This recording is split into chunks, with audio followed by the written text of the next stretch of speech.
Take it easy. Good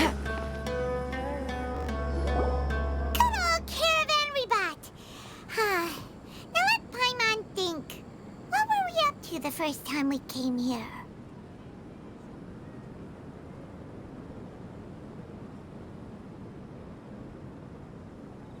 Oh, Paimon remembers. Nahita's consciousness had been trapped by the doctor, but we followed the clues she left behind to help her.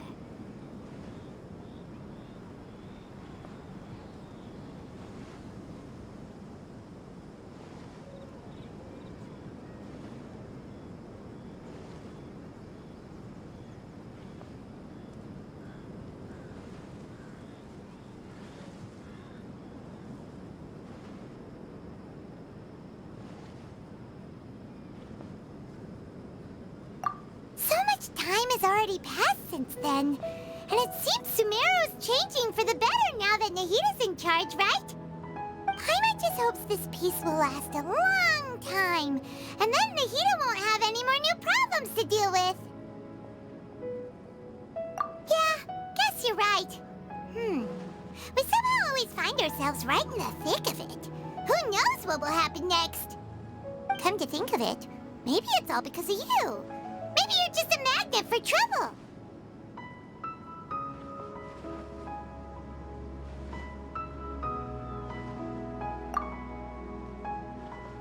Huh? Me? Before Paimon ran into you, Paimon never ran into any trouble. At most, when she was super tired, Paimon got caught in some strange whirlpool and sucked out into sea. And even then, you fished Paimon out. Anyway, for Nahita's sake, maybe we should think about heading to our next destination for now.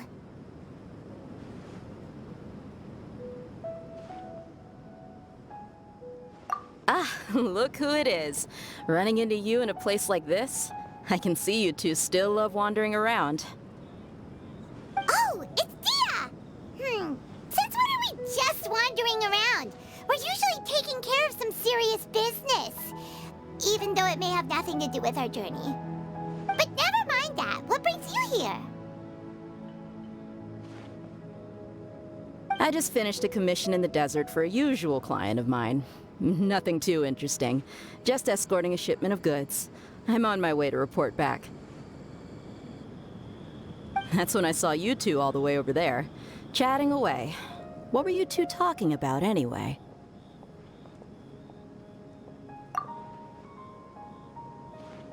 Huh? You serious? Can't say I saw that coming. But you are travelers after all. I guess you'd never stay for too long in one place. Bumping into you like this will become a rarity. I'm starting to feel sad just thinking about it. Hey, how about I gather a few mercs to escort you two? What do you say? Thanks, but no need. Oh, Paimon had no clue you'd miss us so much. But don't worry, we'll come back to see everyone when we get a chance. Sounds good. All you need to do to get to Fontaine is cross this stretch of desert and navigate some waterways. Knowing you two, I'm sure it won't be anything you can't handle. So, when are you leaving?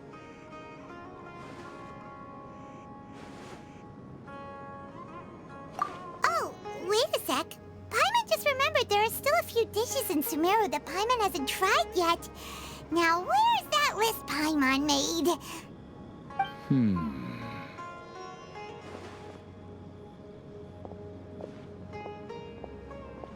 I see. Guess you won't be needing a going-away party or anything. It's sad enough to see you go like this. Though, now that I think about it, Sumeru wouldn't be what it is today without you. Seems true heroes always prefer leaving quietly. By the way, should we go say bye to Nahita?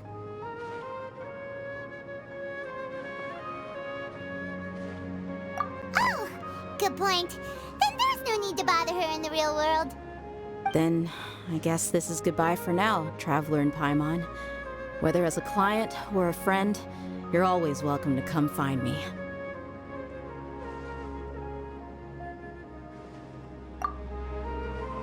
Goodbye, Dia.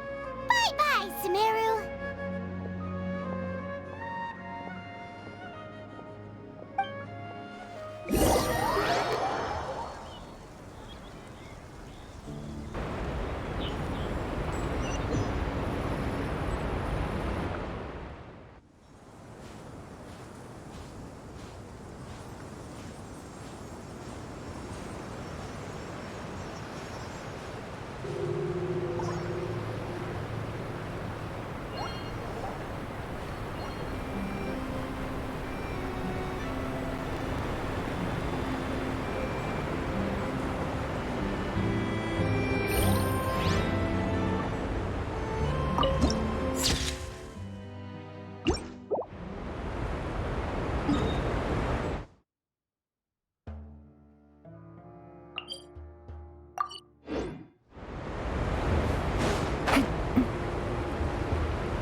land and water, we finally made it!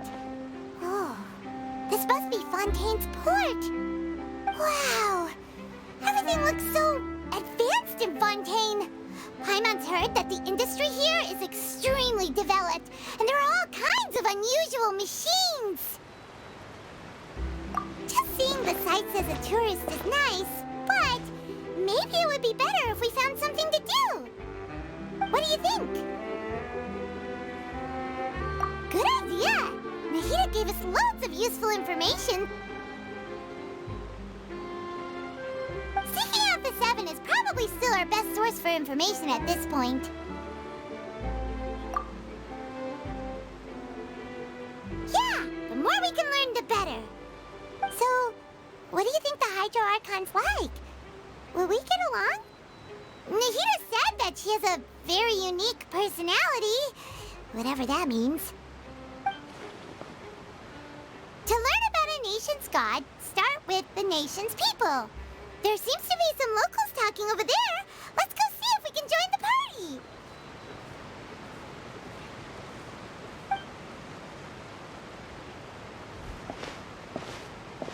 party. If you ask me, it's a tragedy how things ended for him.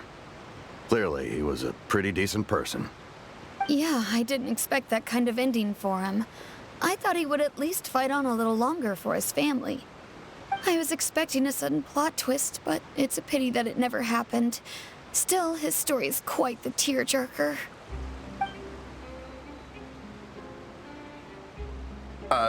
Excuse me. Can I help you too? I couldn't help but notice you standing here listening. Hi.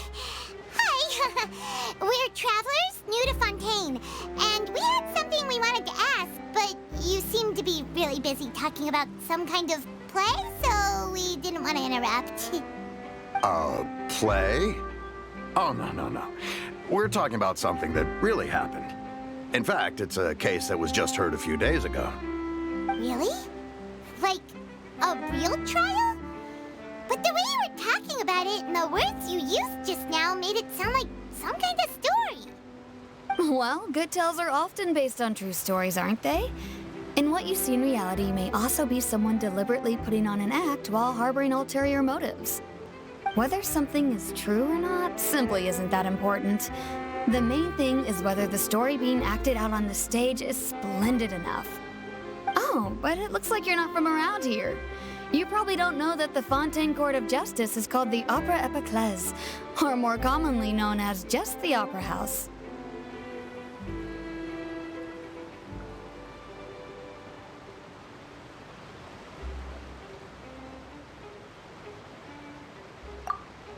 But, shouldn't court cases be treated a little more seriously than that?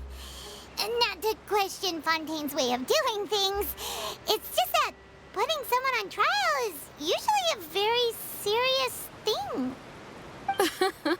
No worries. Other visitors to Fontaine have wondered the same thing. You could say that we just don't want to waste the moving stories behind those cases. And as for your worries about whether the cases are treated with due reverence, we have the absolutely just and honorable Chief Justice Neuvillette, as well as the Oratrice Mécanique d'Analyse Cardinal, a machine created by the Archon. Between the machine and the Chief Justice, false charges and injustice are a thing of the past now.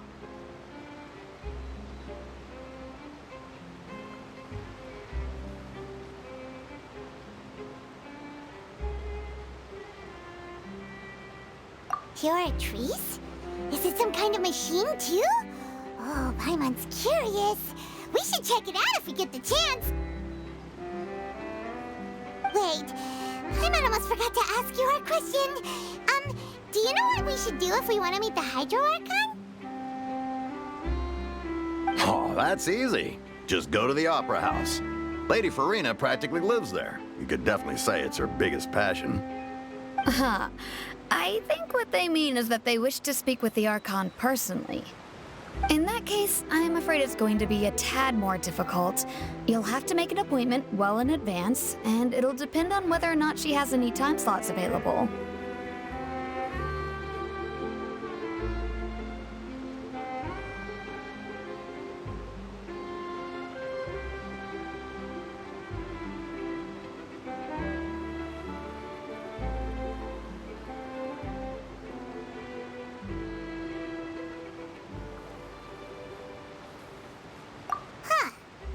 Was the Hydro Archon super busy taking care of official stuff? Wait, didn't you say that she's always at the Opera House? No. Lady Farina seldom takes an interest with the nation's affairs. The reason it's difficult to make an appointment is simply because she's incredibly popular. That's right. After all, she is the Archon. Though she may tend to get a little dramatic from time to time, people can't get enough of her. Huh. First time Paimon's ever heard of an Archon being described that way before. Wait! Paimon gets now! The Hydro Archon is kinda like a big celebrity here, right? Yeah, I suppose you could say that. Perhaps you could even say our mascot. Hang on. This is still Fontaine's Archon you're talking about. You should show some more respect. Yes, you're right. I guess I should at least try to be a little more respectful in front of visitors. Otherwise, I might get arrested and find myself face to face with Monsieur Neuvillette. Come on. Sure, there's a lot of laws here, but nobody's going to be arrested for saying something disrespectful about the Hydro Archon. Alright, I think we get it. Thank you! At least we now know that we can find the Hydro Archon at the Opera House. But who knows how long making an appointment will take? Guess we could have a look around the city in the meantime. Hey! What are you looking over there for?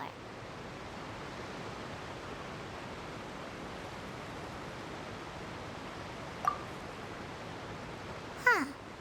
Maybe something's the matter. She isn't going to jump into the water, is she? Maybe we better go check on her.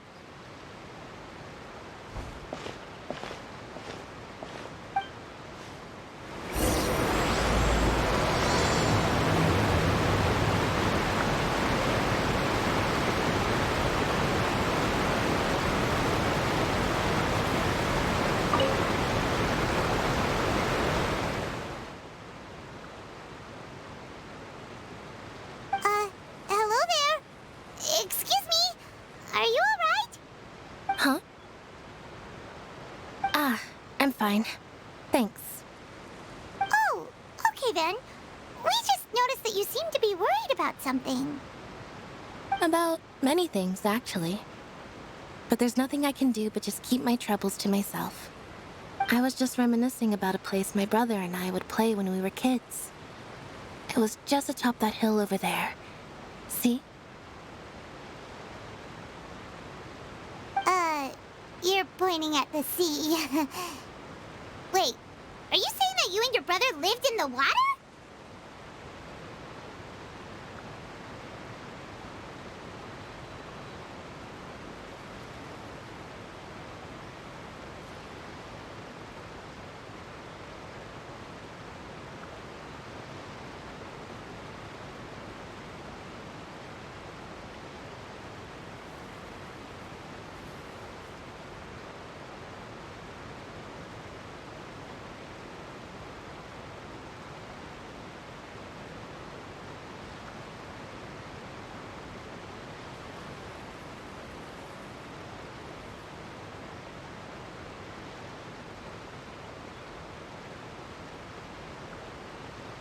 Though people call the waters around Fontaine a sea, it's actually just an inland lake that's filled with fresh water. And though I can still see that hill clearly in my memories, now it's been completely submerged. He would skip and jump, tossing sand in the wind. The sun shone brightly, and the air was filled with the scent of the sea. But now, the water is gradually swallowing our memories. It won't be long before it swallows us. Sorry. Paimon doesn't really get what you mean. I don't believe we've had the pleasure of meeting. Are you Lynette's new friends? Oh, and you are? Thanks for looking after my sister. She often comes here to reminisce about our childhood, that's all. There's no need for any concern. Allow me to introduce myself. I'm Linny, and this is my sister Lynette. If I had to guess, I'd say you must be travelers from abroad. Nice to meet you. Paimon is Paimon, and this is the Traveler. We just arrived in Fontaine. We were just talking with your sister. Even though we didn't really get what she was saying. I see. It's unusual for Lynette to be so willing to talk with anyone. In fact, she seldom speaks at all. I'm usually the only one she ever talks to. Oh, really? Then you two are just like us. Paimon's always the one talking for some reason.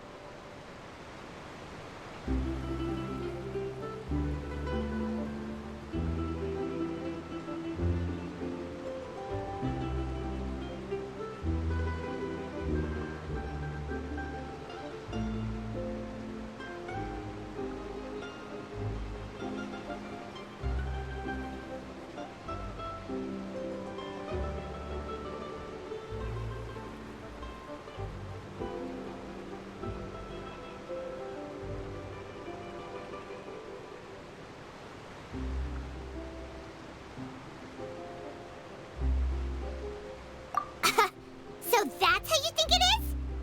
I also think my brother can be too talkative at times. Seems you were right, Paimon. We are quite similar. So, what did Lynette mean just now when she said that the water is engulfing your memories, and that it won't be long before it engulfs you too?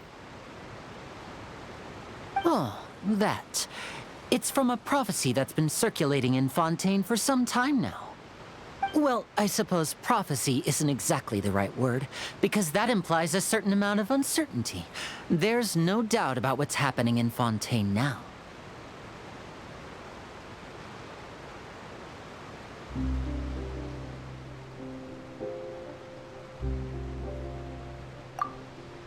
Where to begin?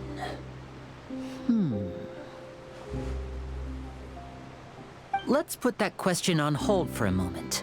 We still haven't formally greeted each other yet, have we? Did all the introductions earlier not count? Hello, traveler.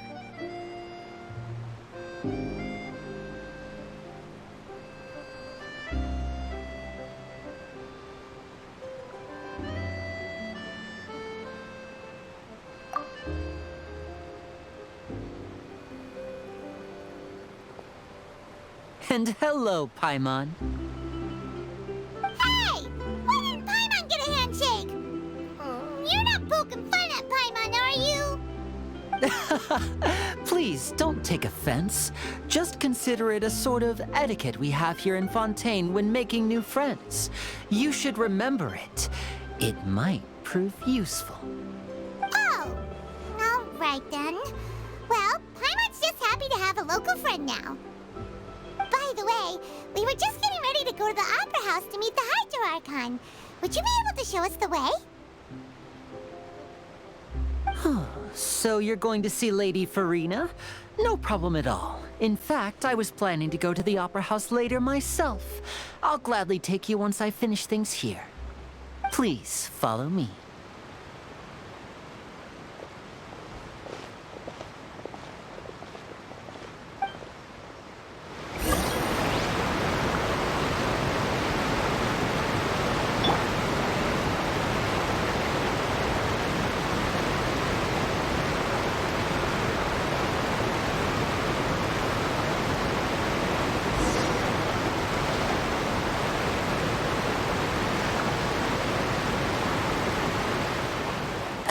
You said you were going to see Lady Farina?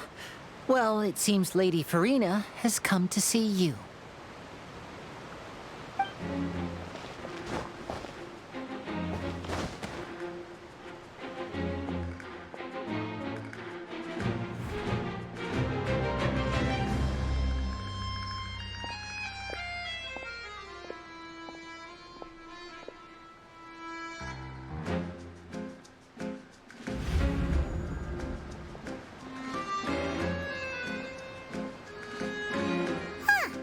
So, she's the Hydro Archon? But how did she know we were looking for her? My fair, people. Rich and poor. Those with cup in hand and those with nothing at all. Raise your glasses in celebration. If you don't have one, then just raise your hand in lieu.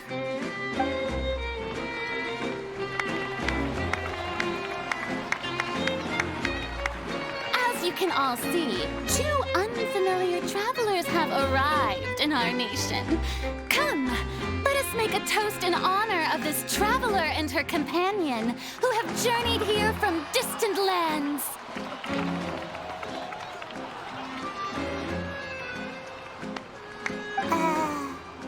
Is she talking about us?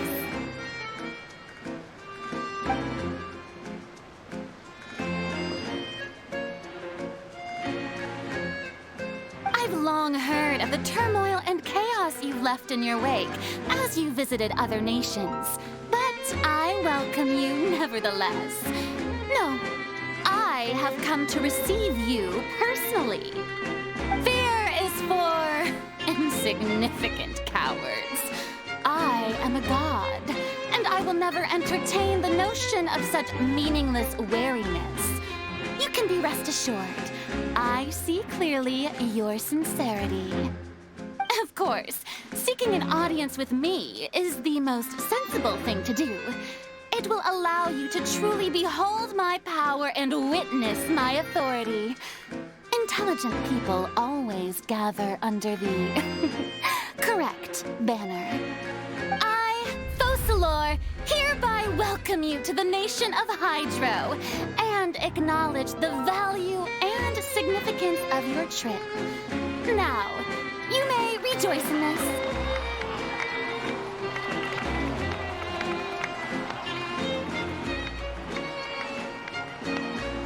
Yeah, Paimon still can't believe it. Feels like we've only been here for a few minutes. But the Hydro Archon's entrance was, how should Paimon describe it? A little over the top? Ahem. Miss Hydro Archon? How did you know we were coming? I see. As Outlanders, you inevitably lack even some of the most basic understanding. Don't forget that even the gods can be divided into the mediocre and the excellent. I suppose it's only natural for you to be awestruck by my abilities. You had best stop and consider. Do you really have the noble qualities and etiquette necessary to communicate with a god? All it takes is a flick of my finger for me to know everything about you. Whoa. Talk about sounding high and mighty.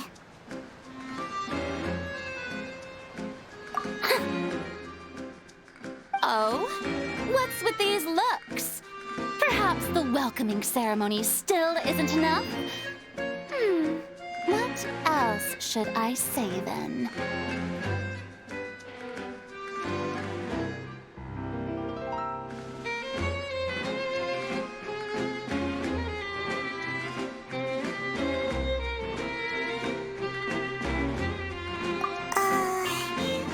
Is she waiting for us to start talking? Wow, I didn't expect to see Lady Farina here. What a surprise! Wait, does this mean they're the legendary blonde traveler? How did I not notice before? Hey, what's all the commotion? Oh, is that Lady Farina? Is there some kind of drama going on? Of course. That's the blonde traveler. The one all those stories are about. Lady Farina came here to personally see her. Oh, I bet this is going to be the duel of the century. Ooh, I've got to see this. I knew Lady Farina would never disappoint.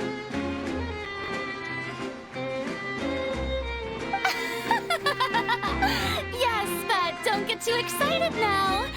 My dear believers and spectators alike tend to get quite rowdy. And despite the noise, I've come to tolerate all their ruckus.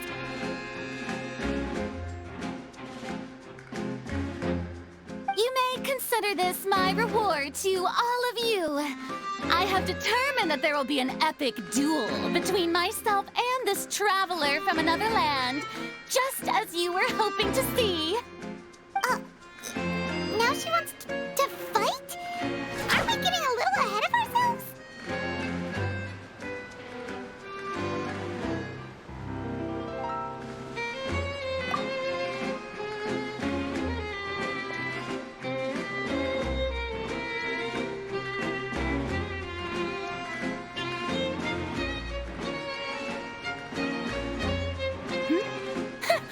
Are you not afraid? Might I remind you that this is a duel against the divine? What are you trying to do, Traveler? Provoking a god in... Stand down, Clorend. I admire her bravery. Few have the courage to draw their sword against a god. She is obviously a true warrior. Unfortunately, people nowadays only crave to be thrilled, and a mere duel will not slake their thirst for excitement. Huh. Yeah, she's right. Just a duel wouldn't be all that interesting. On Araneus, criminals are always requesting duels to defend their honor. You're getting a bit old, to tell the truth. You see. Then, as the god of justice, I shall face this traveler in another kind of duel. A duel in court! Whoa, all right! Now that'll be worth seeing! Right. This is Fontaine, after all. Such a grand opera house, it would be a pity not to use it. Why do you care so much about the crowd's reactions? Seems you've spent a little too much time in the opera house. Besides, how exactly do you plan to have a duel in court? You mean you're going to put us on trial?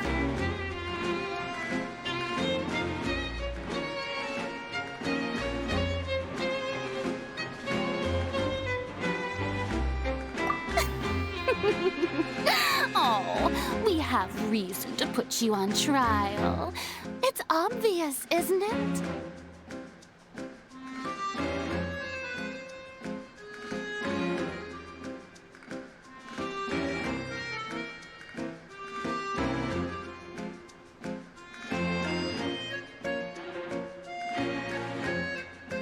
According to Fontaine law, no one is permitted to release any flying objects within Fontaine city limits during the first 3 days of each month. You are clearly guilty of violating this law, no? Oh, so that's what they've done wrong. That's our Lady Farina. No one knows the laws of Fontaine like she does. You call that obvious? What kind of law is that? Wait, flying object? You mean time? Precisely. Now, if you two have no objections, then in the name of the Hydro Archon, I order your arrest. My apologies, Lady Farina. I don't mean to spoil the fun. But if you would allow me to interject, I don't think that Paimon here meets the definition of a flying object. You tell her, Winnie! Finally someone who's not crazy. How could anyone call Paimon a flying object? Ah, great magician Linny, my beloved citizen. I'll permit you to object. But how exactly do you plan to prove your claim?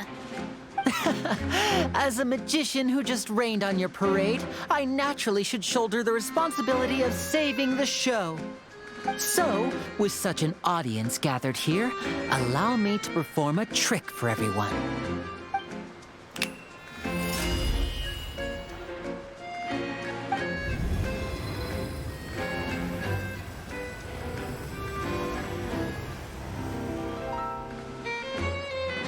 Ta-da! What's that on Paimon's back? Hey, when did you do that?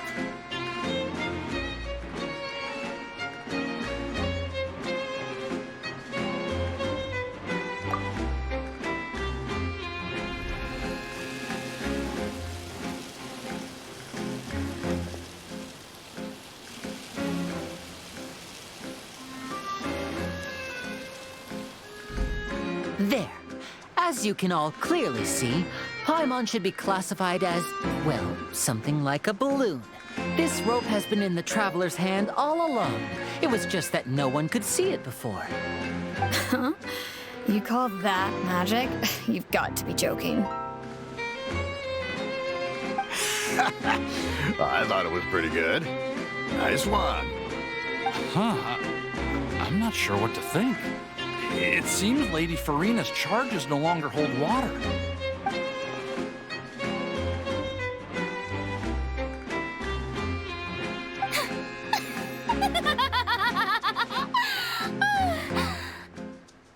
Amusing. Very amusing, Linny.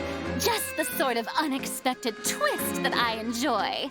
With you here, today's performance can finally be called complete. Performance? You see all this as a performance? In which case, consider the matter of your trial resolved. The god of justice will not bring charges against an innocent person. But when there are valid grounds, I will not only judge travelers from abroad, but even the gods of other lands. I look forward to seeing your upcoming performance at the Opera House, Mr. Linny and Miss Lynette. That's enough for now. Toodaloo!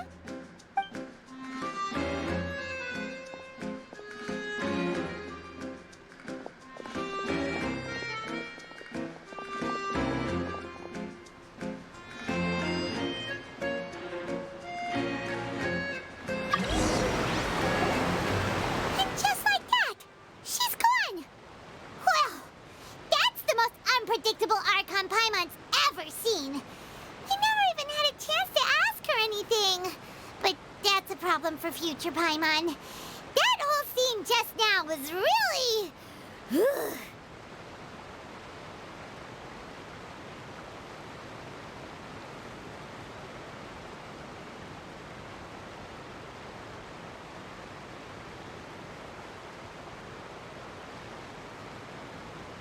Don't mention it.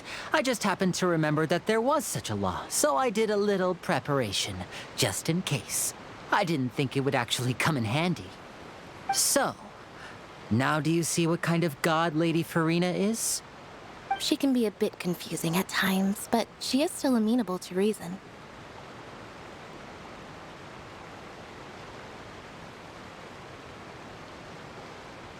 Anyway, Paimon had no idea you were a magician, Linny.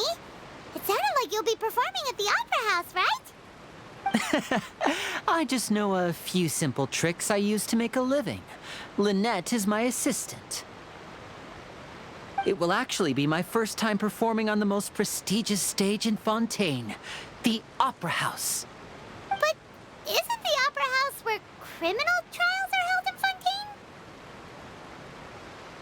When there are no public trials being held, the Opera House hosts a variety of other performances.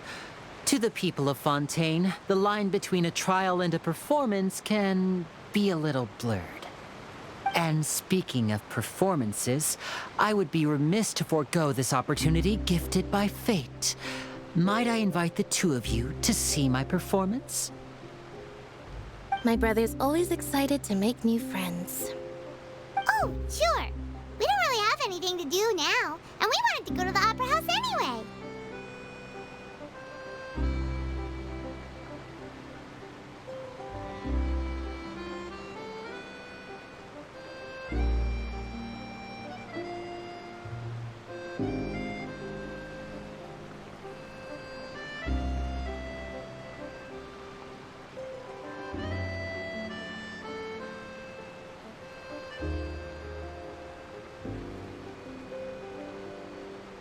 Splendid.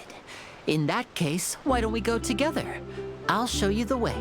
I just have something to take care of first.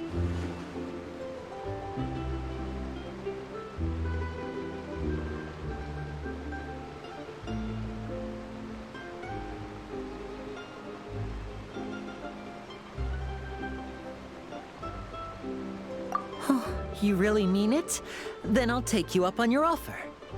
This is a magical item known as a magic pocket. Perhaps you can help me distribute them to the people here.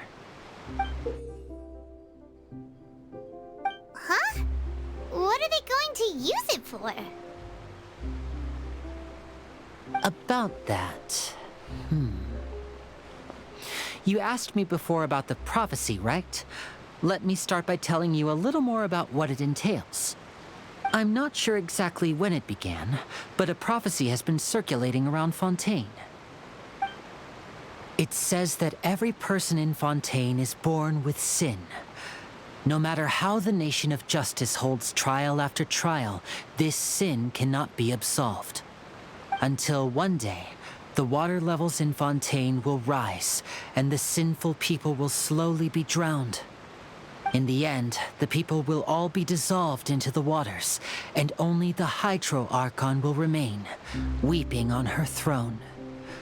Only then will the sins of the people of Fontaine be washed away. That sounds pretty gloomy. Why are people in Fontaine born with sin? What is that supposed to mean? There are lots of guesses. Some say that the ancestors of Fontaine stole the power of the seas and stirred its wrath. Others say that the people of Fontaine never heeded the first Hydro Archon's warnings and offended Celestia. But here in Fontaine, evidence is what matters. There hasn't been concrete evidence for any of these claims, so they can only be regarded as conjecture. If even the people in Fontaine don't know what sin they committed, wouldn't it be better just to ignore the prophecy completely? Why bother feeling guilty all the time? That's exactly what the people did at first. But in the last few years, the water levels in Fontaine have actually started rising.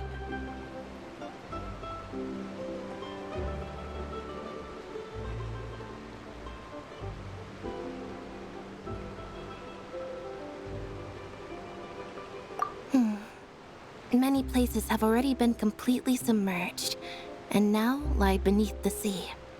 Many people carry on with their lives as before and shrug it off as a natural phenomenon. But my family and I think that the people of Fontaine shouldn't ignore the possibility, which would end up sentencing them to death. We hope that at least the people who reside near the waterfront can move away before it's too late. So, we've started distributing magic pockets to them. As a magical item, these magic pockets have astonishing capacity. I'm sure they will come in handy when people are moving their belongings. Oh, Paimon gets it! It's like preparing for a rainy day! But this is more than a bit of rain.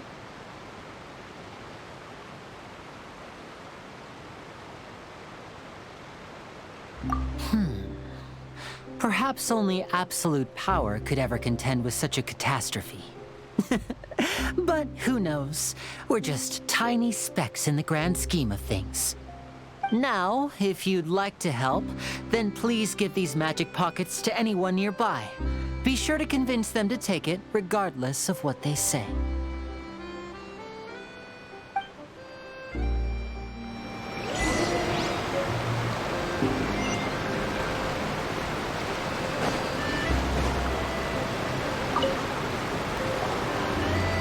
So you're the blonde traveler that everyone's been talking about. My apologies for not recognizing you earlier. Oh, a magic pocket? Seems you really thought of everything. I guess it's better to prepare for the worst and hope for the best. Thanks. Please, also thank the magician on my behalf when you get the chance.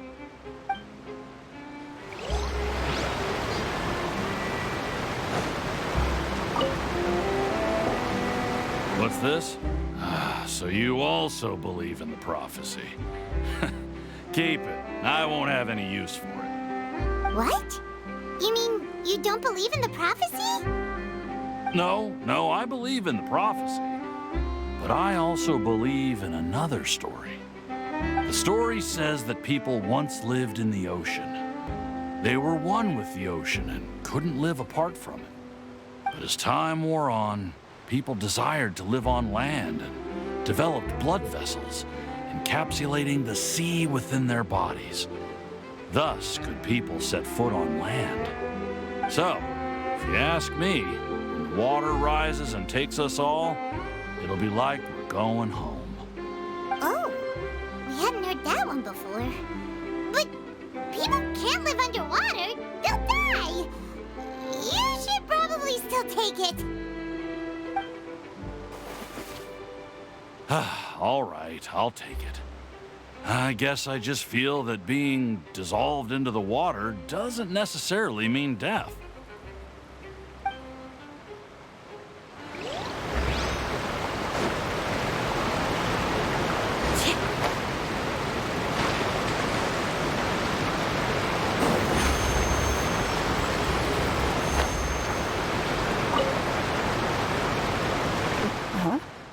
I don't want that thing. Way I see it, if the prophecy's true, it's still gonna be a long time before the water can cover everything. Life is all about living in the moment.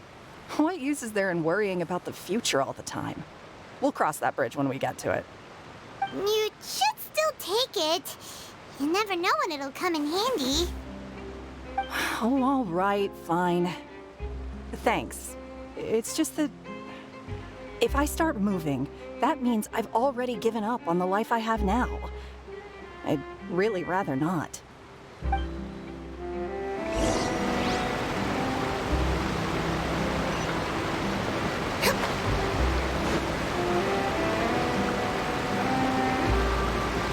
Oh, you already handed out all of the magic pockets?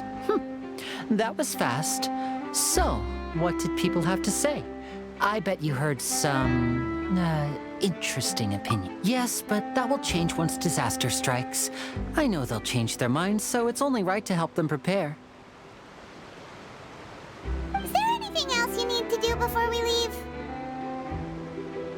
Yes, one last thing. I have the magic pockets made by a workshop in the court of Fontaine. Since we're out and about, I was thinking about bringing him some more materials. So, you want to collect materials? Just tell us what the materials look like and we'll help.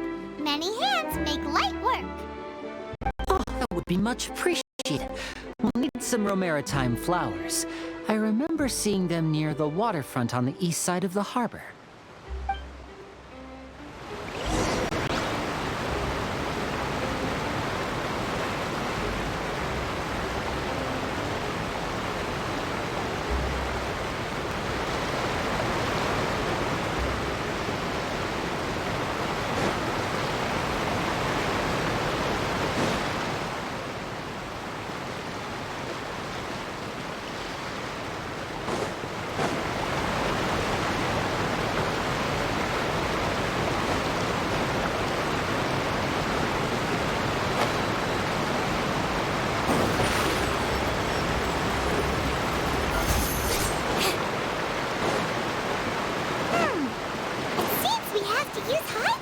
Romaritime flowers.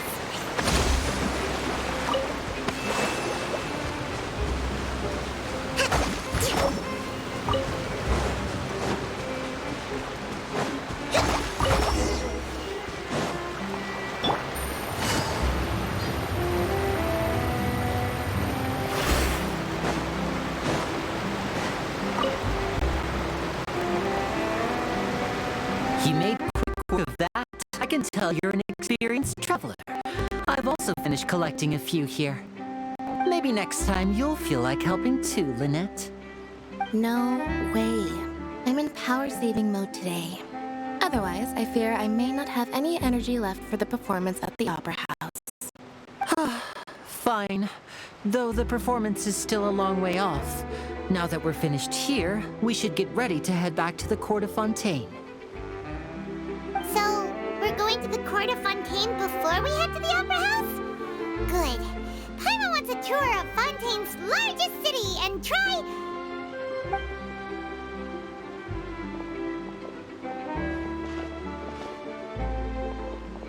Wait, shh. Have you noticed that person over there? The young girl. Huh? What's wrong with her? Paimon didn't notice anything. She's obviously a thief. Magicians and thieves practice similar methods. We divert attention, and a distracted audience is one that won't discover what you're really doing. Watch her movements carefully.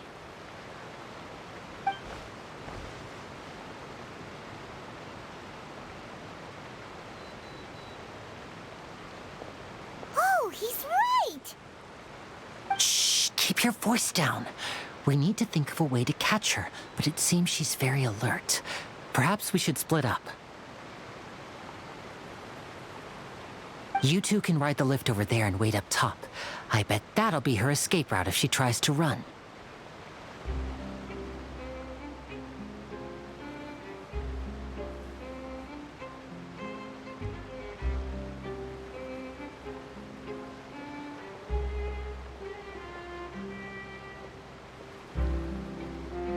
All right, let's go.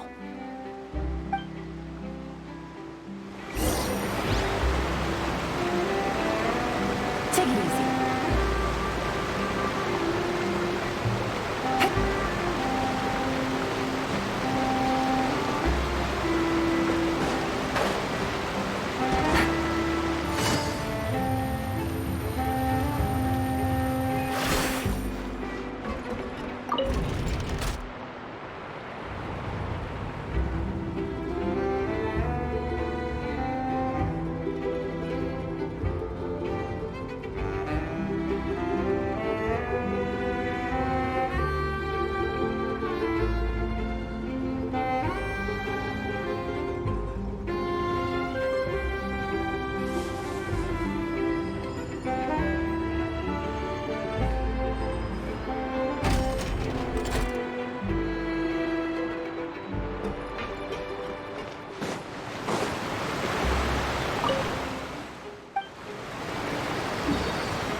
I got a new letter from the informant.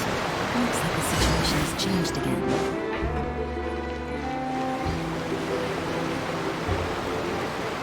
This is the spot where Linny wanted us to wait.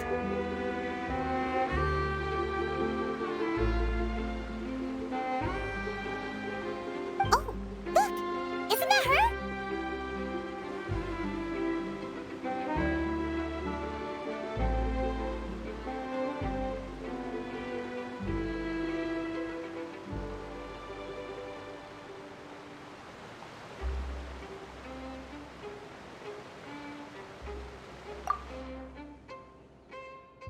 Oh no! Did she notice us? She started running the other direction! What should we do? Should we chase her?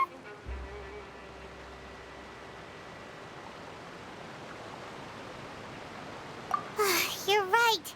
She might also be trying to lure us away.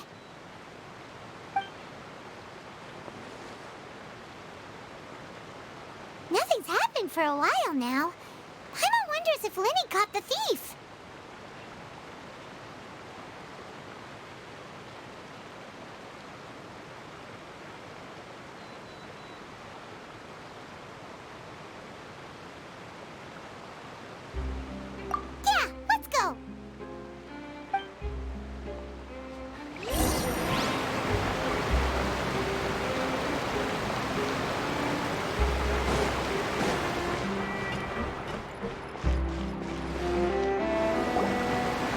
sure that's all she took.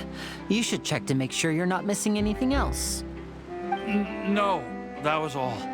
Oh, I can't thank you enough. I didn't notice a thing earlier.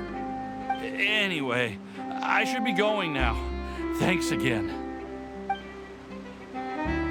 Oh, were you returning what the thief had stolen? That's right. Pity I wasn't able to catch her. She distracted me by dropping the thing she stole on the ground. By the time I looked back, she was already gone. I saw the general direction she went, but Lenny twisted his ankle, and I needed to make sure he was okay. Oh, did you get hurt, Lenny? I'll be all right. It's just a twisted ankle, that's all. In fact, it's feeling better already. If you want to play at being a hero, at least try not to get hurt doing it. Imagine what would happen if you managed to derail our performance as a result. You're right. Sorry, Lynette. I have to admit that the thief was even more skilled than I had anticipated. But at least we were able to get the stolen items back, so it wasn't a complete failure. What a slippery little thief. Guess things turned out all right in the end, though. Lenny's initiative paid off. All right, let's put this little detour behind us. We should go to the Court of Fontaine now.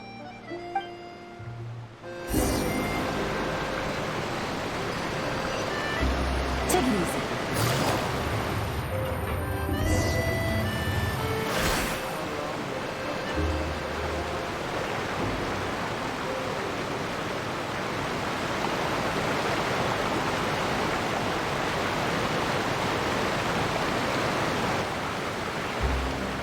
So, we ride this thing to go into the city? What an ingenious way to get around. People in Fontaine really know how to use water.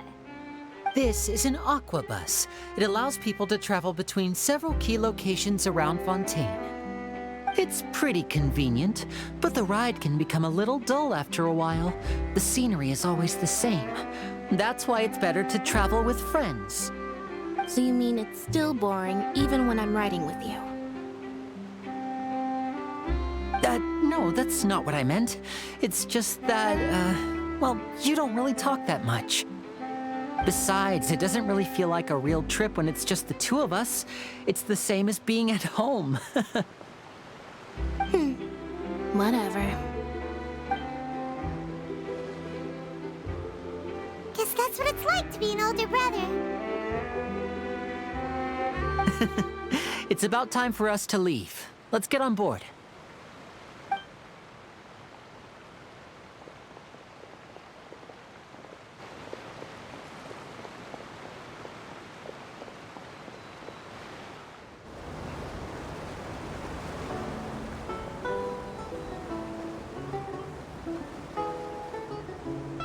Huh?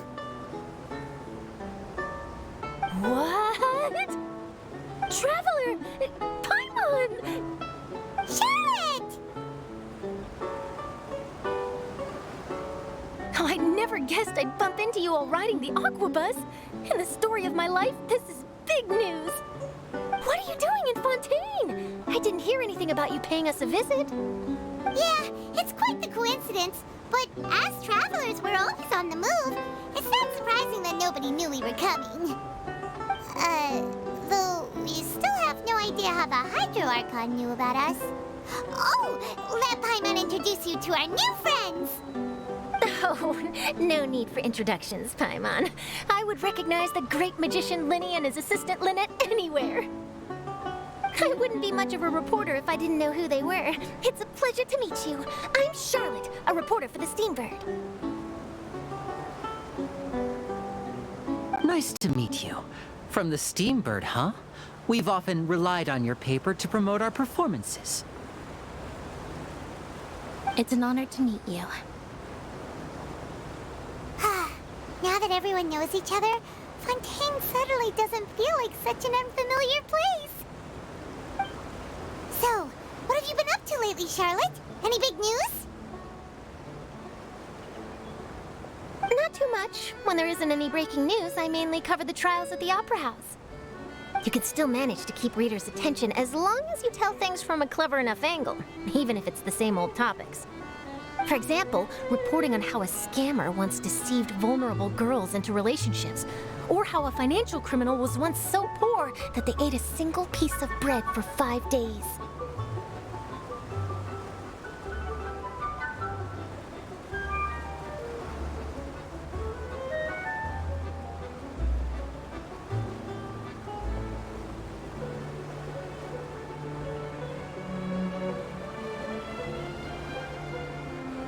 You're right. Seems you know me pretty well. What I'm really after is exclusive, sensational news pieces that could shake the country. These smaller stories are a waste of my talents. Oh, I just remembered. I've been following a case lately. Well, a series of cases, actually. You mean the serial disappearances of young women case? That's right. These stories are the talk of the town right now, and it's probably the most mysterious case we've ever seen. If I'm the first with a draft ready to publish when the case is finally cracked, and it's the headline story in the Steambird, oh, when that happens, I bet all the other reporters will shed tears of envy. I've already gathered all kinds of materials. I just can't wait for the truth to be revealed. So, what is the serial disappearances of young women case? You mean the culprit hasn't been found? That's right. The first missing girl case happened almost 20 years ago. And ever since, after a period of time, another girl disappears. What the cases have in common is that the girls are all of a similar age, and that they've all vanished without a trace. But the scariest part is that to this day, none of the girls have ever been found. Many suspects have been arrested over the years in connection with this case, but shortly after each arrest, another disappearance would always happen.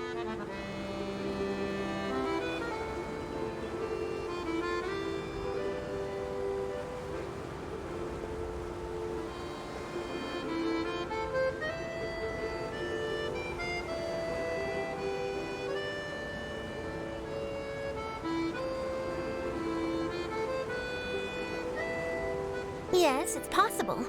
But either way, I believe that every case has some precise truth behind it, waiting to be exposed. Yes, I agree. And at the very least, the family of those missing girls deserves some sort of explanation. I just imagined for a second what I would do if Lynette were to suddenly disappear. I'd pay any price to get her back, and then find a way to track down the culprit. Please don't imagine that, Lenny.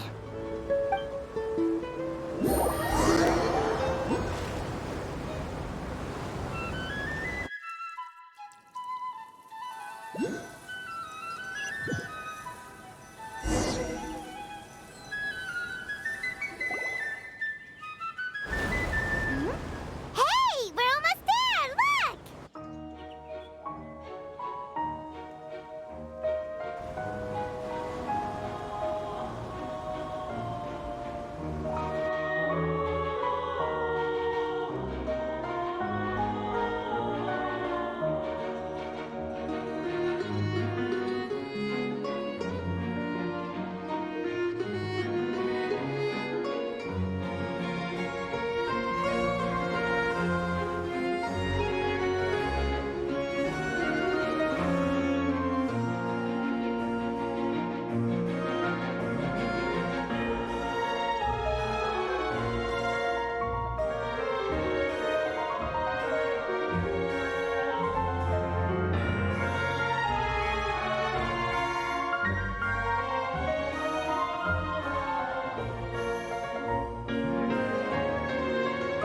Well, I really enjoyed chatting with you. Life should be full of pleasant little surprises like this. Yeah, us as well. The ride went by too quickly. I have an interview to get to. I should get going before I'm late. Okay, Hyman hopes we can chat again soon, Charlotte. See ya! Bye now. Oh, be sure to stop by and see me at the Steambird when you have time. What a tough job. Always running around and interviewing everyone. Well, where should we go now? If you don't mind, how about we stop by my home first? Besides, I still have all the materials we collected. Sure, we wouldn't mind at all. This city is so huge, Paimon wouldn't know where to start anyway.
This is our current abode. Ah, Fremine, you're home. Where did everyone else go? I have some new friends that I would like to introduce. Oh, they all just went out a moment ago.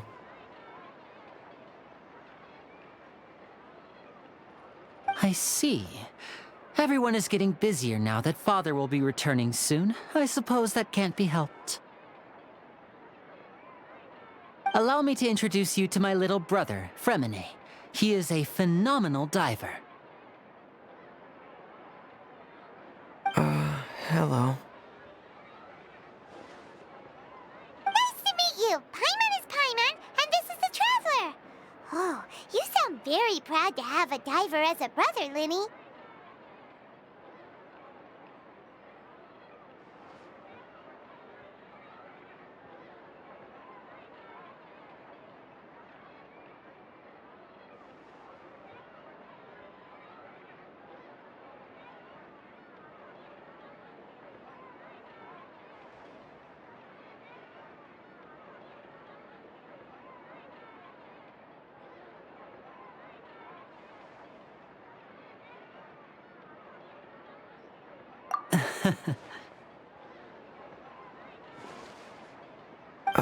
Linny, could you come here for a moment?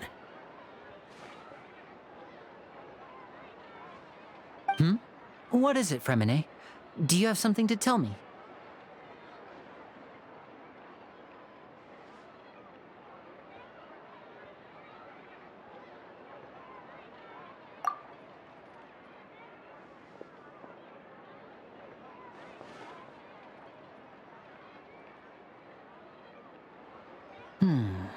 Okay, I see. Is everything all right? Oh, it's nothing. We were just discussing a little housework. Sorry for the interruption. Oh, before I forget, the Traveler and I collected more materials to make magic pockets. Were you able to get any, Fremine? Yes, I went diving and gathered lots of materials. I was about to give them to you.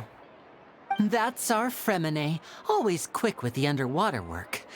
All right, I'll take these to the workshop.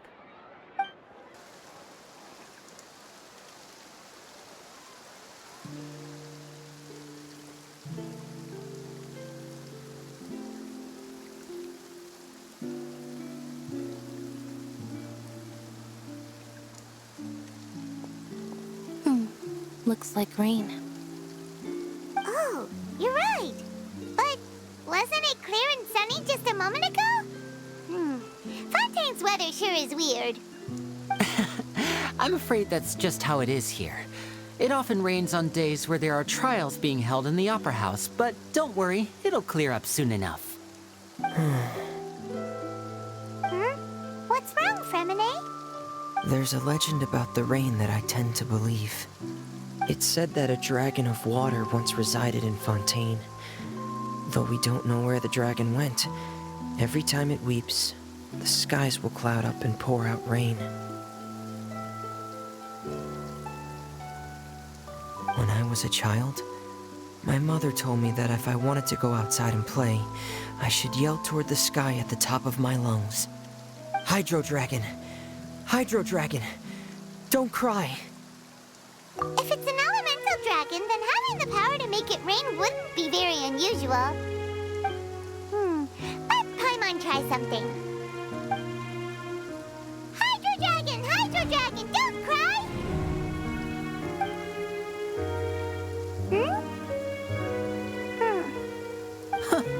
Doesn't seem to be of any use. It is just a legend after all. You know, you might be a more popular magician if you understood the concept of romanticism. Or could at least play along. Sorry. It might be because we've never met the Hydro Dragon. Perhaps it can't be comforted by the words of strangers.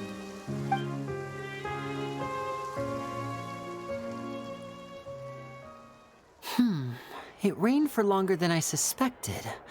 Oh, it's already getting late. Was there something you needed to do, Linny? Yeah, some preparations for the show at the Opera House. I need to find a way to catch the last aqua bus of the day. On the day of the performance, just ride the aqua bus to the island of Araneus. I'll have Lynette meet you at the fountain in front of the Opera House.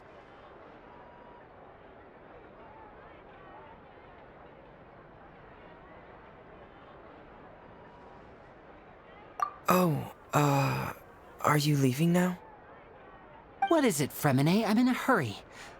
Oh, I get it. You feel nervous delivering the materials for the magic pockets, is that it?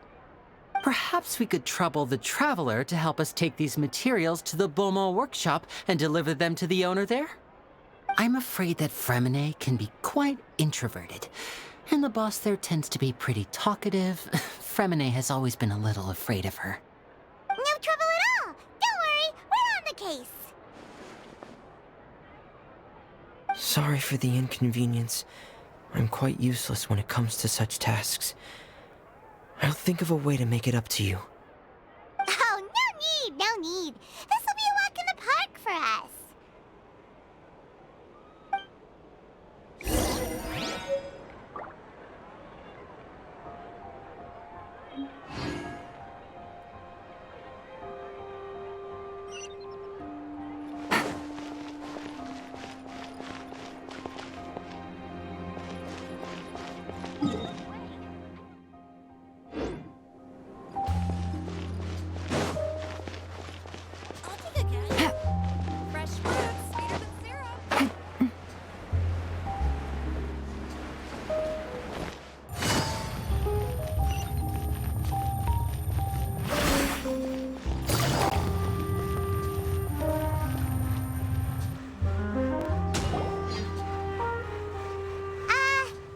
Hello?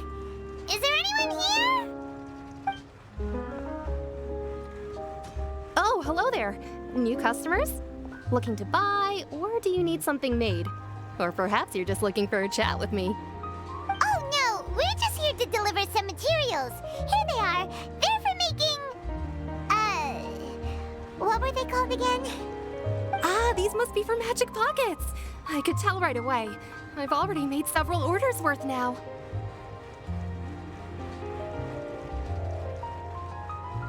No need. They've already prepaid several batches worth.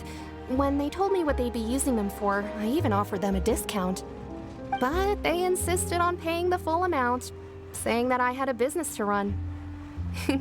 It seems both their hearts and their pockets are made of gold. Whoa. So, is Linny actually loaded? I can't say for sure, but who knows? Maybe there's good money to be made being a magician in Fontaine. Hey! Is this machine what you use to make stuff here? It looks really advanced. Why use your hands when a machine can do the work? It would be a waste not to use the latest technology, and wasting is a kind of crime.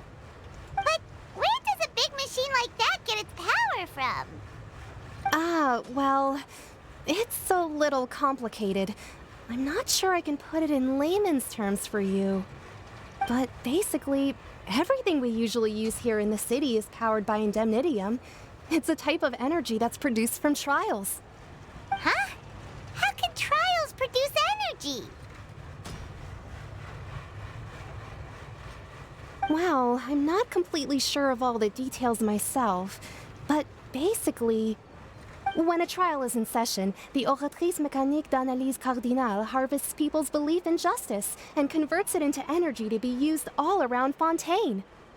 So that's what its other function is? Paimon heard that the Oratrice was created by the Archon to make judgments. But Paimon still doesn't get it. How could something unreliable like people's beliefs be turned into a stable power source for these machines?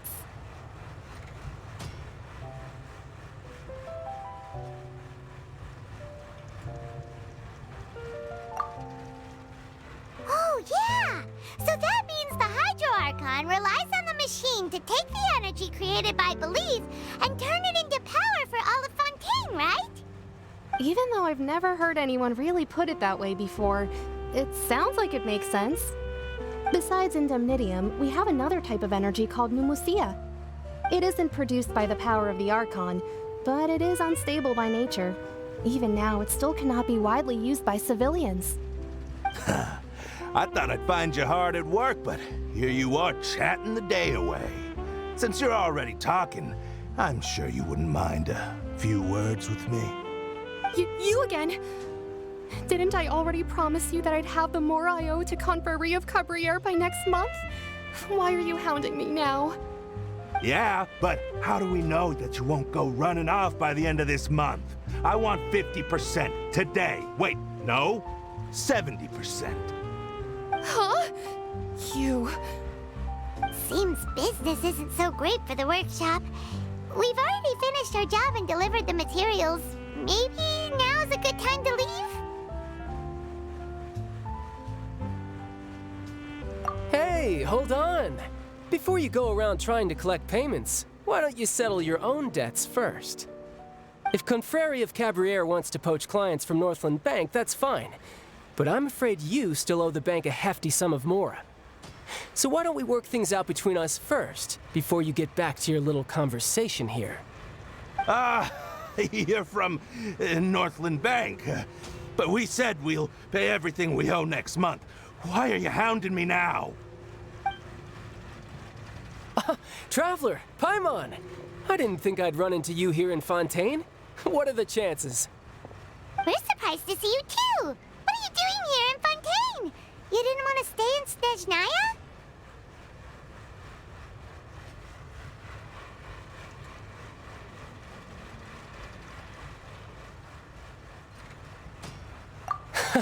Long story short, I've already been in Fontaine for some time now, and honestly, things have been pretty boring.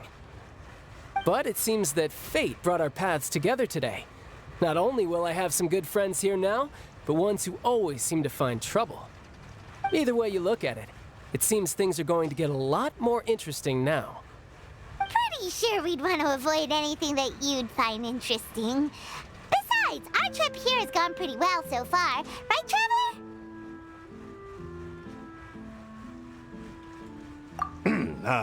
Hey, you, Northland Bank boy. Aren't you forgetting something? Don't interrupt. It's not often I run into the Traveler like this. Why don't you wait for me over there for a while? You kidding? Aren't you the one looking for us? You really expect us to sit and twiddle our thumbs while you catch up with your friends? Listen to me, boy. If you want your mora, fine. Why don't you come and take it? Hey, I just said not to interrupt. Oh, by the way, Traveler, the last time I took Tonya and Tusser ice fishing, Tusser said... Hey! That's way over the line! All right, boys, let's see who has to pay up now! Can you at least let me finish one sentence? Fine. Though the bank told me not to get rough with our clients. You're the ones who started it. This is an act of self-defense. You two will have to be my witnesses, okay?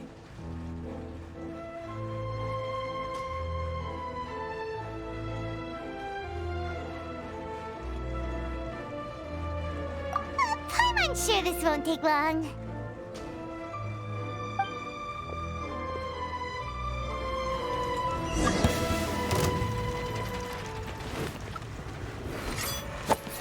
Tidal wave! Brace yourself. This is gonna hurt.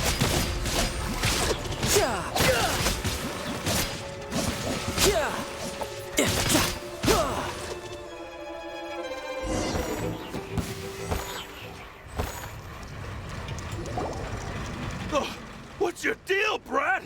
How are you so strong if you're just a staffer from Snezhnaya's Northland Bank? Wait, don't tell me you're... Oh, now you notice. It's a little late, don't you think? Just make sure you understand that you don't mess with Northland Bank. Got it?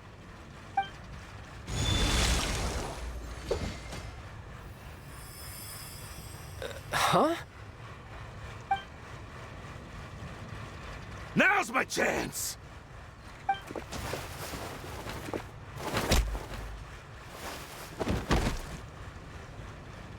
Huh. That was weird.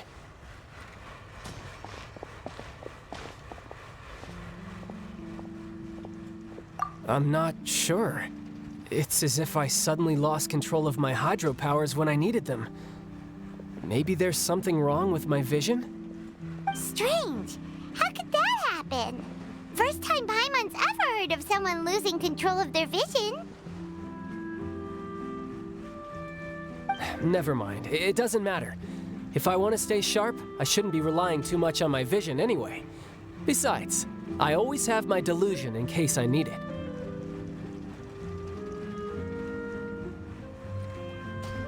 So what are you doing in Fontaine, child? I don't see its work for Northland Bank. Well, I guess it's because I've been in a bad mood lately.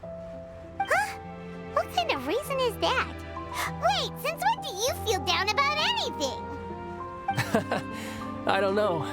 Maybe I still have a lot to learn about myself.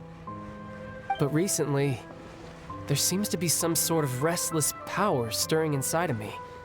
And I don't know why, but every now and then I feel like I'm in a terrible mood. Maybe you losing control of your vision just now is connected with that power you're feeling inside. That is a possibility.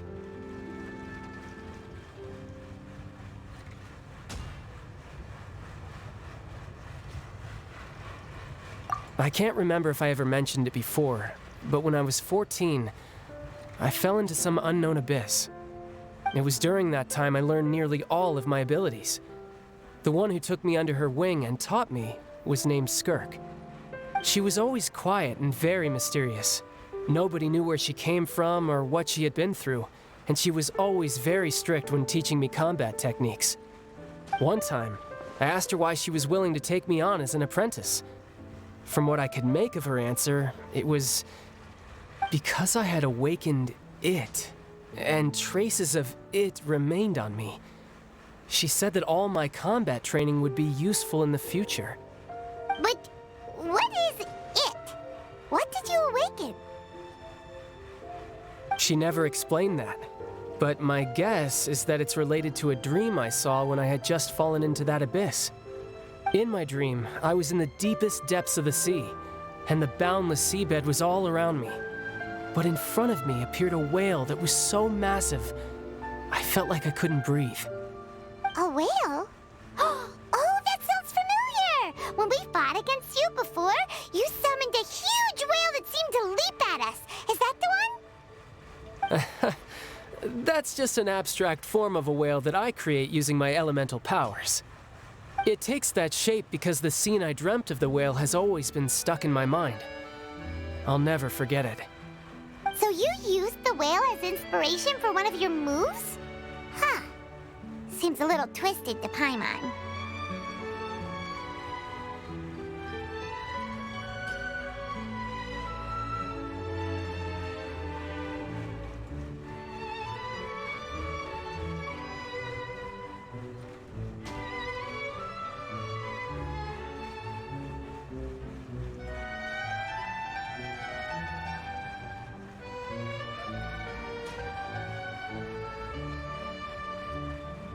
So why don't you just go ask your master? Maybe she knows the answer. You make it sound so easy. Ever since the incident I experienced there, I've never stopped searching for Master Skirk and that unknown abyss. But it's been years now, and I've still found nothing. There isn't even a trace of the place where I remember falling into the abyss. Oh, it sounds like some kind of ghost story. Yeah, I'm out of leads at this point, but there's nothing more I can do. It seems that strange encounters in this world tend to be elusive like that. Oh, seems the time really flies when I'm talking with you. I just remembered I have somewhere else I need to be, so I should get going. What? More work for the Northland Bank?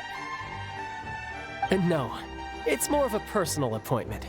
Lately, I've been sparring with some of Fontaine's official champion duelists whenever I'm feeling bored.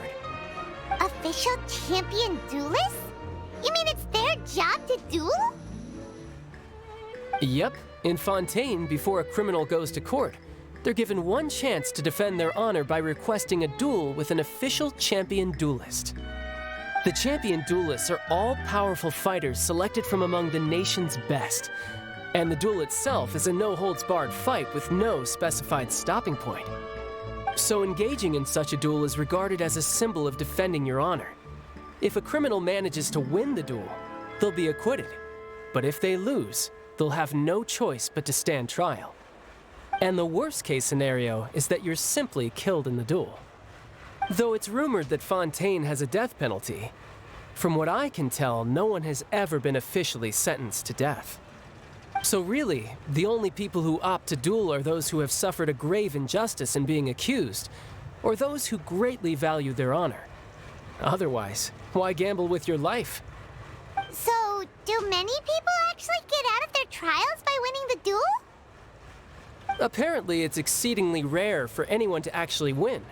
Fontaine probably enacted this system as a way to show that the nation respects the honor of its citizens. Besides, none of the champion duelists are to be trifled with, which is exactly why I was itching to face them as soon as I got to Fontaine. Apparently, the one I'm meeting today, Clorinde, is the strongest of the champion duelists. I had been asking her for some time before she finally agreed to face me today. Well, that's child for ya. Paimon feels like we heard that name somewhere before. Clorinde. Huh.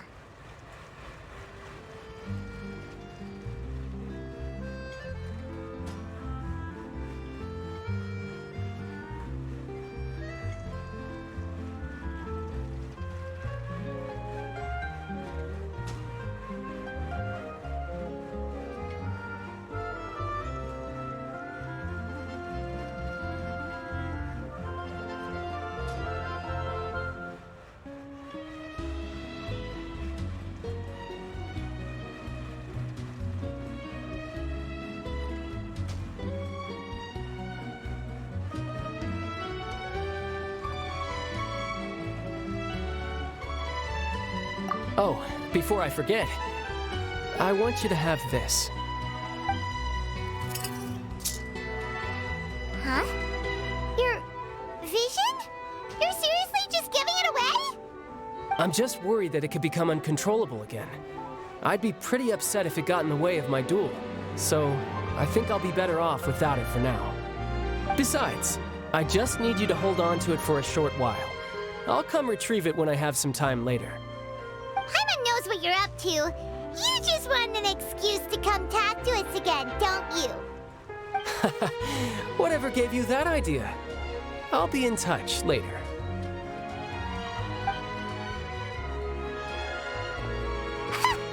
That sneaky guy. He said he's been feeling down lately, but he seemed the same as ever to Paimon. Well, since we don't have much to do for now, we might as well walk around and see the city before Lenny's performance.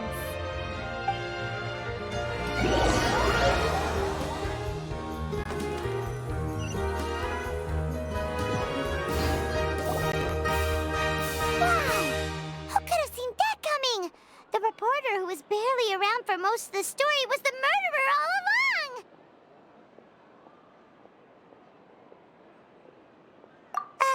Sorry. Paimon was just surprised, that's all. Whew. Paimon never saw that twist coming. The murder mystery novels here are amazing!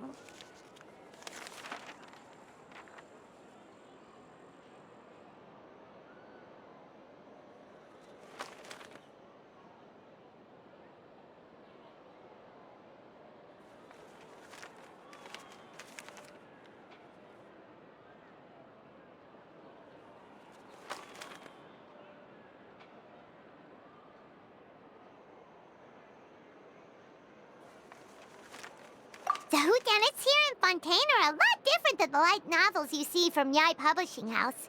Both have their merits, but Paimon thinks this style of novels are more, well, novel.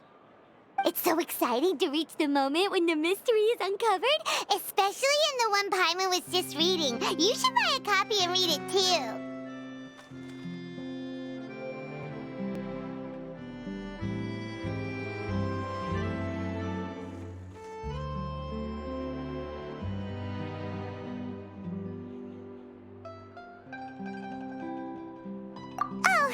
Sorry about that.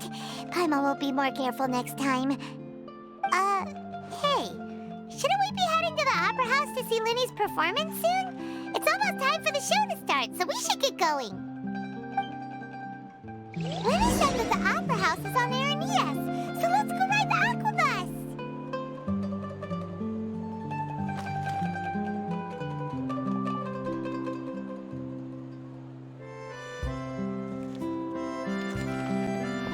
Investing too much emotion puts you at risk of doing something irrational.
Welcome to the court of Fontaine. Please, watch your step.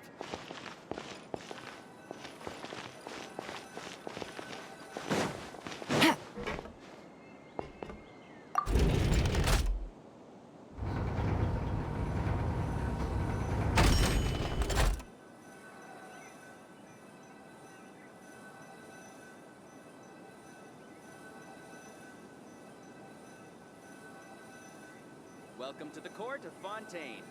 Please watch your step.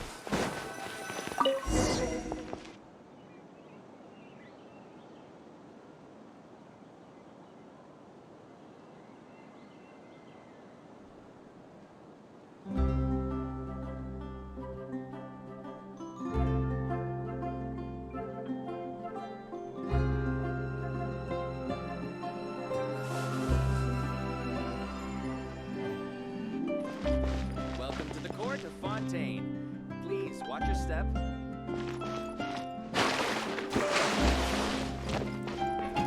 Take it easy.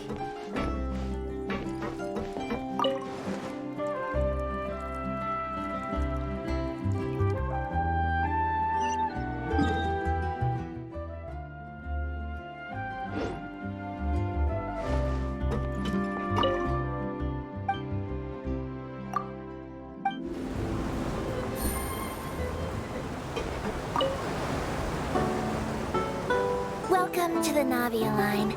I am Elfan. The boat will be departing imminently. Please do not stick your head, hands, or other body parts outside the boat. The Aquabus operator is not responsible for any accidents or injuries resulting from doing so. Also, please remember to buy the Steambird, though I don't read it myself.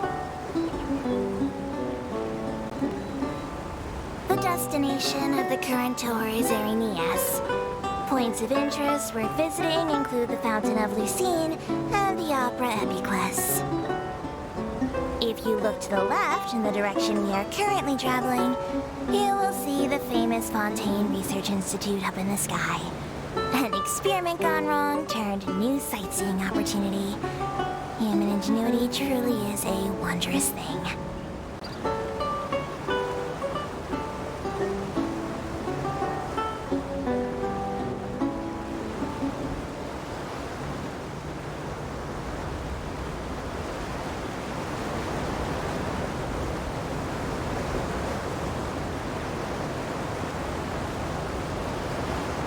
Approaching our final destination. Please be sure to bring all your personal belongings with you as you disembark. Even though I will take any forgotten items to the lost and found, the paperwork is rather annoying, as Melusine hands are not suitable for grasping pens. Please be careful when disembarking. It has been my honor to be your tour guide this trip. Thank you.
Forward to it. Huh. Looks like there's a lot of people standing around the fountain up ahead. Oh, Archon, please bless us with a bright and healthy child. We pray. I don't know why you always feel the need to ask so much. I'll be happy as long as our child is healthy and lives a peaceful life. I guess if they're our kid, then there's no doubt they'll turn out smart. Maybe this is one of the customs in Fontaine. There sure are a lot of couples here. Vache.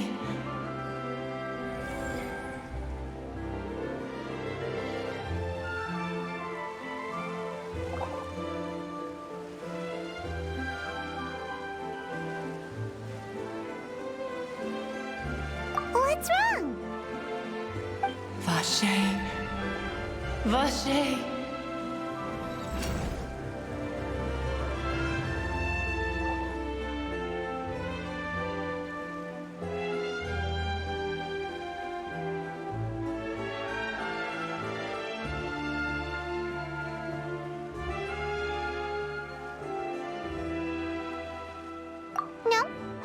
didn't say anything.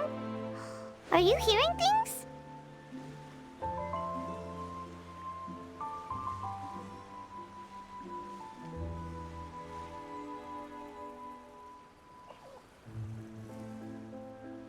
Welcome to the Fountain of Lucine.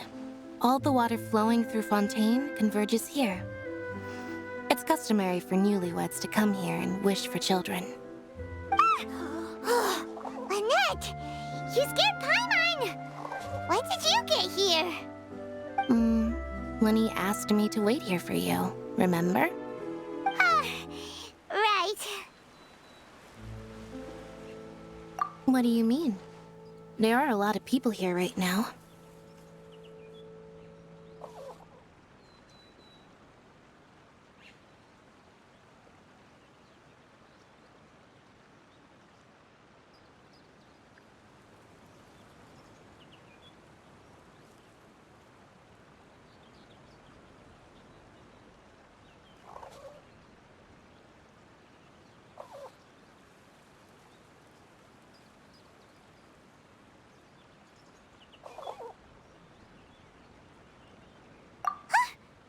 Hey, you're not trying to scare Paimon, are you?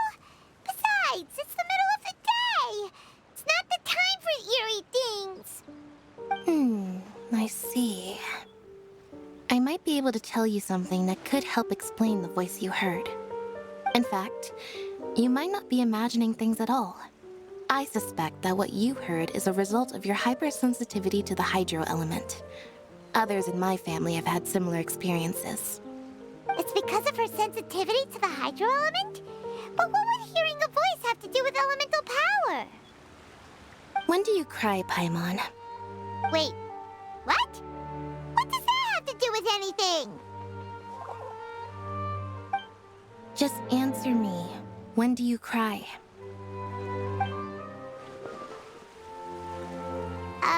When Paimon's really sad? Oh, and when Paimon's super happy. Oh, and also when Paimon's really, really scared. Then you should understand that tears contain your most intense emotions. Like I just mentioned, the Fountain of Lucine is where all the flowing water in Fontaine converges. Even the tears that fall to the ground will eventually gather here. So maybe what you heard was the intense emotion coming from someone's tears.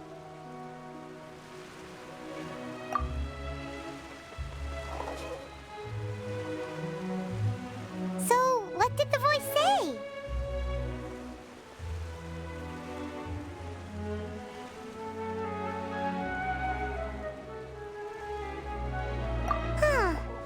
If you were hearing their emotions, then Paimon wonders what happened to them.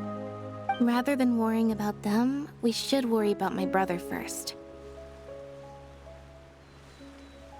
Don't let that calm look of his fool you. He tends to get pretty nervous just before a performance. So chatting with Linny might help him relax a little before he goes on stage. Oh, right. That makes sense. Let's go in and see Linny.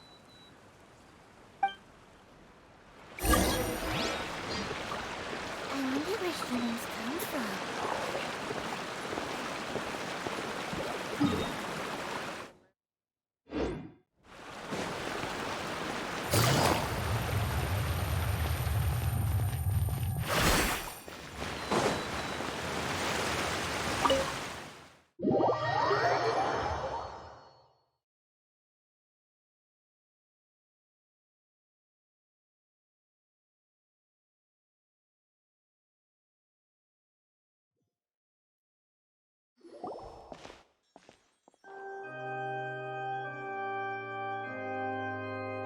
Traveler and Paimon, good to see you.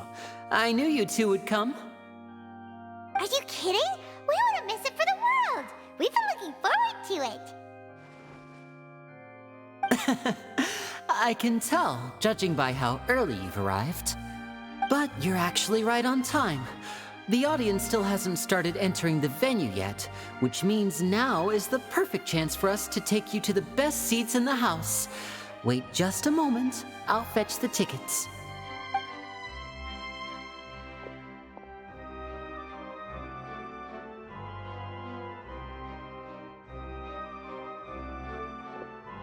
The Opera House has assigned seating, so you always have to make reservations. I've already reserved your seats, and here are your tickets. Ooh, front row seats! Thanks, Linny! Don't mention it. There's no need to keep thanking me. Hey, Lenny! Could you come over here and take a look at this? Oh, I'll be right there. Seems there's an issue with the stage props over there. That's Cal, my assistant, calling me. I'll go lend him a hand.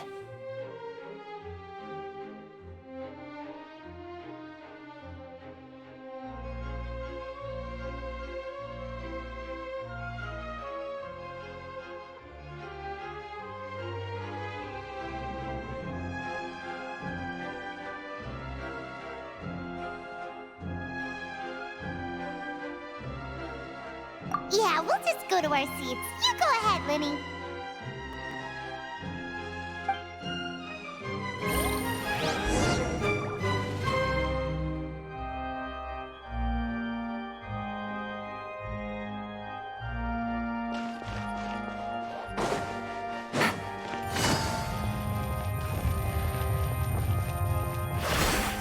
Take it easy.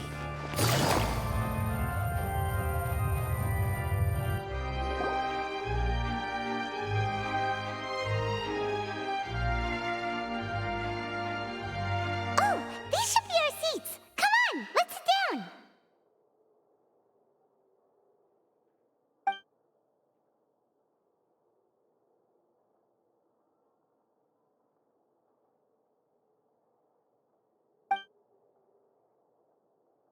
Uh...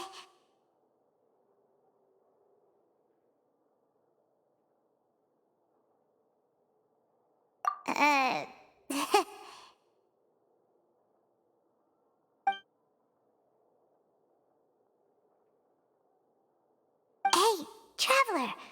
Maybe we should strike up a conversation with the person next to us. Since we're sitting together and the rest of the place is practically empty still, it's kinda awkward if we don't say anything. Ah, you little... Of course you put this on Paimon.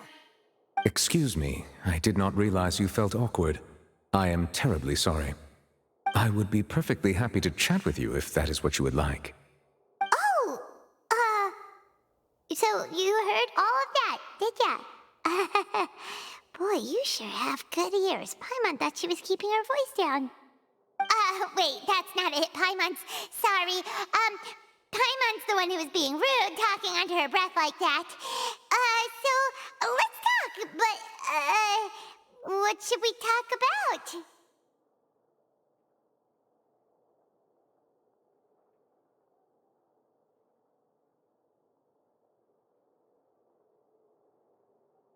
Oh, Paimon's got it.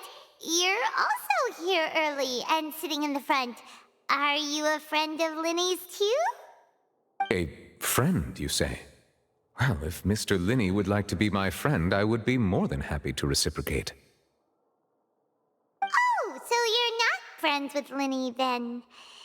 Oh, this is getting more awkward by the second. Paimon nearly forgot to make her introduction. Nice to meet you. Paimon is Paimon, and this is the Traveler. We just arrived in Fontaine. It is an honor to meet you two. I have heard of your deeds across Tevat. And as required by proper etiquette, I will also introduce myself. I am... Oh, Monsieur Nervillet. What an honor it is to have you here to see my show. Ah, Mr. Linny. I should say it is in fact an honor for me to see your performance in person. Wait, Nervillet? Could he be... I saw you all chatting just now, but it seems you still don't know who Monsieur Nervillet is. Allow me to introduce you to Fontaine's Chief Justice. That seat is always reserved for him. It wouldn't be too much to say that he's the symbol of justice and honesty here in Fontaine. Ooh, sorry for being so rude just now. Paimon had no idea you were such an important person. No offense taken. Being Chief Justice is merely what I do for work. Nearly every person has their usual reserved seat, so I'm not so special, really. And by the way, I should probably let you know, even though I would prefer not to. There's someone sitting up there in the VIP seats that has been striking a pose for quite a while now. I believe she is trying to give you a most elegant and impressive first impression. So I think you should take notice of her sooner rather than later. Otherwise, she may become flustered.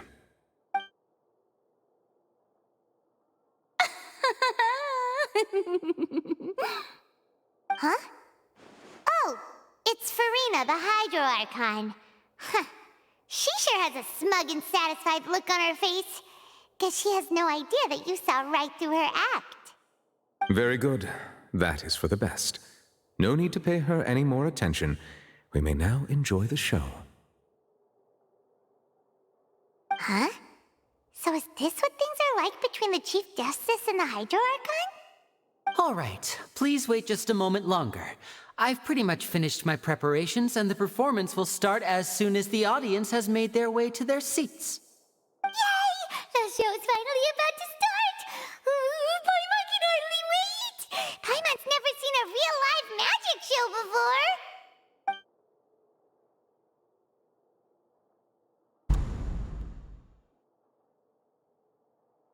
Oh! They're dimming the lights! The show must be starting!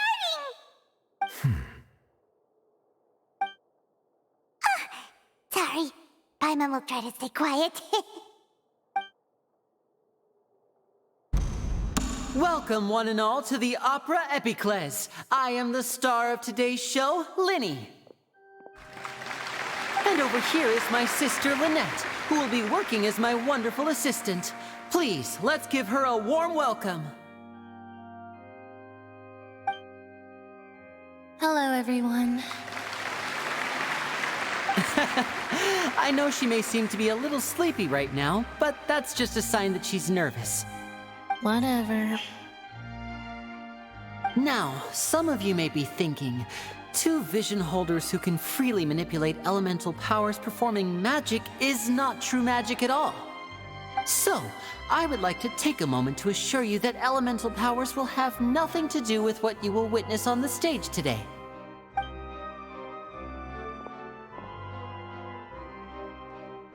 Both Lynette and myself have removed our visions for the show. That way, even the gods won't be able to help us. Oh, good point. That's what makes the show real magic. Now, without further ado, let the show begin. Lynette will now exit the stage to make some preparations. I know you might miss her, but don't worry. She'll be coming right back on stage momentarily. Perhaps in an unexpected way.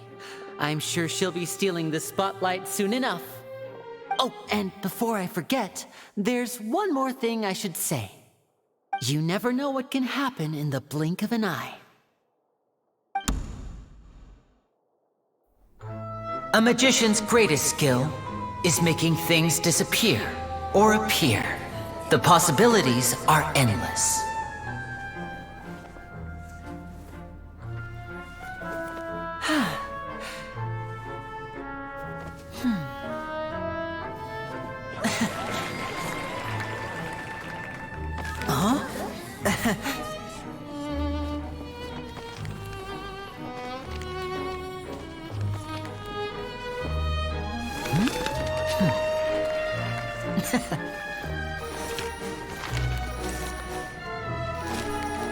But this isn't what you came for. These little tricks, you've seen them all before.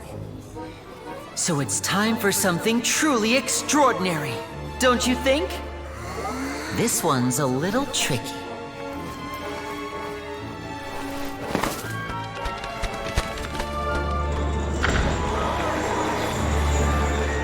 Using this water tank, I shall make my sister vanish completely, right before your very eyes.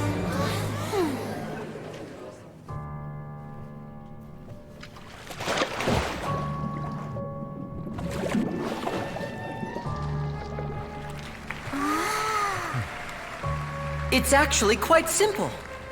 She'll just turn into air bubbles and float right out of the top.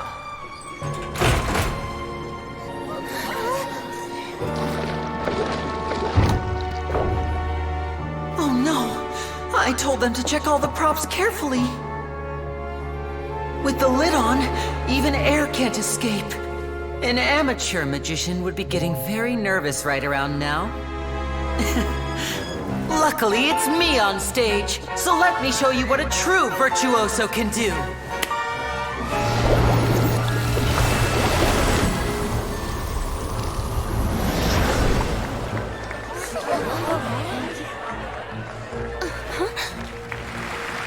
Lynette, are you still there? Don't go too far. We don't want to use up all our magic. Hi, I'm back. Uh-huh.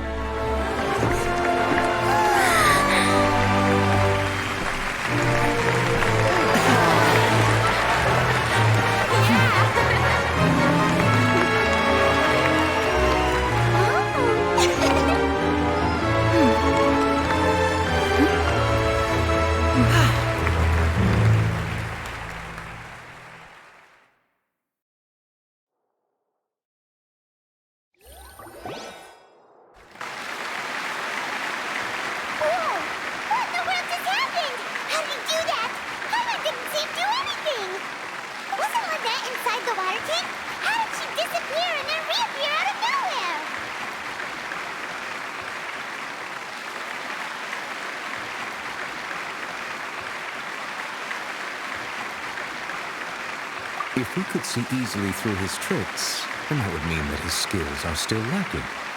To appreciate magic, you should focus on the show happening on stage, rather than getting caught up in trying to see that which has been intentionally hidden. Guess you're right. Paimon couldn't believe her eyes when Lynette reappeared. Amazing! Thank you everyone. I'm glad you enjoyed that performance. But our magical journey has only just begun. I've prepared even more astonishing surprises for everyone here. The magic of transformation and disappearance can go far beyond what you've just seen. I'm sure many of you are thinking that escaping the water tank was impressive enough, but Lynette is still my assistant after all. In which case, I have ample time to make all necessary preparations. So, for my next trick, I will require the participation of one lucky audience member. Please, if my assistants could bring out the magical boxes now.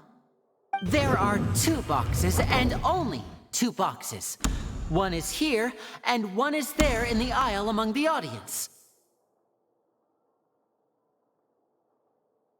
I'm sure many of our clever audience members have already guessed our next magic trick. A swap! Our lucky audience member and I will each enter a magic box. After 1 minute, we will each emerge from the opposite box.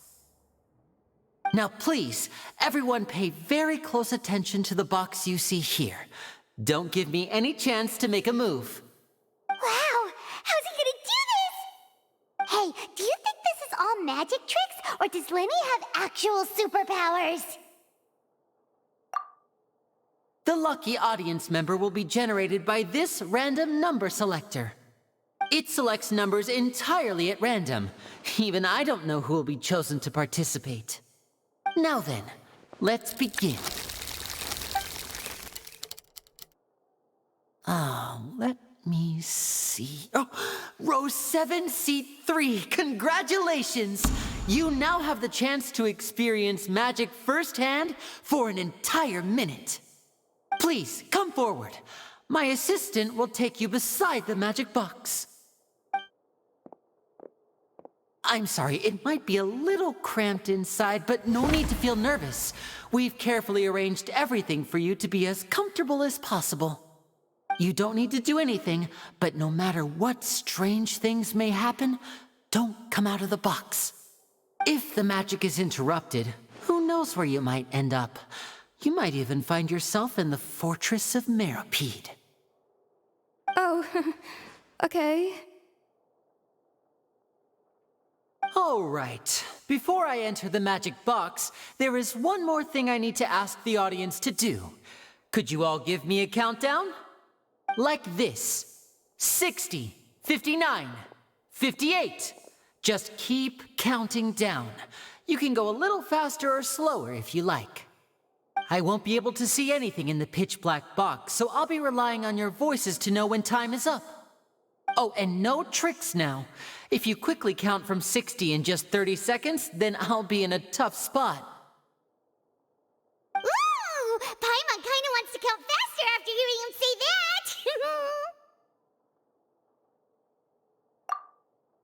No, that won't do. I can see it in your eyes. You still can't be trusted. Let's practice together. Come on, repeat after me. 60, 59, 58. 60, 59, 58! That's right, perfect. Keep it going. All right, I'll see you all on the other side once you've finished counting.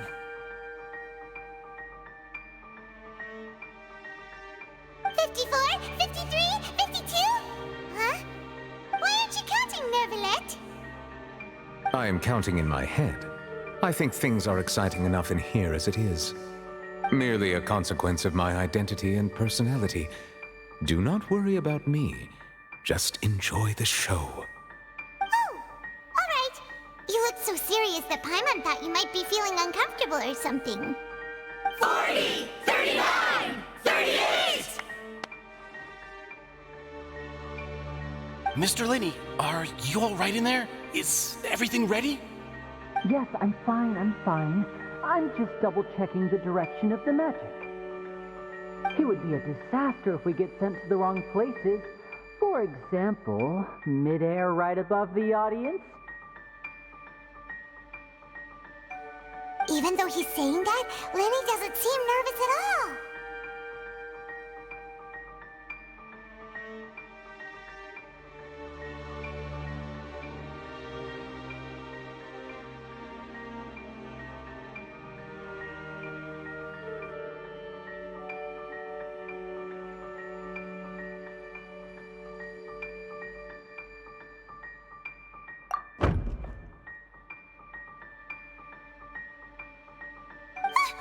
What was that noise? Did you hear it too?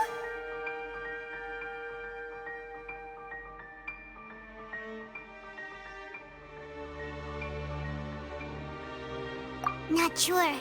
Anyway, it doesn't seem like anyone's worried about it. 25! 24! 23! What's wrong, Mr. Linney? I can still hear you moving in there. I seem to have accidentally knocked over a decoration. I'm trying to fix it, but it's pitch black in here. I can't tell left from right. Never mind the decorations. There's no time for that. The show is what's important. No, that's unacceptable. I want my show to be perfect. Don't worry, we still have 20 seconds. Hear them counting? 19! 18! 17! It seems things aren't quite going as planned. I apologize, everyone. It feels like you're all starting to count faster, but that's all right. I know it can be tiring to do such a long countdown. 10 seconds and change is still plenty of time. 10! Almost there now. Whew. Swapping two people is harder work than you might think. Even a master magician like me can't guarantee I'll get it right the first time. Hey, wait! Is this the back one? I can't tell. They both look the same inside. Huh? No, that's not it. I'll try again. 7! Hey, slow down! Honestly! 5! 4! 3! Whoops! That doesn't count! 0!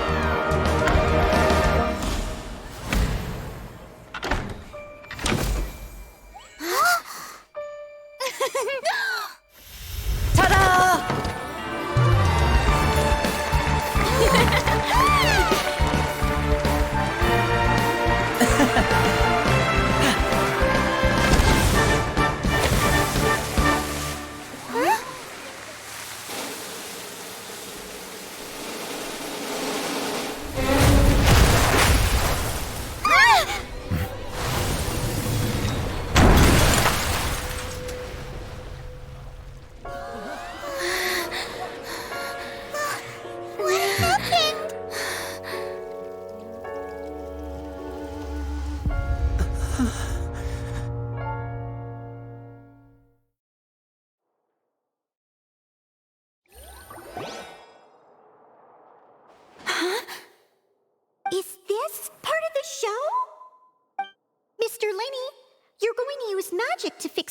stage now, right?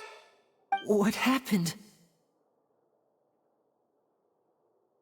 Oh no. Maybe this isn't part of the show. The girl was still in that box, right? This performance is over.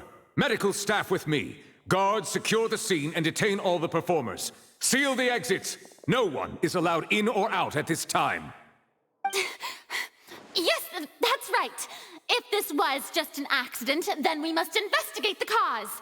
But if this was all part of some scheme, then those accountable will not escape the judgment of the God of Justice! No need to be alarmed, you two. We'll get to the bottom of this soon enough.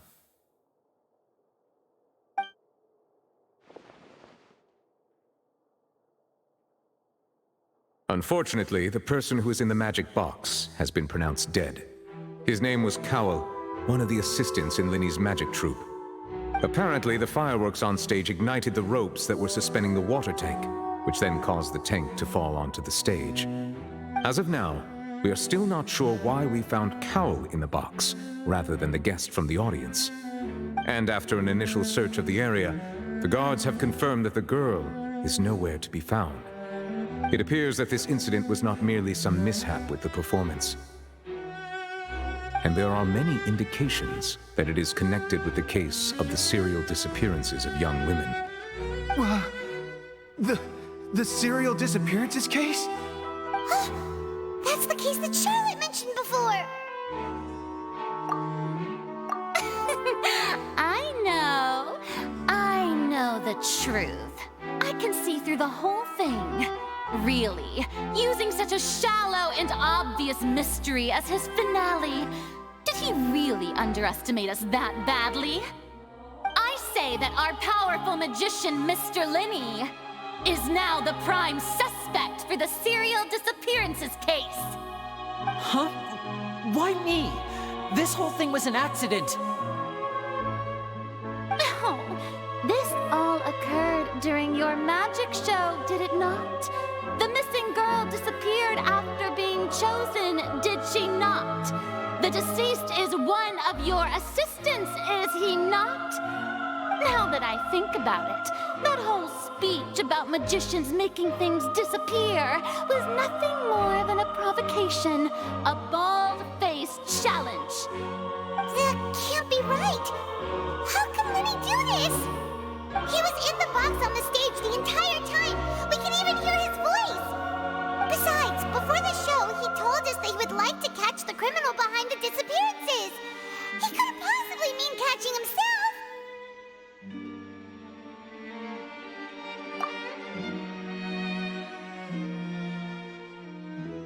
Save discussion for a later time, please. Lady Farina, may I assume that your comments just now constitute an accusation against Mr. Linny and his associates, and that you are pressing charges? I just think that I think it might be a little early to talk about formally pressing charges. But what Lady Farina said just now makes perfect sense. Looks like she's gonna personally deliver justice. A kidnapping and murder carried out under the cover of a magic show. Lady Farina said it all. I mean, of course, my dear people. But what excites me even more than the obvious truth before our eyes is the opponent I'll be facing.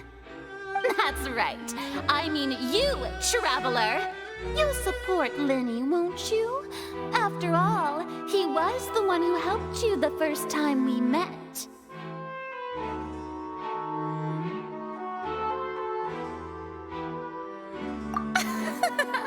Then there's no problem at all. You know, the Traveler and I already had a duel the first time we met. But with Linny's help, our little duel ended in a draw. But draws really are the most boring possible outcome. So, no more draws.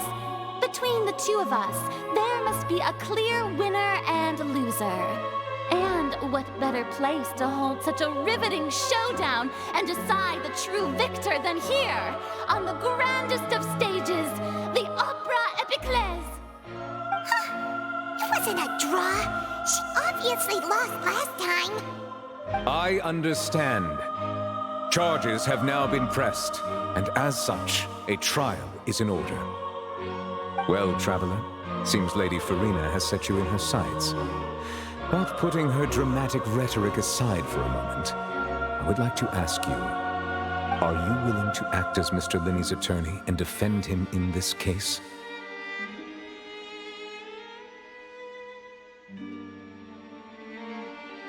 Very well. The trial will be held a day from now in the Opera House. Both sides may investigate the scene to build their cases and search for the truth.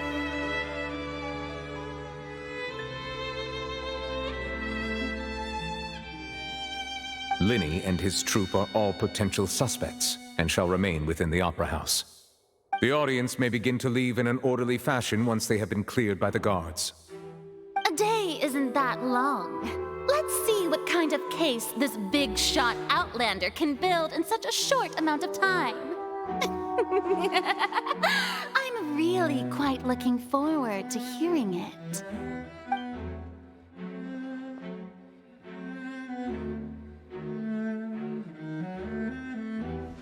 Linny!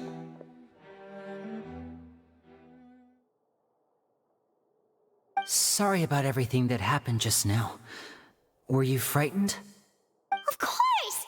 Who wouldn't be scared after witnessing an accident like that? Yeah, I'm a little shaken up myself. How could this happen? And poor Cal. I know you already claimed that you would defend me, but now it's just us talking. Tell me, do you think I could possibly be the murderer?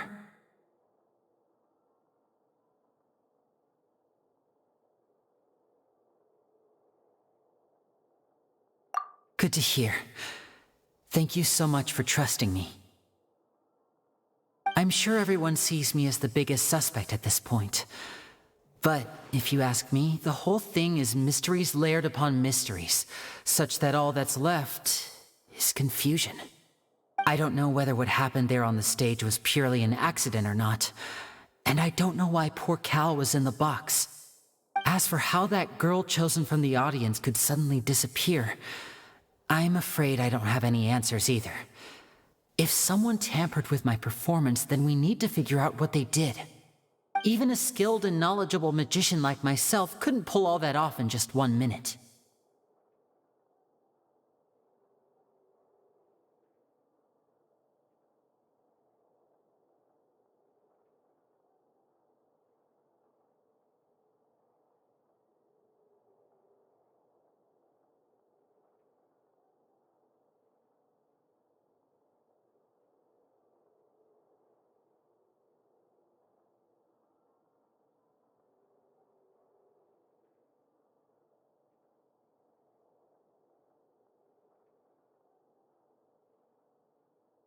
Which is precisely why we need to investigate!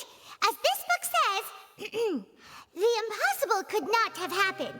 Whatever happened must have been that which is possible.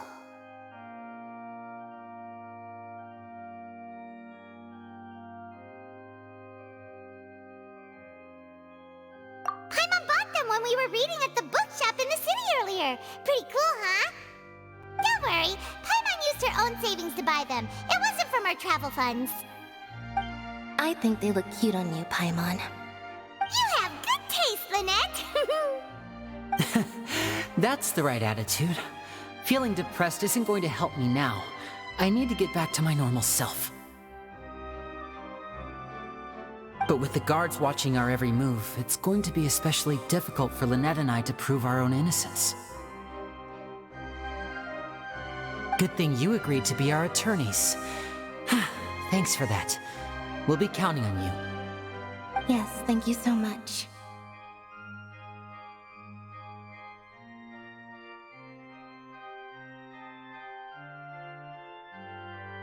Yeah, just leave it to us.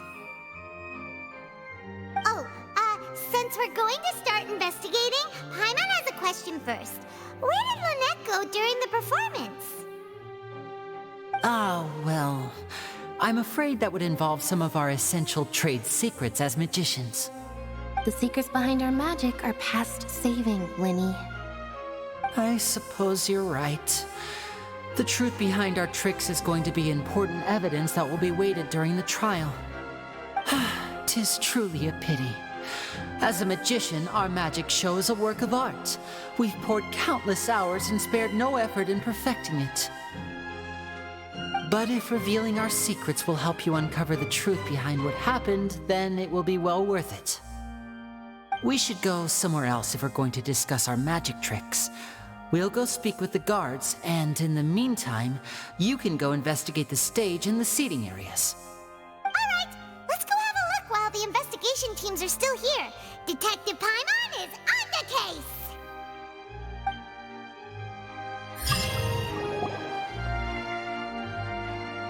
Hello, officer. How's the investigation going?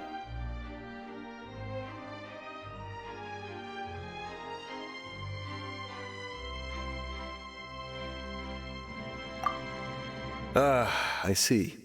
You must be the traveler that Lady Farina mentioned. Listen, I'll be perfectly honest with you.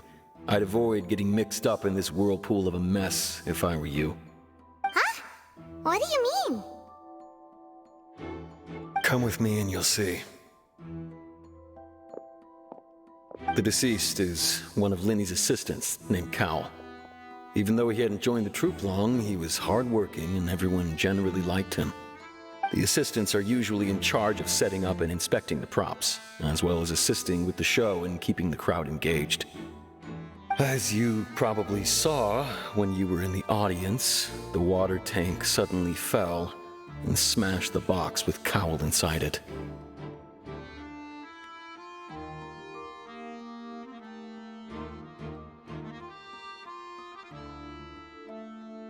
This is the real mystery. We've already searched the scene and were unable to find any traces of the girl. However, if you look carefully, the box was positioned directly under the water tank. The ropes holding the tank were then burned by the pyrotechnics on stage, causing them to snap. All these factors lining up so perfectly makes it hard to see this as a mere accident. If anything, the more logical explanation is that the whole incident was intentionally planned, and Linny is the most likely person to have access to all these areas. He doesn't have a motive! Are you both good friends of his? Well, you can't say we're good friends, but we've known each other for a little while. So in just a short time, he was not only able to win your trust, but even convince you to act as his attorneys. I know there's no such thing as magic. The real trick of a magician is holding the audience in the palm of their hand. I've seen a lot of cases, and I can tell you that people are the least reliable kind of evidence.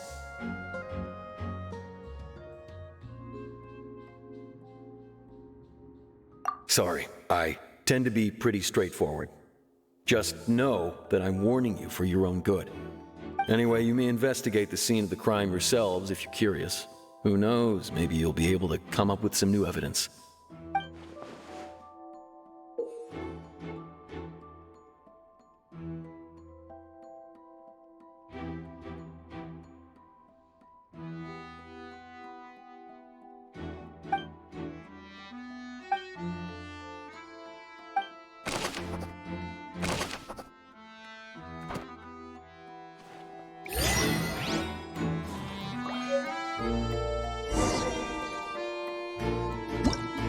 Whoever the murderer was.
the murder...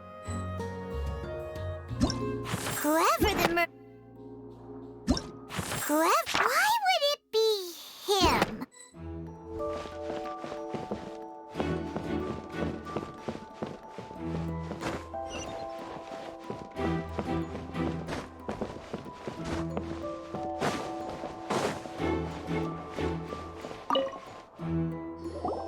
I see that you're investigating the area.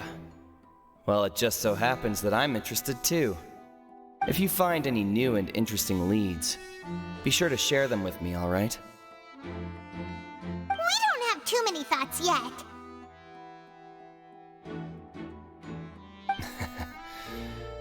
Then why don't I tell you my hypothesis first? The way I see it. And I'll start it with that loud thud. The thud? Oh, you mean the sound that happened during the countdown? Yes, exactly. It wasn't terribly loud, but I suspect that most people heard it. It's just that everyone was awaiting the results of Lenny's trick with bated breath, so no one paid it much mind. But now that the incident has happened, the thud has become an important clue. That makes sense. So, what do you make of it? I'm of the opinion that it may have been the sound of Lenny's accomplice, Lynette perhaps, jumping atop the water tank or something like that. And when the pyrotechnics went off, she cut the rope, sending the water tank crashing down. But wasn't the noise we heard too loud for that? Perhaps the balance wasn't right, leading to a particularly rough landing. Oh, that's true. I suppose I must reconsider. That does remind Paimon, though. What was with that sound?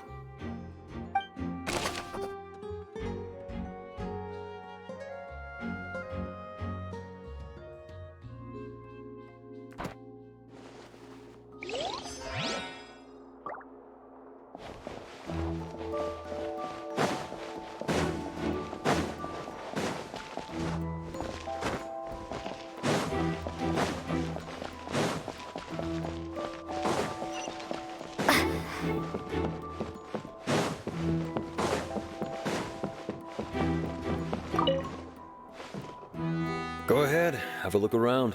In the end, we're both after the truth.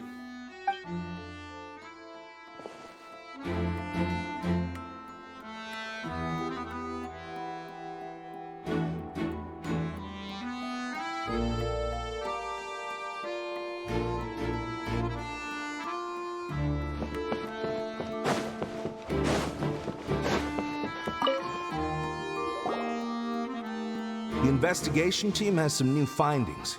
Turns out there's an issue with the random number selector after all. See, I told you. What if the machine picked some big guy's seat? You think the murderer would have still made his move then? Sorry to interrupt, but we're helping Lenny and Lynette with their side of the investigation. What were you saying about the number selector?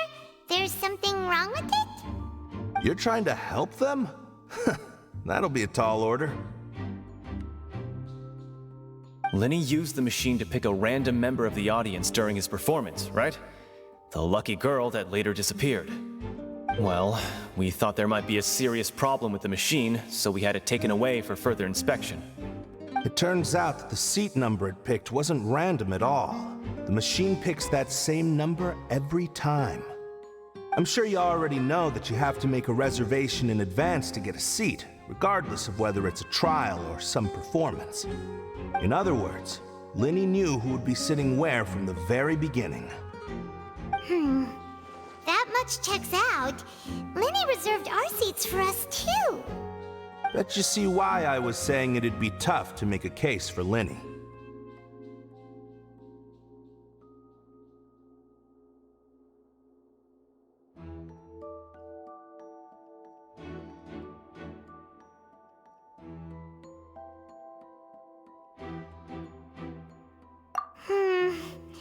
Even though it's bad for Lenny's case, Paimon had better write it down.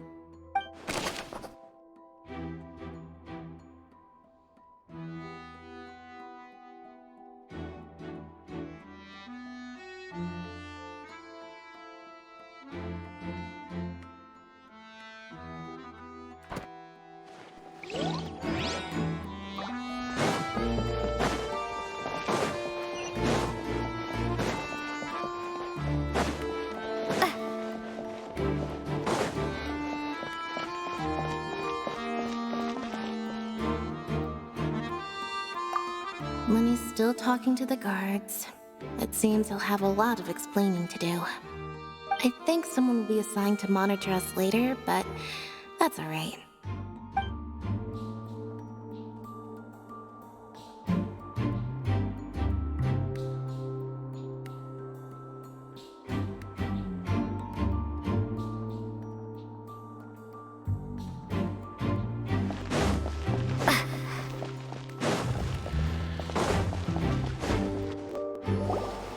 Hey, you! Yes, both of you! Over here! I've been keeping an eye on you for a while now. Huh? You mean us? That's right. If I'm not mistaken, you're also among those who wish to cut down the thorns and pursue the truth. No? And by the looks of it, you're not from Fontaine. Well, you're right on the more about that one, but who are you? Have you never heard of the Spina di Rosula? From mediating disputes and providing protection to solving conundrums, you name it, Spina di Rosula does it. And I, Navia, have the honor of being its renowned president. Though those who play by our rules call me boss. I'm Silver, her attendant. Pleased to meet you. And I'm Melus. Demoiselle's various daily needs and affairs are under my purview. Huh? Boss? Demoiselle? What gives with the names? Well, I am the second generation president. Malus and the others are still used to my previous title. My apologies, Demoiselle. Should you prefer, boss, I will endeavor to use that instead. No, no need. You don't have to call me boss. Just Navia is fine. Okay, if you say so. Not that we're members of Spina di Rosula anyway. All merely trifling details. Never mind. Now, back to the situation at hand. That's right. I've always kept an eye on the serial disappearance cases. My interest stems from a matter back from my father's time. Judging from the look of things, I find Lyney an unlikely mastermind. Really? We think so too! That's why we're looking for clues now. But how did you come to that conclusion? Intuition, naturally. My unparalleled intuition. Farina sure was quick to point the finger at Lyney without any decisive evidence whatsoever, wasn't she? But that's not uncommon for her. If you remember, the Justice had to interrupt her and ask if she was pressing charges just to keep her from getting carried away. Anyway, a trial begins the moment someone levels charges. And, of course, there was no way Farina was going to back down in that situation. Sounds more like you just don't trust the Hydro Archon. Well, what's your opinion? I must admit that she can be interesting at times, but liking her doesn't mean that I'll blindly agree with her. All right, I've answered your question.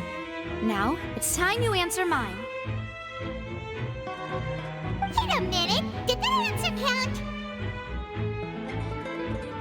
Well, I say it does. But don't worry, you won't hear any pointless questions from me. In your opinion, do you think it's right to treat a trial like it's an opera?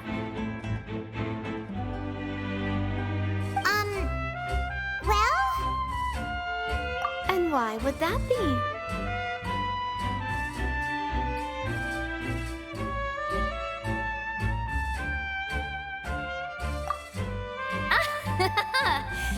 See, Silver and Malus? I told you they'd be different. Most astute of you, Demoiselle. I, too, think that the Traveler's response was most excellent.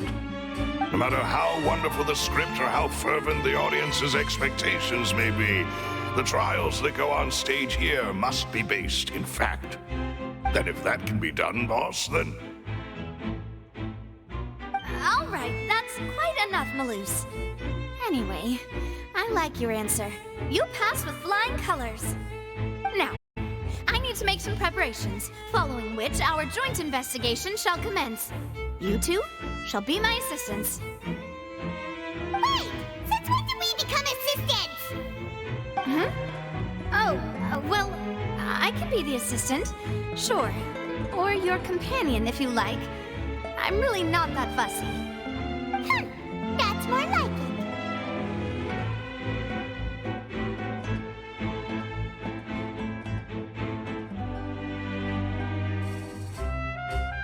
Far be it from me to brag, but I believe that Demoiselle's intuition will be instrumental in uncovering the truth. You wish to save a friend from false accusations, and we wish to unravel the disappearances. In this sense, our goals are aligned. You have a point. Huh. You're quite the talker, aren't you, mister? And what about you over there? What do you think? You seem like you've got something on your mind. I have nothing to add. Oh, alrighty then. We'll be making some preparations first. Just be sure to let us know if they start revealing Lenny's tricks. Thanks!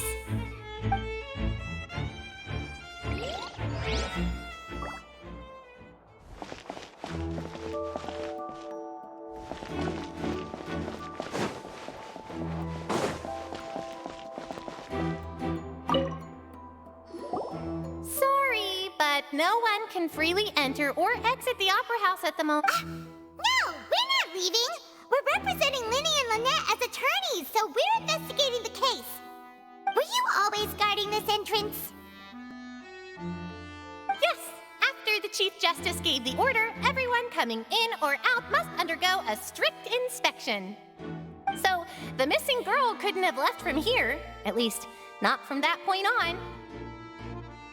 I doubt there was much opportunity then either. How can you be so sure,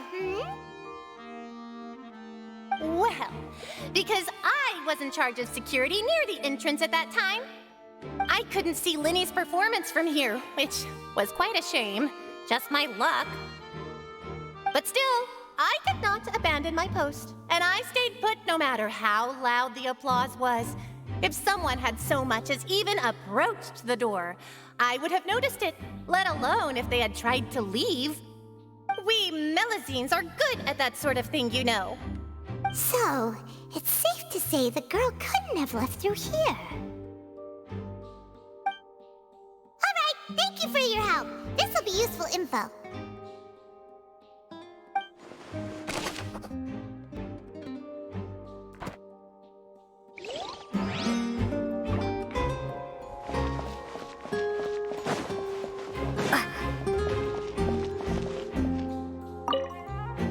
Speaking of that, I think magic shows would be very popular in Poisson.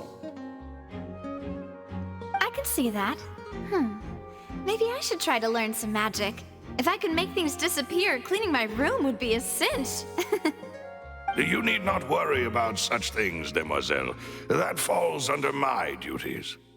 Oh, right.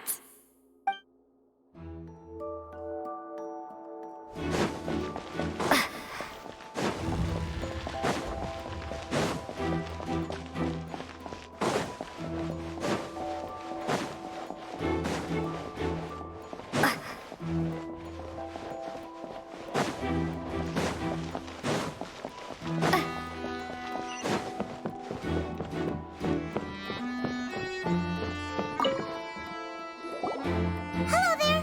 What are you investigating?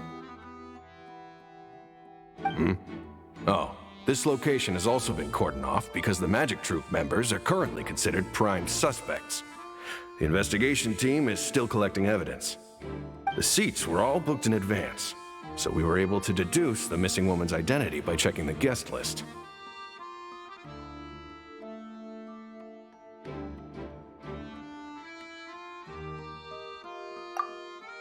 Sure, it's not like this is confidential information. We will publish it later anyway when we petition the public to help us find the missing person. Her name is Halsey. She's a painter from Fontaine who's made a bit of a name for herself. Apparently, she wasn't a regular at the Opera House, but she'd been feeling some pressure with her work lately, which made her decide to come see the magic show. The magic troupe members all claim not to know her. We have looked into her social connections. It seems that she has no personal grievances or conflicts of interest with the suspects.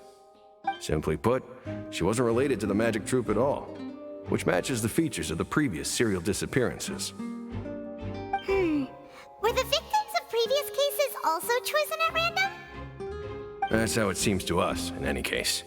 Apart from the fact that they were all young women of around the same age range, there really weren't any other connections between them. Okay then.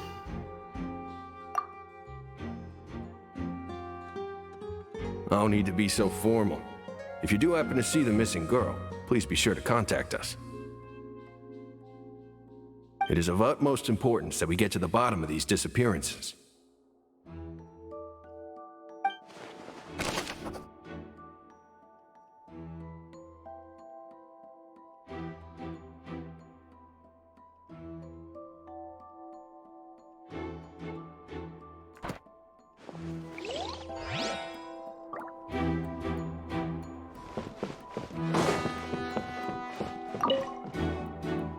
Go ahead, have a look around. In the end, we're both after the truth.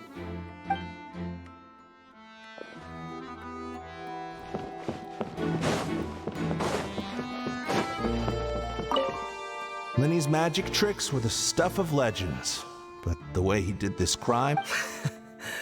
Look, doing magic tricks is one thing. Pulling off crime is something else entirely. Maybe he was just too full of himself.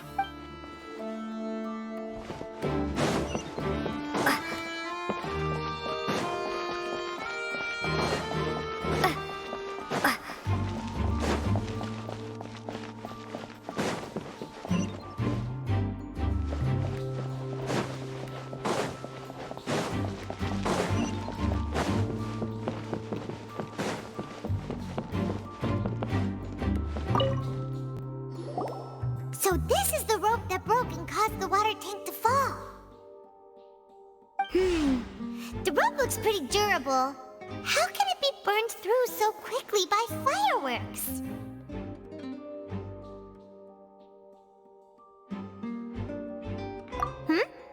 Why are you suddenly so serious, Traveler?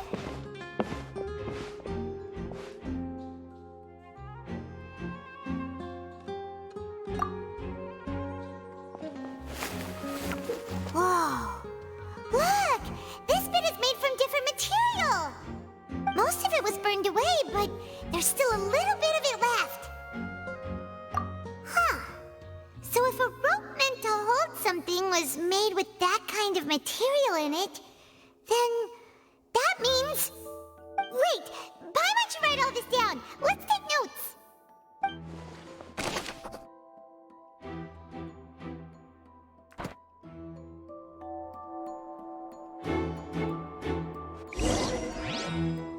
We've checked everything of note here at the performance venue. Paimon wonders how Lenny's discussion with the guards is going. Let's go see, shall we? Understood. Then I will be going with you. Just so you're aware, I will be monitoring your actions and making notes as necessary. Very good. Thanks for being so agreeable. I'd pull a rose out of my hat as a gift for you if I could. You may spare the pleasantries. I'm just doing my job. You've arrived. Who's this? Me? I'm Spina di Rosula's guardian angel. If you've got a problem, I've got the firepower. Sorry, I got a little carried away there. Call me Navia. I'm a partner of theirs, and will be helping investigate this whole situation. And these are my companions. Would you mind if they join as well? Fine by me. Oh, new helpers? I would be most grateful. Well, let's just say we're tagging along. It's not every day you get to see the secrets behind magic performed on such a large scale. I appreciate your kind interest. Come with me. we'll be heading below stage. Huh?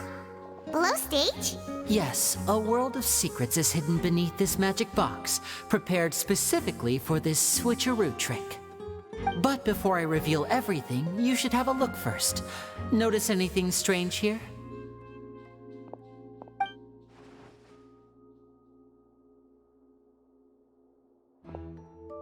I'm not trying to be dramatic. Remembering the details of a trick will help you understand the methods used to perform it more easily.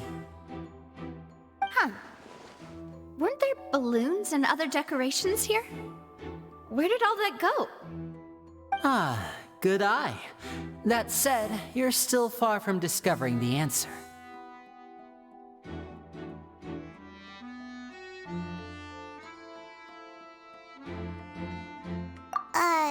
The back?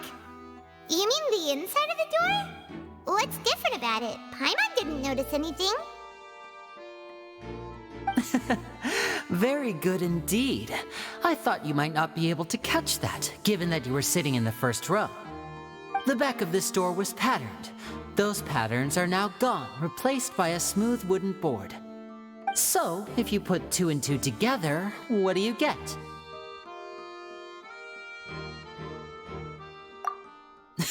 Exactly. All right, let's go. I'll tell you how it works as we head down.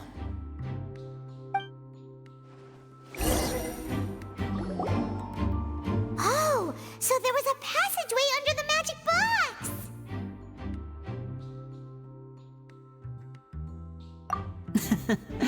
I knew you'd figure out most of it as soon as you saw this place.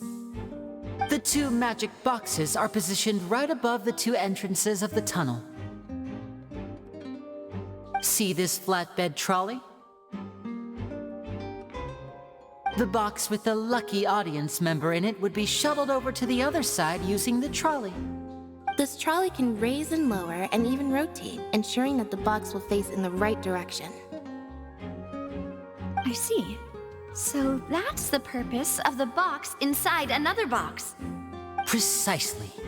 The inner box would descend after the audience member was put inside and be moved along the trolley, all while the outer box would remain on stage as if nothing had ever changed.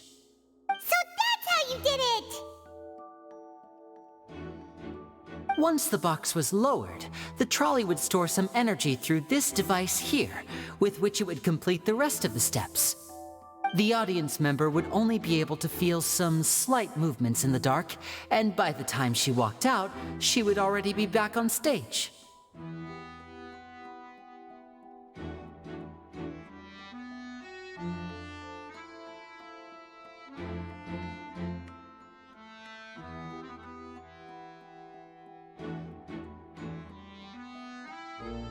Right!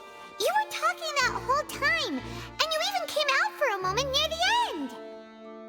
Ah, yes. A phonograph operated by Lynette was used to achieve that effect. My assistant and I had already scripted our conversation beforehand. When the countdown began, I had already gone to the opposite box via a tunnel using that ladder. And what about Lynette? Where was she? I was in the mezzanine space in the back of the box. Oh, interesting! That's how we were able to coordinate Linny's lines with the assistant. And by the way, I was the one who walked out of the box at the end. I mean, we are twins. All it takes is a change of clothes and no one can tell who's who. And that's my favorite part of this trick. Only Lynette and I can perform it. So that's how it all worked! Wow! Every detail you revealed was more amazing than the last!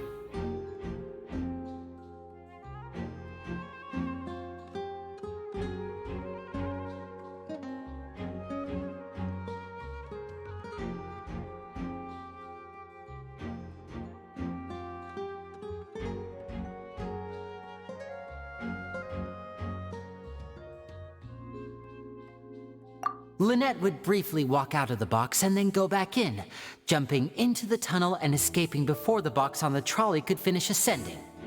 and then I walk out of the other box in the audience area, and the trick would be complete. The operative word here being would. But as you saw, Cal was in the box, not our audience member.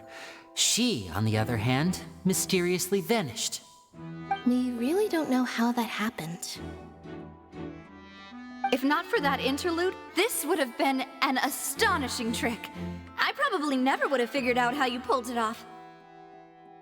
And yet, to think that someone was able to use this magic trick to commit a crime. Could we have a look around? I think we can come up with some more leads. This is the scene of the crime, so Linny and Lynette are not permitted to stay here. I'll escort them back up. Yes, of course. No need to be so strict now. I won't disappear into thin air, you know. Thanks, everyone. We're counting on you.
These are the clothes that the lady chosen from the audience was wearing, right? Her clothes are here, but she's nowhere to be found.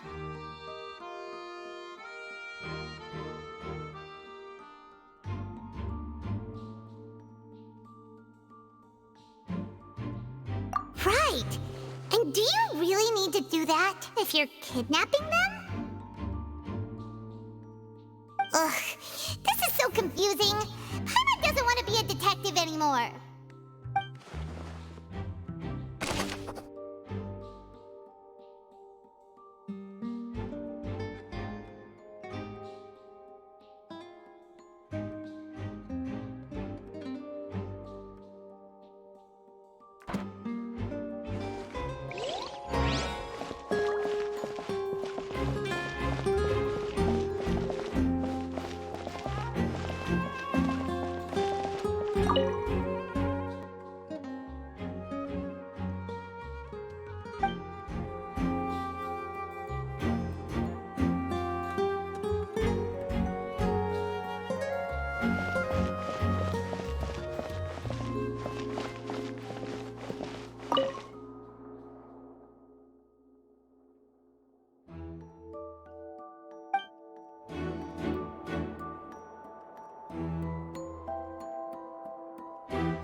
What is this place? It seems someone could fit through here. Huh. Could this have been the suspect's escape route? Alone, perhaps. But if they had to pull another person with them, the space would be too narrow. But there are no other ways in or out of here.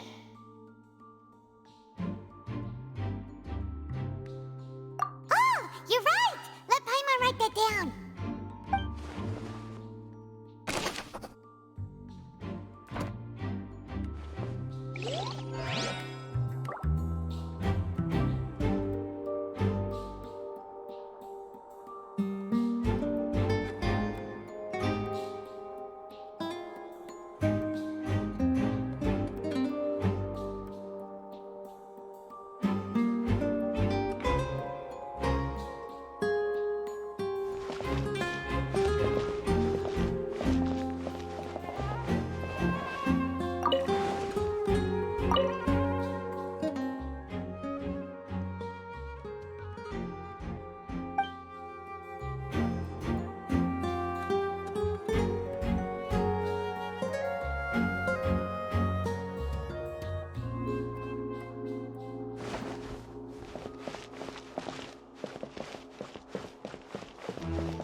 What's this? Looks like a hook tied to the end of a rope. Huh? There's all kinds of odds and ends here.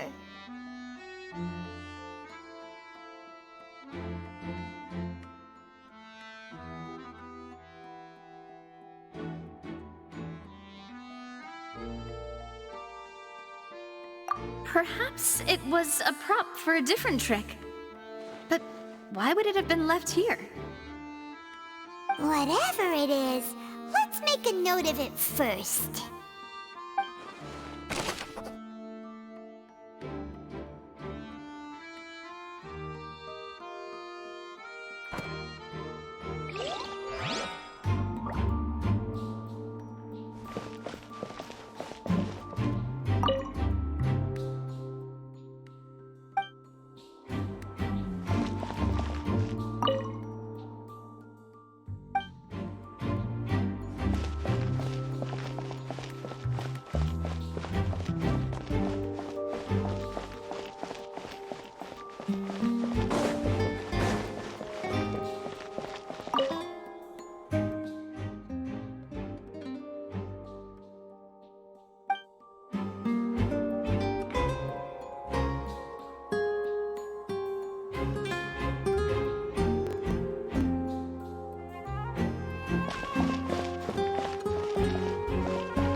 The floor is wet. Please be careful not to slip.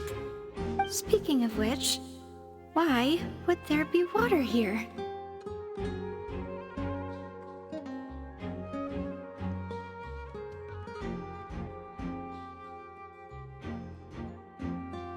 Oh, Paimon knows! It's one of those tricks where you pour water into a jug and then flip the jug over only for the water to disappear? And here's a broken vase! Huh. Did the trolley knock it down while moving? That can't be. The trolley moves along tracks from start to finish. It couldn't have hit the vase at this distance. Let's note this down too and think about it later.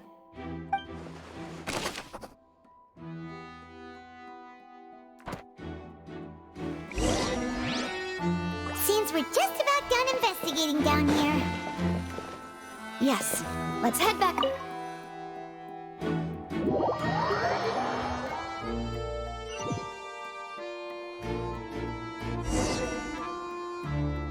Well, we've ascertained the state of the crime scene. Let's find a place to sort out our findings once Malus returns.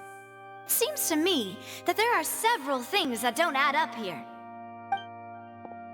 Apologies for the wait, demoiselle. So, what did the guards say? Did the criminal escape through the vent? They believe the odds of that are very low, since the vent leads to the Opera House's basement. The guards have checked the area carefully.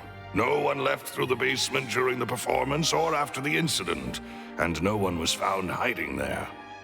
So the tunnels become like a secret chamber then! You know, like the kind you usually see in novels!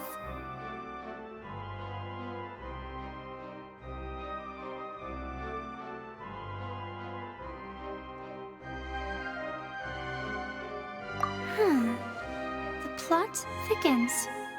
Halsey's disappearance and Cowell's death are both quite inexplicable.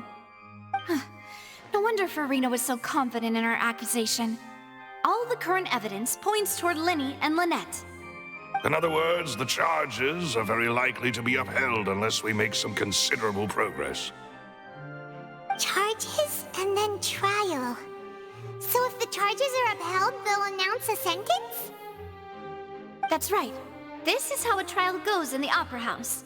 During the proceedings, the Chief Justice and the Oratrice will hear statements from both sides.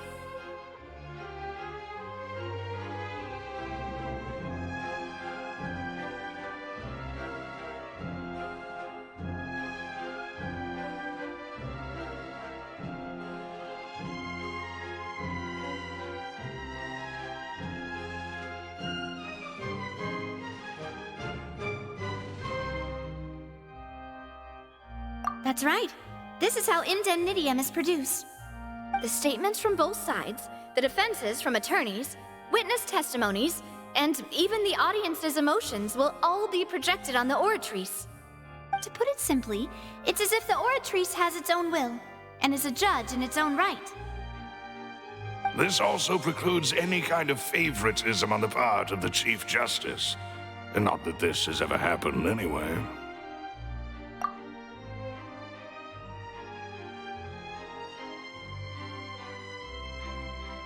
Once both sides have finished speaking, the Chief Justice will make his final decision.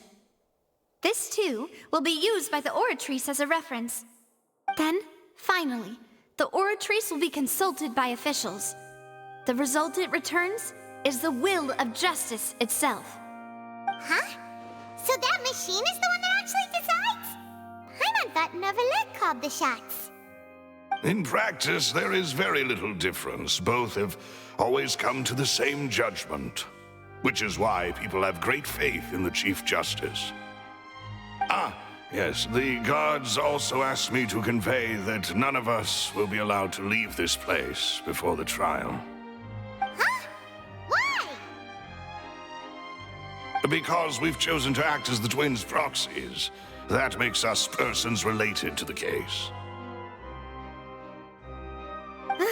concerned that we might be colluding with outside parties, or that we might find outside help to disrupt the case. And even if that were not so, it could prove problematic if we happen to spread key information about the case ahead of time. I'm ready to break out at any time. Whoa, whoa! There's no need for that! Paimon thinks they have a point! That said, are they providing food? Of course. I just hope you don't mind the lack of options. I'm afraid that catering to all tastes is not in the cards, nor is any guarantee of balanced nutrition.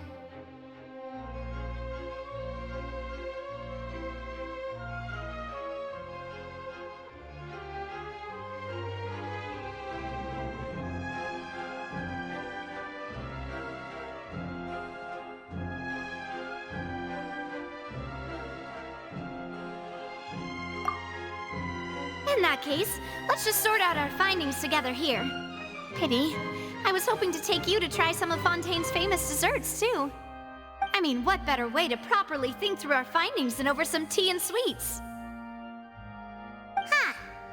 Breaking out suddenly doesn't seem like such a bad idea after all.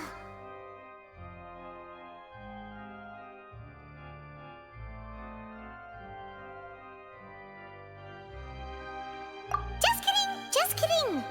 Paimon will still do her best, even if there are no snacks.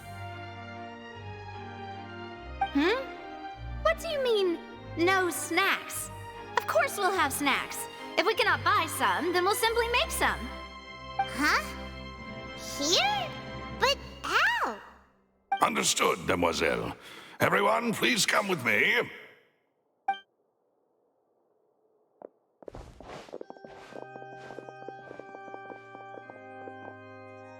Wait, you're carrying a portable stove with you? Yes, I must be prepared to meet the demoiselle's baking needs whenever the fancy strikes her. I have eggs, sugar, and almonds at the ready. Good work, you two. Then I'll get to it. Please sit tight for a moment. You'll get to taste my awesome snacks soon enough. These three are quite the interesting group.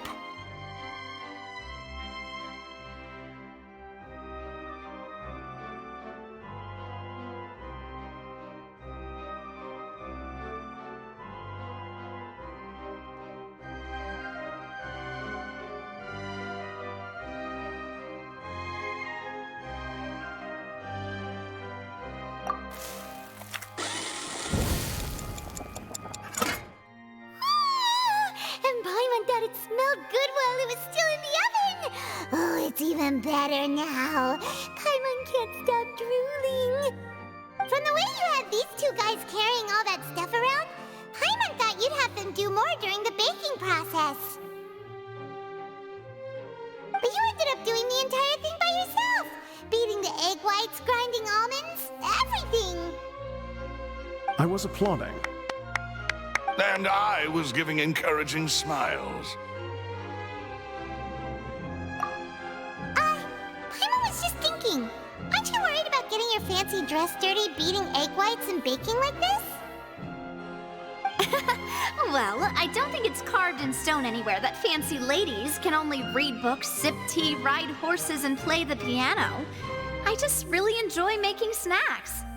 Don't underestimate beating egg whites, by the way. It's a real arm workout. You also need to beat them to just the right consistency, or your macarons will crack. Anyway, give these a try, fresh out of the oven. There's 3 for each of us. Only 3? Well, eating too many sweet treats might send all that sugar to your head.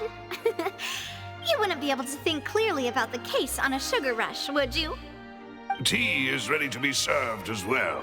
This is Demoiselle's favorite, strong black tea with a floral fragrance that clears the mind and lifts the spirit.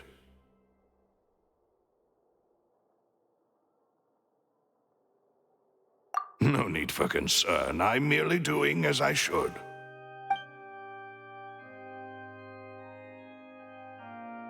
All right then. Down to business. As Paimon Archon mentioned previously, the tunnel seems to be something of a secret chamber.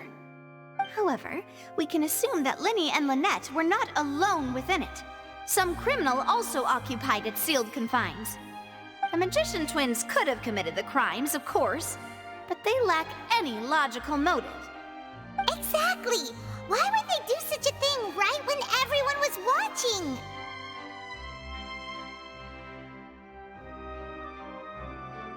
The flower vase and the thud we heard during the performance could indicate some altercation between Halsey and the criminal in the tunnel, resulting in the shattering of the vase, the discarding of her clothes, and her abduction. Perhaps the criminal thought that since she was chosen from the crowd, she would be too easy to identify if she was still wearing the same clothes. Paimon thinks that makes sense, but the real trouble is...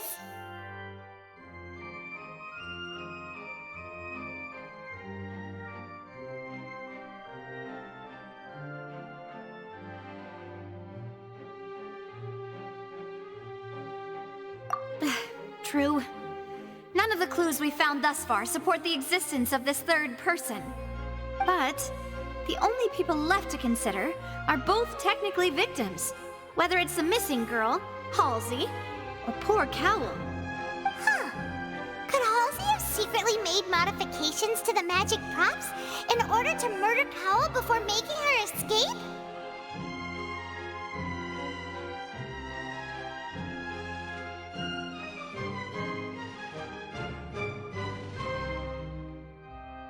That's right. And even if she had tampered with the setup, she would need to understand the entire trick to pull it off. Nor does she have any motive. The guard said that she has never had any dealings with the Magic Troop's members. Were we not thorough enough in our search?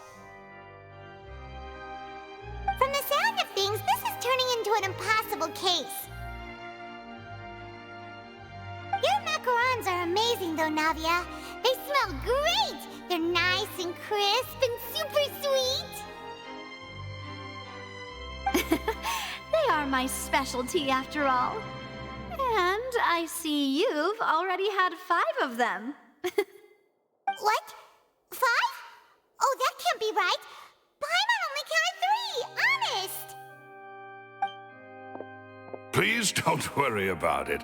At my age, a few less sweets might actually be a good thing. No! Being greedy is one thing, but Paimon knows how to count. Besides, Paimon knows that if she ate too many, then others wouldn't have enough.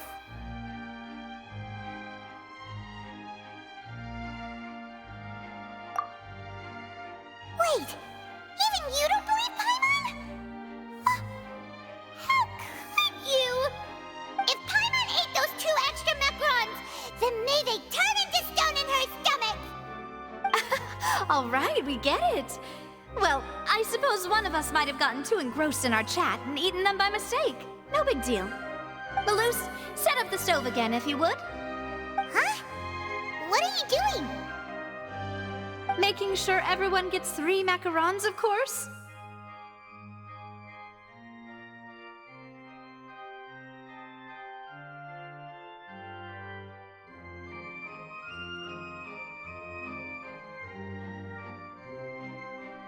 Exactly! We don't want to trouble you. As you wish, demoiselle. And I have the egg, sugar, and almonds. Well, this really is your hobby, huh?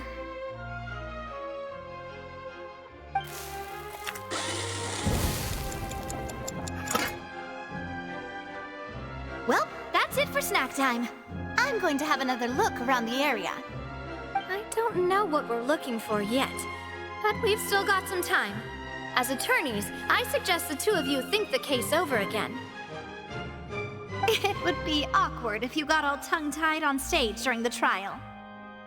Alright, thanks for your help, and for the snacks. It was nothing. A small task for the Spina di Rosula.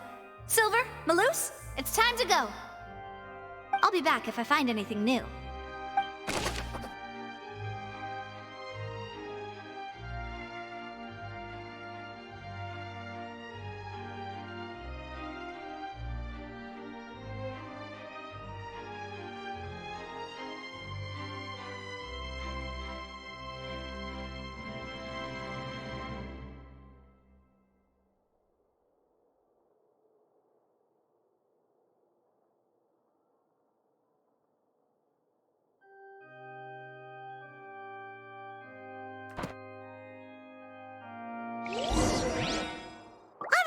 It's time to put our heads together.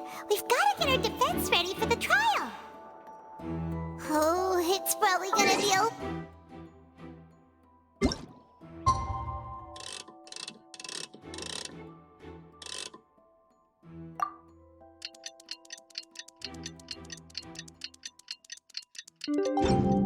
Osmanthus wine tastes the same as I remember.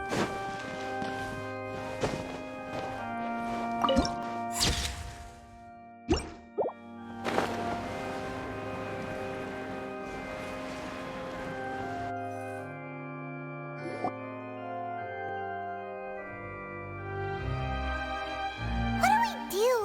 The whole situation is so confusing.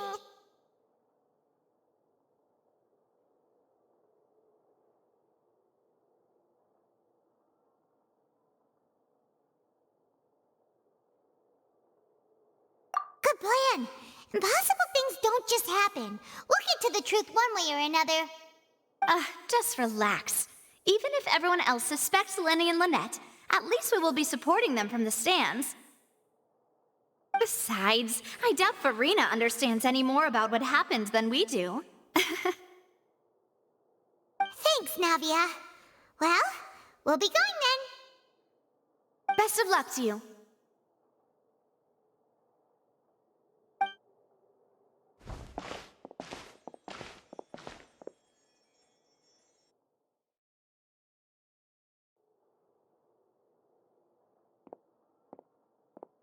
Ah, finally, you're back. Well, how did your investigation go? To be honest, you might be disappointed.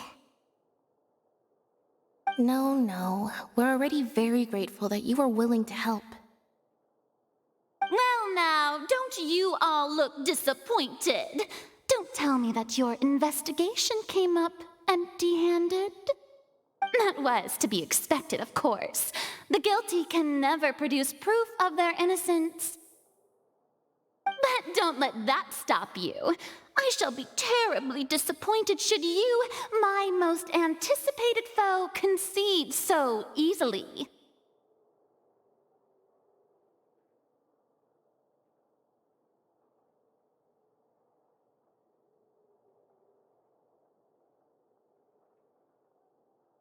Since both parties are present, I declare that the trial regarding the magic show incident is now in session. Firstly, in order for the audience to understand the causes and results of the incident, could we please have Mr. Linney explain the trick? Yes, of course. I will explain while Lynette demonstrates on stage. All the necessary items have been prepared.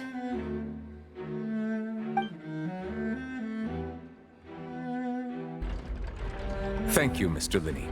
In that case, I take your statement to be that you ran to and remained hidden within the magic box in the audience stands once the trick began, and thus could not have committed the crime. Is this correct? Yes, that's correct, Your Honor. In that case, I call upon the prosecution. Lady Farina, do you wish to refute his statement in any way? Why, of course I do. Allow me to take the first shot and break this case wide open. Mr. Linney is clearly lying. There is no way you could have been in the box the whole time if you were to abduct Halsey and murder Cowell. In fact, I'd say you were hardly in that tunnel at all. That is simply your hypothesis based on the presumption that I'm guilty. Oh, is that so? And if I may ask, what did you hear while you were inside your box? The roaring countdown of the crowd, of course. That's how I kept track of the time and built anticipation for the finale. And you didn't hear anything else at all? Nothing that might leave an impression of any kind? No, nothing. I see. But when the count reached 30 seconds or so, there was a thud. One so loud that I believe practically everyone heard it. Huh? Hey, hang on. Something's not right here.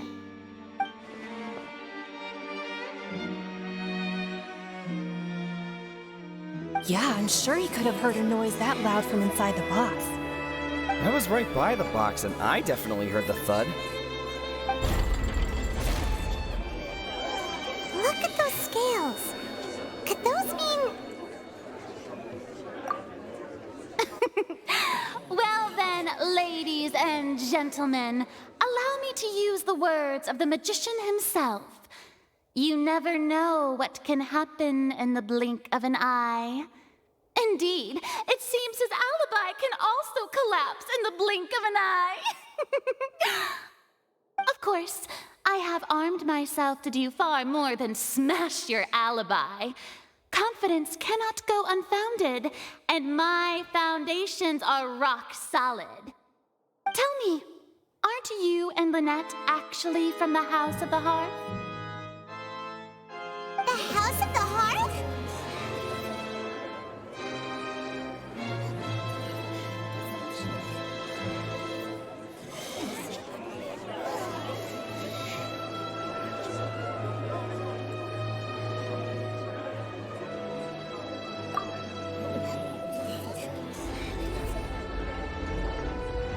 No wonder they did something like this. So the serial disappearances were the Fatsui's doing. Now it all makes sense. I've got a feeling that what happened on stage probably wasn't just an accident. That's irrelevant. Our identities have nothing to do with what happened. Indeed. Then perhaps you could tell us everything that happened during that 1 minute. Your first priority is to prove yourself innocent after all. I'm sure there is little that needs to be kept secret now. Unless your script already has holes in it. The Outlander is speechless. My, oh my, don't they look flabbergasted?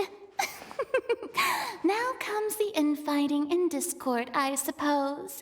This was almost too easy. Good thing I made all those preparations. Seems the all-nighter I pulled last night is really paying off. Hey, Linny! Why didn't you tell us this before?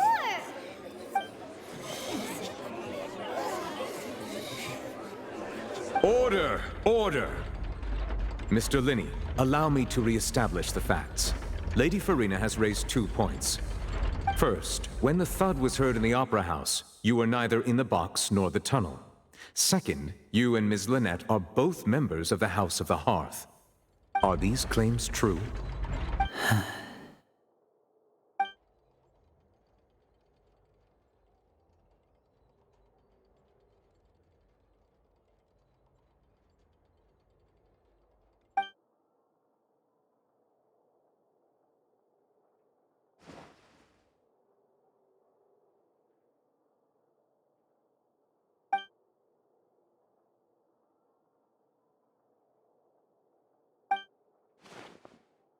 Please answer my question, Mr. Linney. I'm sorry. Yes, they're true, Your Honor.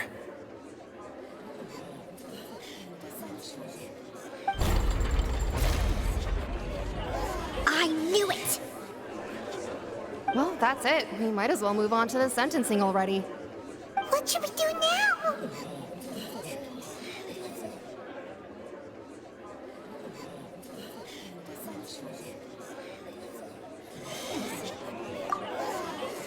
Granted.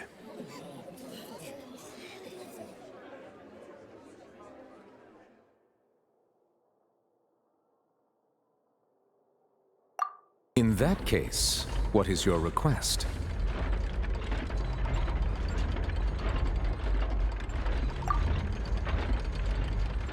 Is that really necessary? They're already as good as guilty. The defendant deceived their own attorneys. What is there left to discuss? Order! Order, I say! Your request is reasonable, and we shall adjourn. This trial will reconvene in 1 hour. So you would stick to Mr. Linney's defense even after knowing what you do now? You certainly have more professionalism than I thought. In that that case, my dear audience, let's allow the joy of victory to steep for a little while longer.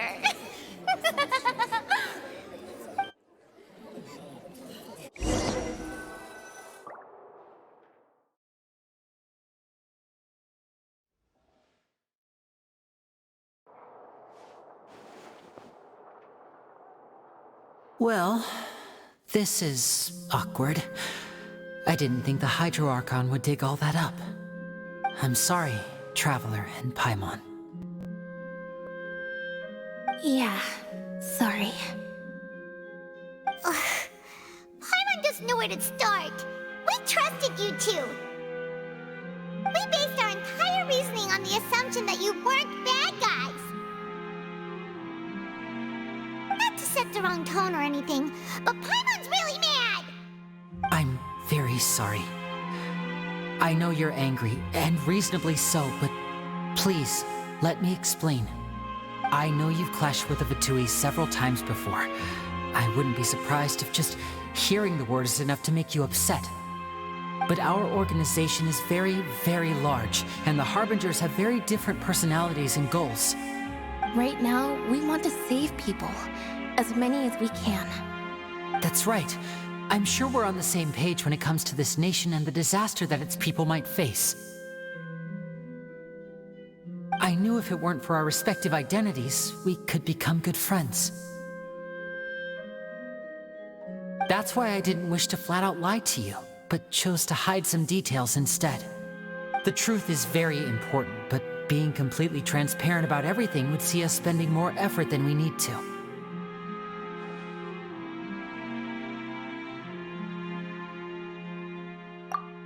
Right. So, you be the judge. Heck, if I were you, I fear that I'd even struggle to trust me at this point. You met a Fatus who works as a magician, a trickster by trade. All by coincidence, too. But still, I'm asking you to trust me. I am no criminal. At least, not in this case. Sorry. Please forgive us.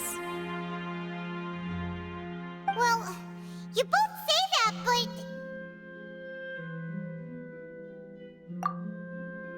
Right, let's hear your answer first, and no lies now! Of course. I'll answer any question you ask. We've been trying to find out how the Oratrice operates. We want to know why it has a consciousness. Why can it deliver sentences accurately?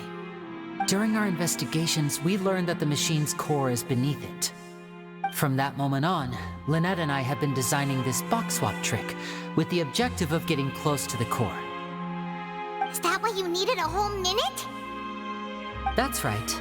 In truth, the audience would take about 75 seconds to count down from 60, while I would only need 15 to get to the opposite box. So, after jumping into the tunnel, I accessed the Opera House basement via the vent, and went to investigate the room in which the core is stored. That air vent was created during the construction of the tunnel specifically to execute this step.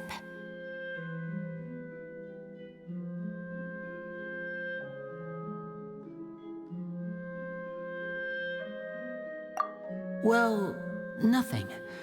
As soon as I reached that room and was about to investigate, I heard someone's voice. Which should have been impossible, of course. I was quite certain that I was the only one in the room. That voice seemed to recognize me and tried to speak to me. I chose to err on the side of caution and retreated the way I came. On the way back, I saw the broken vase and the clothes on the ground, but the countdown was almost finished, so there wasn't time to give it any thought. After that, the homicide occurred just as you saw.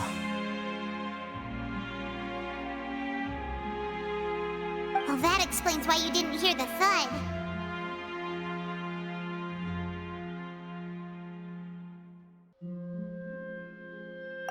Because of that prophecy I told you about, of course. We must know all we can about this nation's secrets in order to deal with that prophesized crisis. That's the only way we can save everyone. So, there you have it. The whole truth. I swear, I didn't hide anything from you this time. It was never my wish to proceed under this cloud of mistrust either. But like I said earlier, you can be the judge. If you want to leave because you don't trust the Fatui, there's nothing I can do to stop you. Well, Traveler, you decide. Paimon will follow your lead however you choose.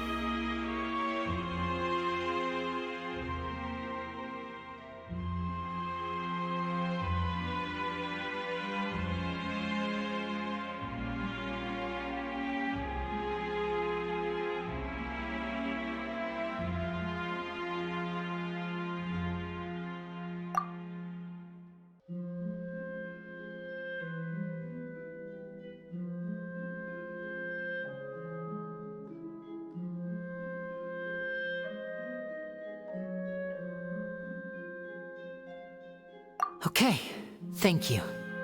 Thanks for giving us a chance. The current problem is that the scales are tipped pretty badly against you two. If we want to refute the Hydro Archon's accusations, we're gonna need a seriously watertight defense.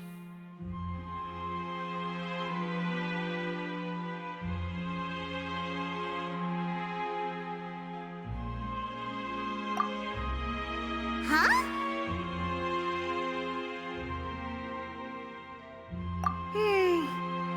Oh, Paimon thinks she gets what you mean.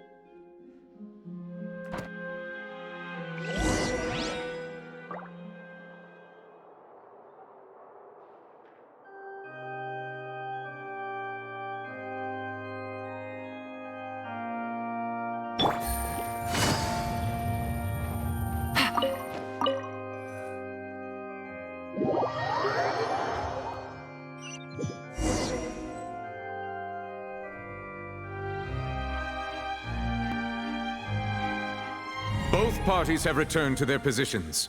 Let us continue the trial. When last we left off, Mr. Linney acknowledged the new evidence presented by Lady Farina as fact.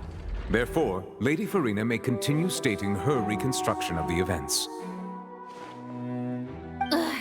That took long enough. Now then, if everyone would lend me their attention. At this stage, let's revisit that scene from Linney's perspective.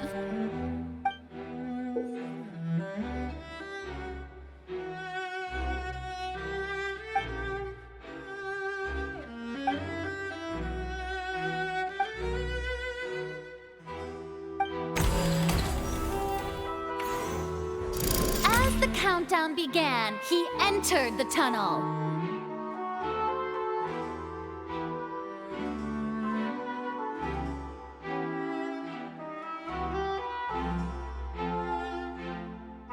When the flatbed trolley passed, he opened the box and got into an altercation with Halsey, which caused the loud thud.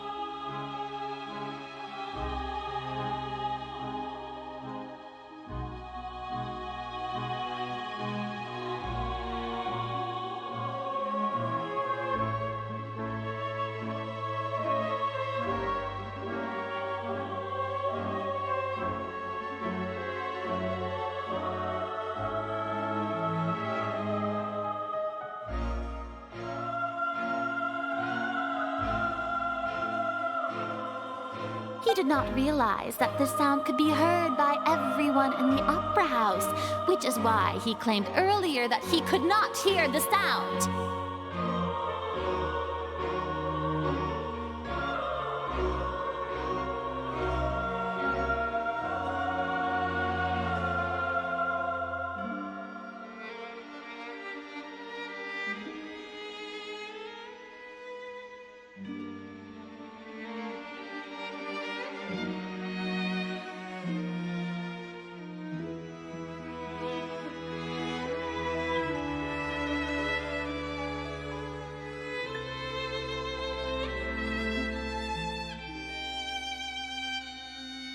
Finally, he used the vase to knock her out, before making her change clothes to prevent others from recognizing her.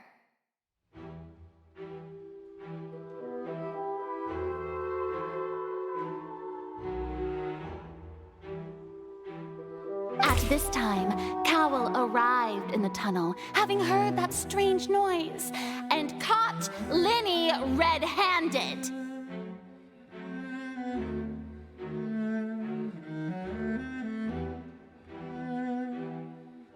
So Linny proceeded to knock him out too before stuffing him into that box.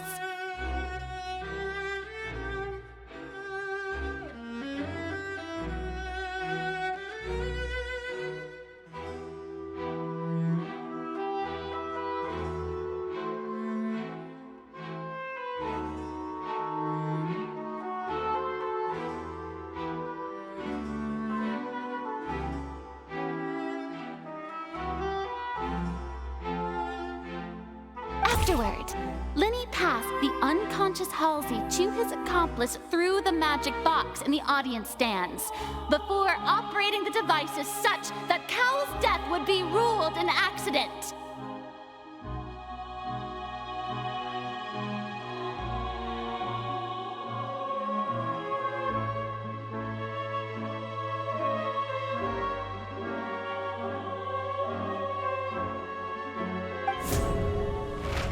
And there you have it.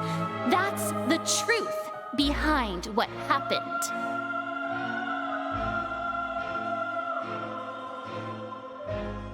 Does the defendant's side have any objections to Lady Farina's description of the events? The key to refuting Lady Farina is the order of events. What Linny experienced and what he saw.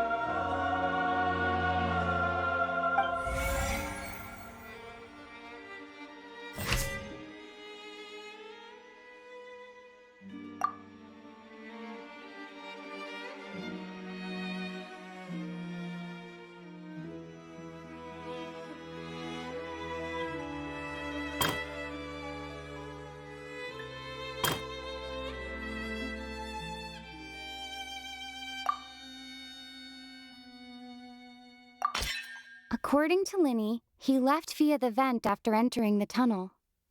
He couldn't have had that altercation with Halsey.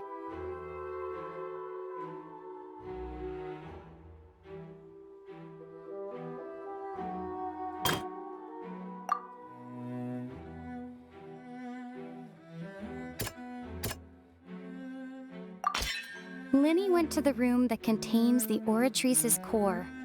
This is the actual truth.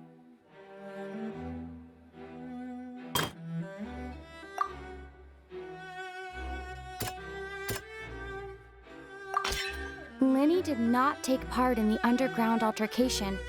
He only witnessed traces of the aftermath. Attention! Ace Detective Paimon has something to say!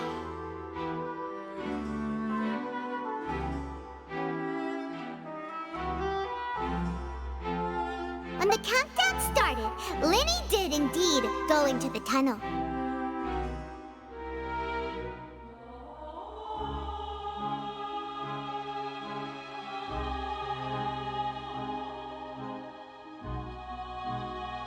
But he immediately used a vent to access the Opera House basement, which is where the underground core of the Oratrice is stored.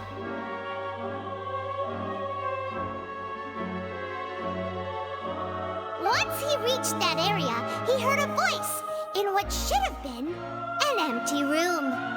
Since he felt something was amiss, he returned immediately.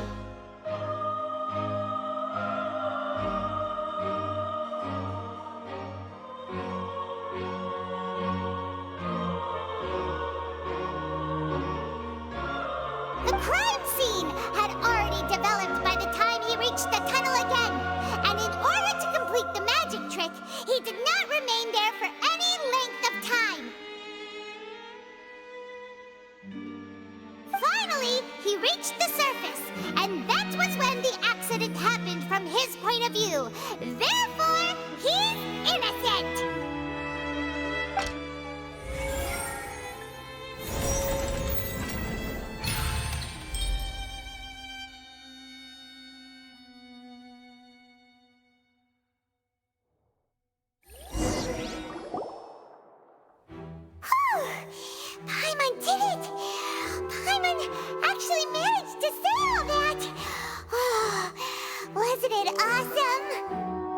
other words, you believe that he knew nothing of the incident?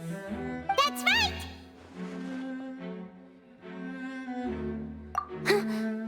My reasoning?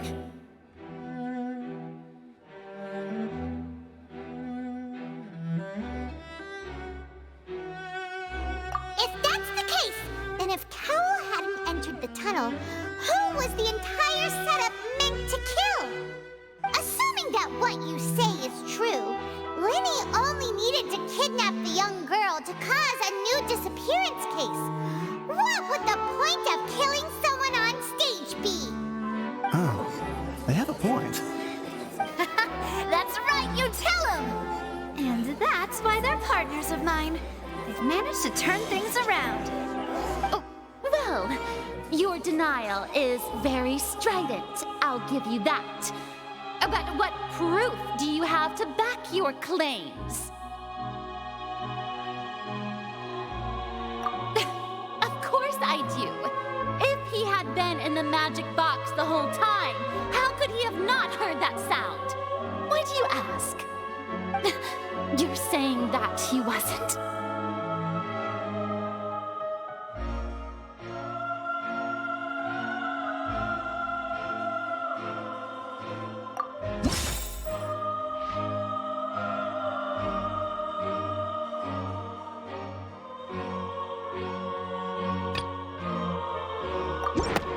That's right! Lenny wasn't in the box or in the tunnel. That's why he didn't hear anything strange during the performance. This means that when the crime happened, Lenny had already entered the basement via the vent. The same clue you used to disprove his alibi has now become the best proof! How do you like that?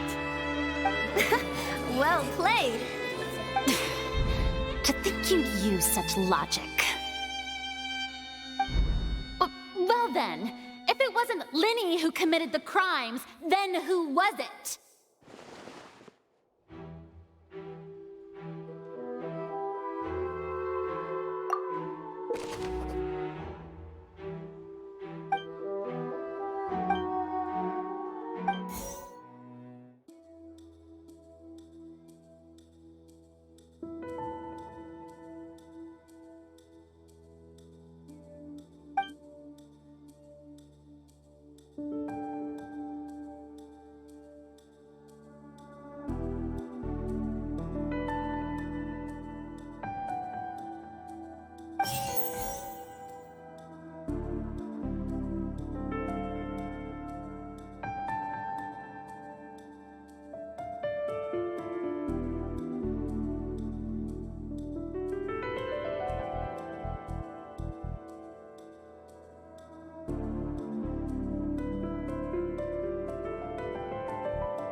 The deceased's name is Cowell, Lenny's assistant.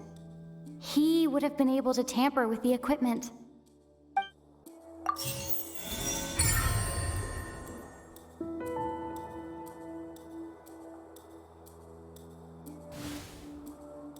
Huh? That can't be right. The killer was, in fact, Cowell, the deceased! Oh, is that so? How Interesting! Let's hear your reasoning then. What I must do next is recreate the truth. What Cowell did, and how he went from would-be perpetrator to victim.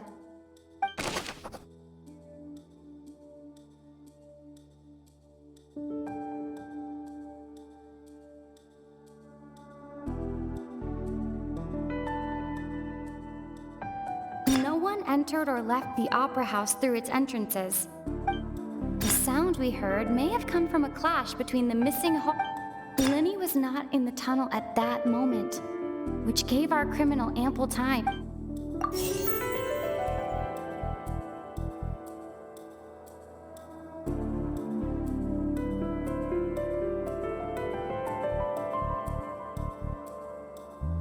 The sound we heard may have come from a clash between the missing...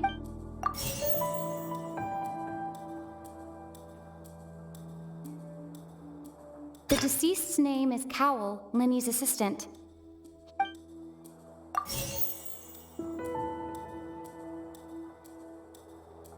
It would have been tough for both people to fit into that vent. They would likely have bumped into Lenny as well.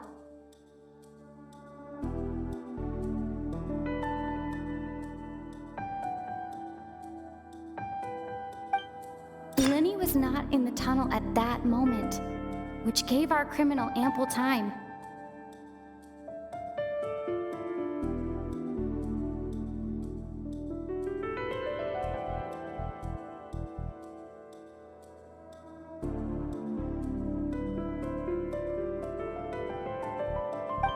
The sound we heard may have come from a clash between the missing Halsey and the criminal.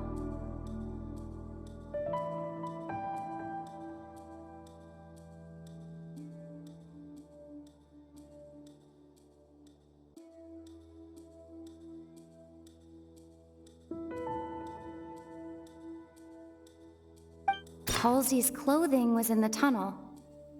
So there must have been some fear that she would attract attention. The deceased's name is Cowell, Lenny's assistant. He would have been able to tamper with the equipment.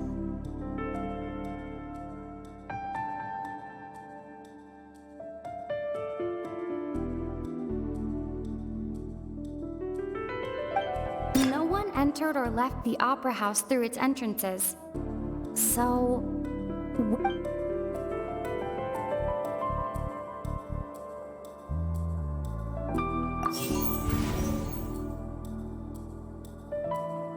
It would have been tough for both people to fit into that vent.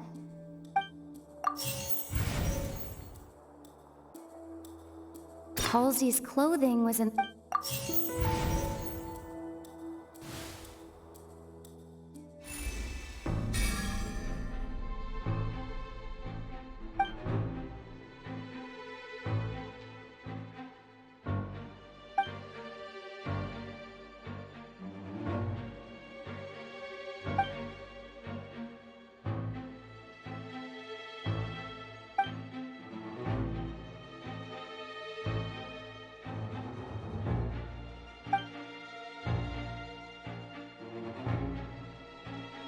What's wrong, Traveler? Are you still having trouble figuring things out?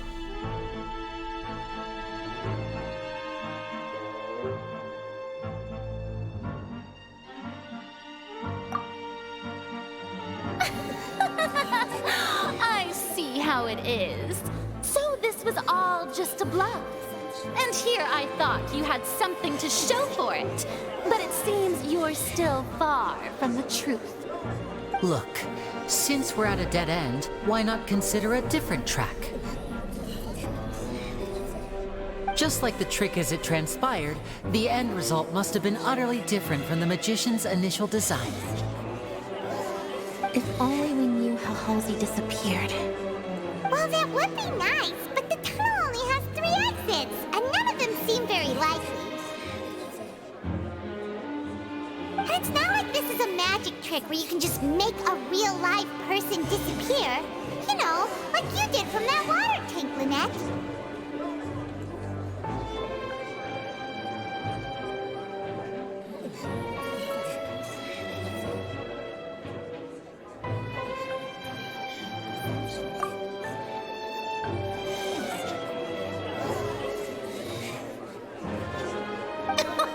Excuse my interruption, dear opponents, but do you not see that the crowd is growing impatient? There is no greater sin in this opera house than an awkward delay in the performance.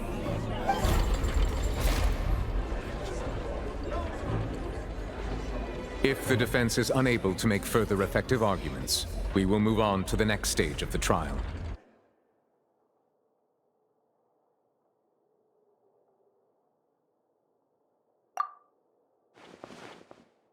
Lenny was not in the tunnel at that moment, which gave our criminal ample time.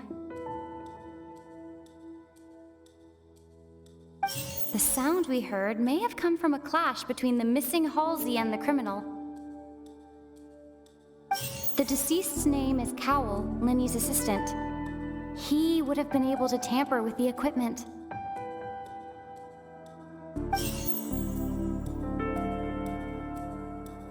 The vase was not broken by chance. It was used to cover important evidence.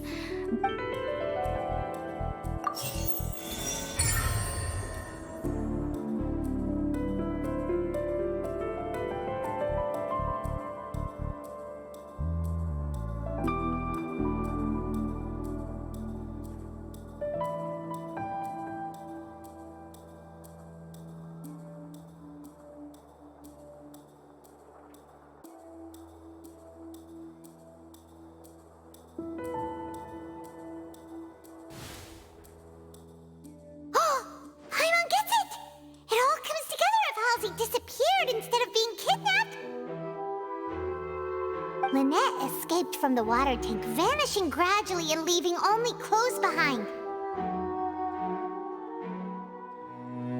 If there's a similar method where a person could be transformed into water...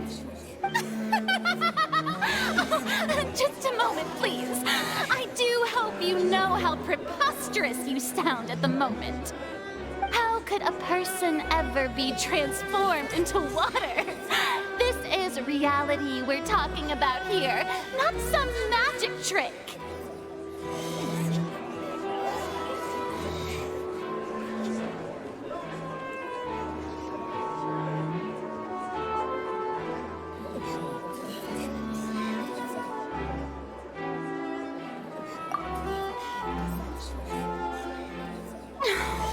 Must we really? I should think that of anyone. Your friend Linny already knows this truth very well. Magic tricks are ultimately just illusions and misdirection. But Halsey's disappearance is very real. We're talking about two completely different things. Even so, I trust the Traveler's judgment. The truth must be out there somewhere. Perhaps a new line of reasoning may open if we try to gather all the focal points that don't make sense. Since Cal was the deceased, we haven't placed much attention on him. But given that we aren't making much progress with the case, it wouldn't hurt to have a look at his belongings, would it? People really do come up with all sorts of harebrained schemes when at the end of their rope. The way I see it, your suggestion that we broaden the scope of our investigation is nothing but a tactic for stalling the trial. Nevertheless, I believe that this is a reasonable request on the part of an attorney. Since the trial does indeed appear to be at an impasse, I believe that additional evidence may help us make more progress. Guards, please step into the lounge and examine the personal effects of the deceased, Cowell.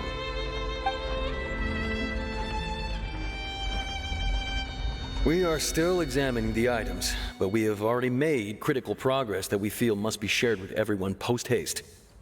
We discovered several test tubes of fluid within Cowell's baggage, each labeled separately. The notebook in his backpack claims that these fluids are water from the primordial sea. The primordial sea? The note's contents also indicate that Cowell belonged to an organization that sells illegal drugs and that he had an accomplice. The notebook has many entries concerning safe usage of these fluids, in which the keyword dissolve appears many times. One of these tubes was labeled Opera Epiclese, along with yesterday's date. It is empty. The notes also state that these dissolution properties work exclusively on people from Fontaine.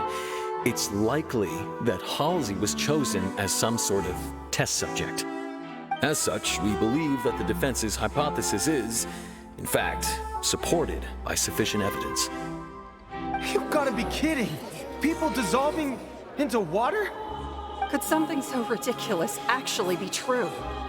Wait a moment. This reminds me of a certain prophecy, but it's just a coincidence, isn't it? Huh.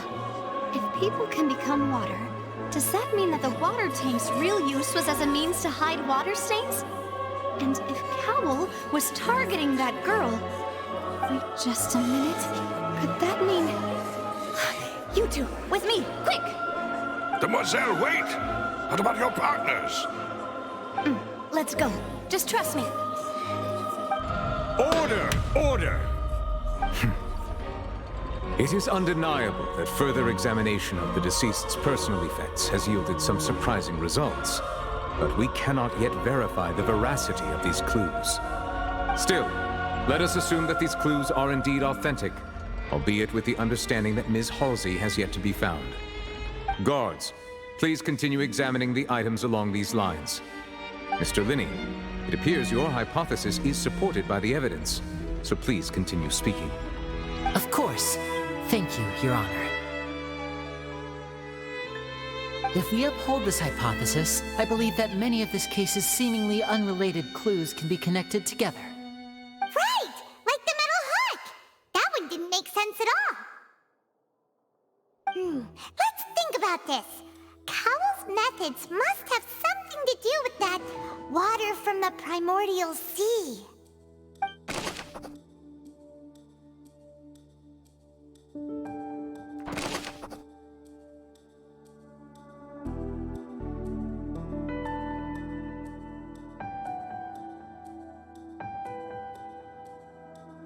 The deceased's name is Cowell, Lenny's assistant.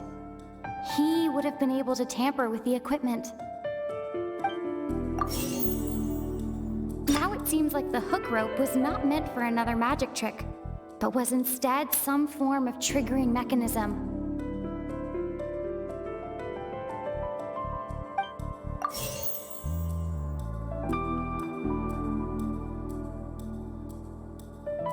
The water from the primordial sea should already have been prepped before...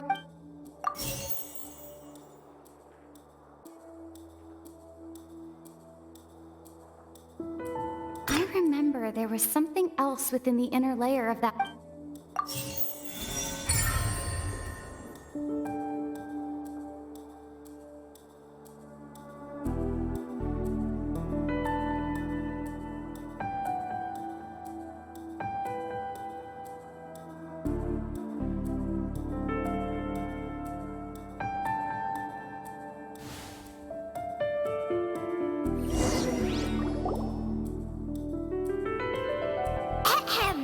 It's Ace Detective Paimon's time to shine again!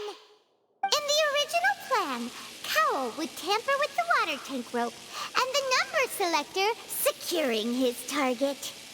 When the magic box containing Halsey was lowered, the metal hook would retract gradually and pierce the balloon at the top of the box. When the balloon attached to the box popped, the water from the primordial seed inside it would pour down and dissolve Halsey.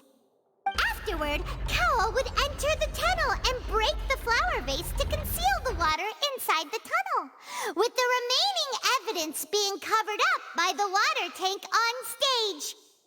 But he encountered something unexpected in the tunnel and wound up being fatally hit by the same water tank he meant to use to cover his tracks. Huh. That does make sense. That actually links together a lot of the more confusing pieces of evidence.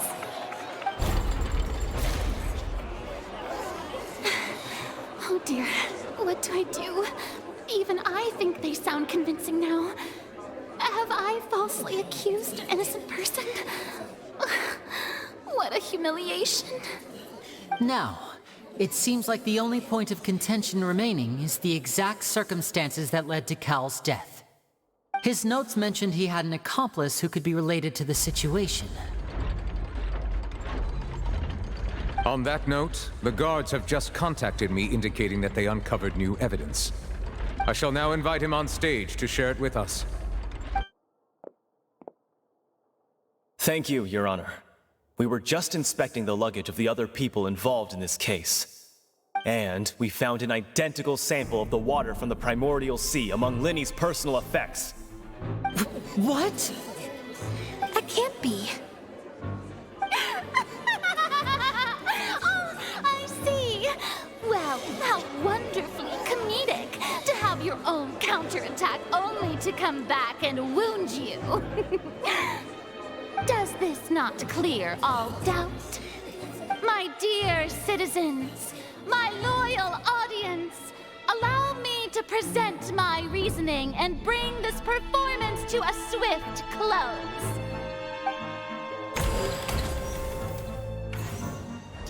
Linny did not need to take part in the dissolution of the young woman at all. Indeed, he did leave the scene via the vent.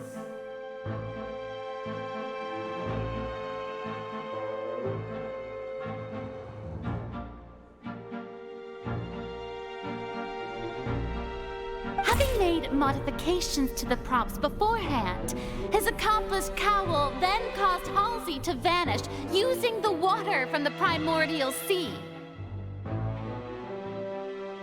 But upon his return, in cruel avarice, Linny desired sole credit and prepared to do away with his partner in crime.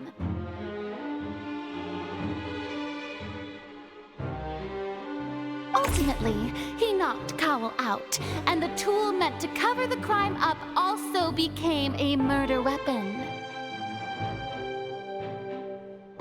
Now, as much as I regret having come to such a viciously straightforward conclusion, it does seem that the famed Fatui is quite the cold-blooded and ruthless organization.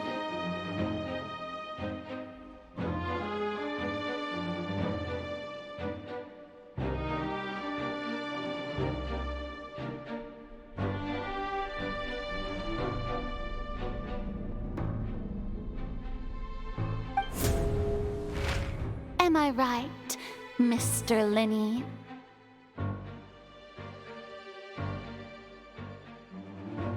We've used up all the evidence we collected. There's no way for us to make a rebuttal here.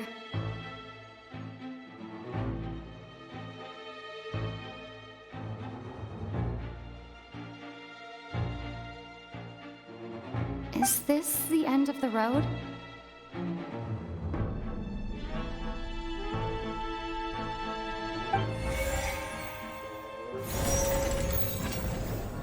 Oh no!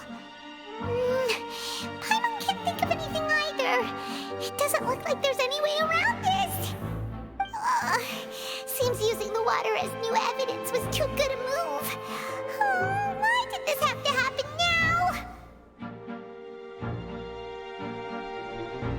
I think we've all seen enough now, and we have ample witnesses to my flawless reasoning.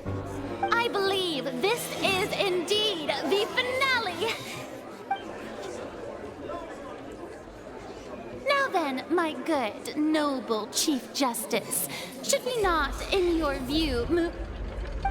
Excuse me, everyone, but I must interject.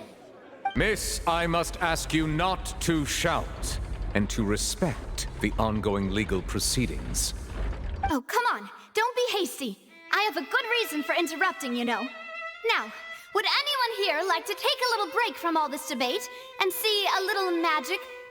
I'll show you an amazing trick, one that can bring a young woman who has disappeared back in the flesh, right before your very eyes. Please, do the honors, Mr. Linny, if you would be so kind. What in the world is she saying?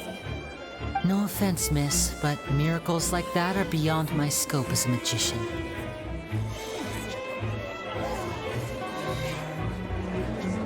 Come on now, don't be silly. Magic is all about misdirection, isn't it? It often conceals the truth while presenting a fascinating illusion. But once everyone believes the illusion, can't magic reveal the truth to them once again? And wouldn't such a trick be the most marvelous finale to today's performance? Come on, Lenny and Lynette. Give it another go. Don't worry. Spina di Rasula has made the necessary arrangements on your behalf. But as the magic makers and stars of the show, I think I should leave the final performance to you. I understand.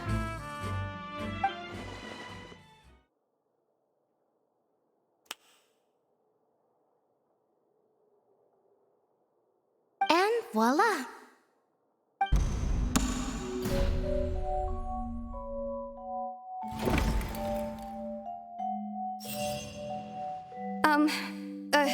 Sorry for the interruption. Wait, isn't that Halsey? So the whole thing about people dissolving wasn't true after all? To be clear, I'm only here because this person told me that if I testified, the merit of doing so would lessen my sentence. I was hiding outside this room listening to the proceedings because I was afraid that I would be the one put on trial. I was just feeling happy that no one had noticed me, and then before I knew it, she caught me. That'll teach you to underestimate us three. Where should I begin? I'm sorry. I'm the one who killed Cowl. I admit it. What? Why? Firstly, my name isn't Halsey. It's Lillian, and I'm originally from Mondstadt. I heard that Linny's show was gonna be a real thriller, but I missed the chance to buy a ticket, so I stole one. That's how I make a living. I steal stuff here and there, and I'd never been caught before. But I was noticed at the harbor a few days ago, and I barely got away. Lenny was the one who caught me in the act. Hey! No wonder you look familiar. So you were the thief! Liddy even mentioned that you were pretty skilled. Well, and I thought that would have been the end of it, but then the number selector chose me. He even mentioned the Fortress of Meripede. That's a prison, isn't it? So you can imagine how shocked I was. I thought he was onto me for sure. So I played along with the show while looking for an opening to flee, but then I got water poured on me for no reason, and then someone jumped into the tunnel to nab me. I wasn't going to take that lying down, so I knocked him out and stuffed him into the box. There was nowhere to run from there, though, so I had to change my clothes and hide in a box containing performance costumes. I slipped out after the first guard arrived at the scene and continued hiding inside the opera house. Can a person even hide in there?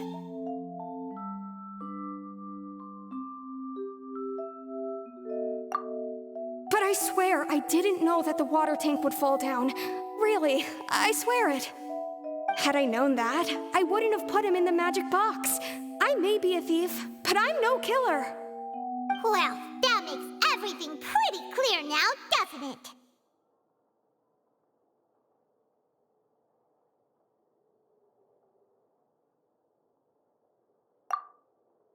This time, we need to tell the entire story from Lillian's perspective.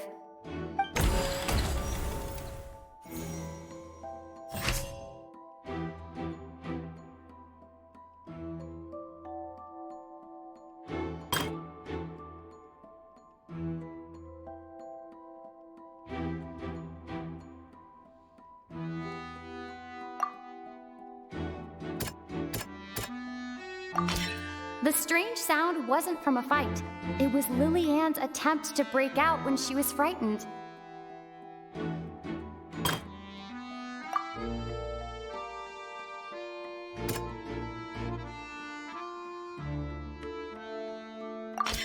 The flower vase was not broken to cover anything up, but was smashed during the struggle between Lillian and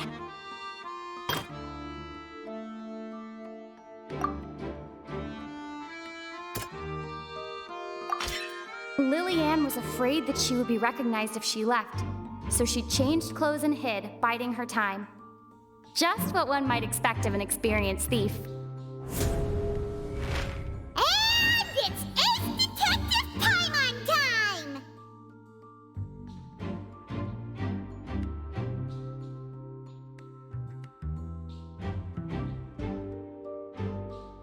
been selected out of the blue, Lillian panicked.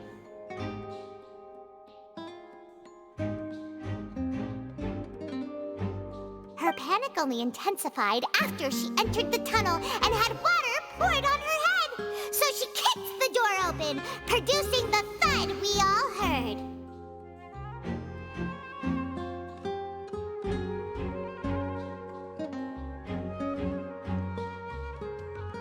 Hearing the commotion, Cowl leapt into the tunnel, only to discover that Lillian had not dissolved.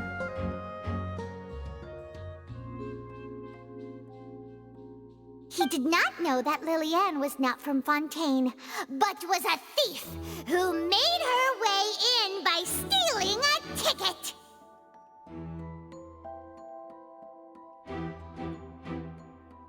Mistakenly believing that the water from the primordial sea needed time to take effect, he tried to force Lillian back into the box.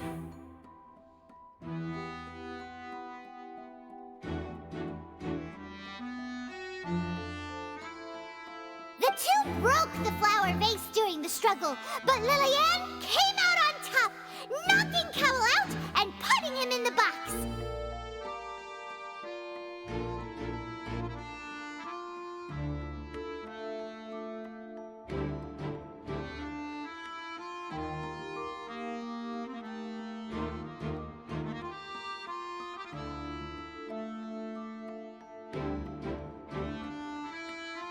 With no way of escaping, she changed her clothes and hid in the costume trunk until the performance ended.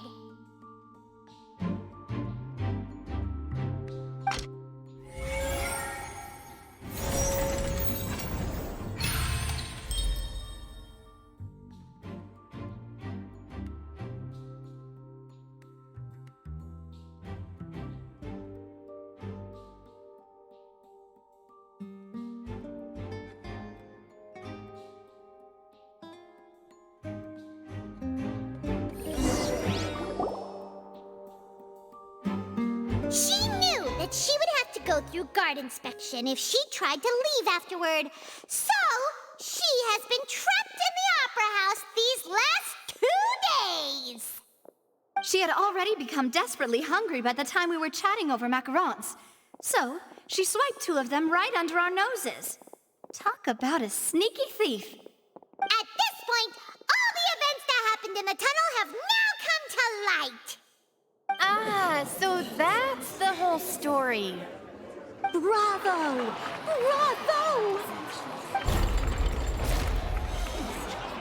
Now then, Lady Farina, do you wish to speak against the defense's statements? Please answer the question, Lady Farina. Also, if I may add, the trial has not yet ended. As such, I request that the prosecution not leave the room before the proceedings have concluded. What? Are you reading my mind now? No, I have no further arguments. I admit defeat. But really, could you at least have left me with some dignity? Wow, look at that! She's like a deflated balloon now. If there are no objections, then as the Chief Justice of Fontaine, I shall once again repeat the full sequence of events. The actual perpetrator of the serial disappearances, Cowl, selected his next victim from the audience reservation list. With some modifications to the selector, he could ensure that the pre-selected young woman would be chosen. To cover up any evidence while committing the deed, Cowl thought of allowing the water tank to fall, which would conceal the water left behind after the young woman was dissolved. He also tampered with the rope suspending the water tank, using the fireworks at the end of the performance to cause the tank to drop and hide the watermarks. He poured the water from the primordial sea into a balloon during the preparation of the magic box and stuck it to the box's lid. Finally, he passed the prepared hook on a rope through the gap in the magic box's door when bringing the young woman to said box. When the magic trick officially began, the box containing the woman was lowered into the tunnel, tightening the hook rope and bursting the balloon containing the water. If all had gone to plan, the young woman would be dissolved at this time. However, Liliane was not from Fontaine, and thus fled the box with a loud noise. Realizing that there was trouble, Cowell entered the tunnel and met Liliane. Thinking that the waters had not yet taken effect, he decided to proceed. However, his opponent was more capable than he thought, and he was overcome, knocked unconscious, and placed into the magic box, and thus became his own final victim. Liliane, according to her own statements, then changed clothes and hid until the performance ended, before hiding in other parts of the opera house. As for Linny, he was in the underground structures within the opera house, and was thus ignorant of these happenings. From this reconstruction of events, we can conclude that Linny, the accused, is in fact innocent. While there is much in Linny and Liliane's conduct that should still be investigated separately, this case, at least, can be handed over to the Oratrice to make the final decision.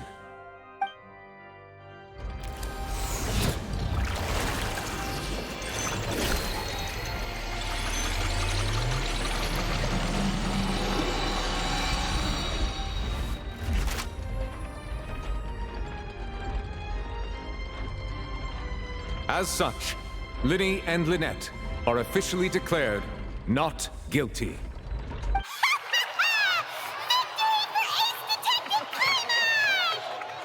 Great work, partners. Thank you all. Thank you so much.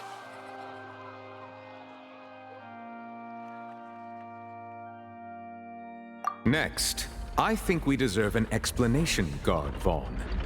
How did you find the water from the primordial sea in Linny's baggage? Right! Your discovery caused me to make a serious mistake, you know. Or was that not a discovery, but false evidence that you dared to bring before this court? I suspect that the accomplice mentioned in Cowell's notes was not Linny, but you, yes?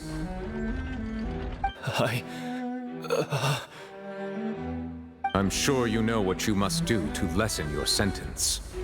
Speak quickly! Unless you want to earn yourself a one-way ticket to Coupon Town. I was just following orders. We were supposed to place blame for the serial disappearances onto Linny, and thus cause suspicion to fall on the Fatui. The higher-ups said this was the best opportunity to do so. And now that your plan has fallen through, and the secrets of the water have been revealed, you have become a liability to said higher-ups, yes? Therefore, you would be wise to tell everything you know and seek the protection of the guards. Yes, I'll tell you everything I know. Our boss discovered that the water can cause people to dissolve. It can also be made into a potion, which when extremely diluted, can cause people to experience unforgettable exhilaration. We've been in this business for a while now, and have made decent more off it. The disappearances were also the boss's idea. I mean, this is the boss we're talking about.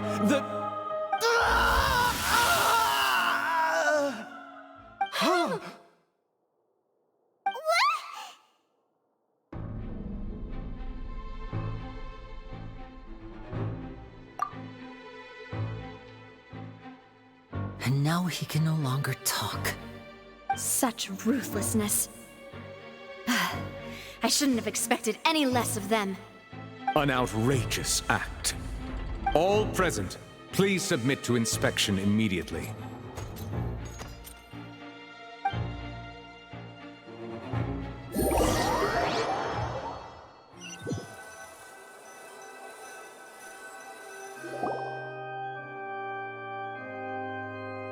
So, we're just going back now?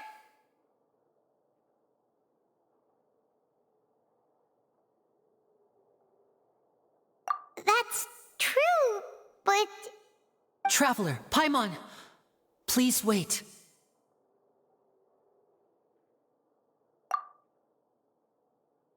Linny...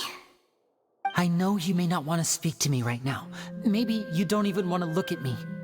But still, let me thank you again for defending me to the end, even after you learned that I'm a member of the Fatui.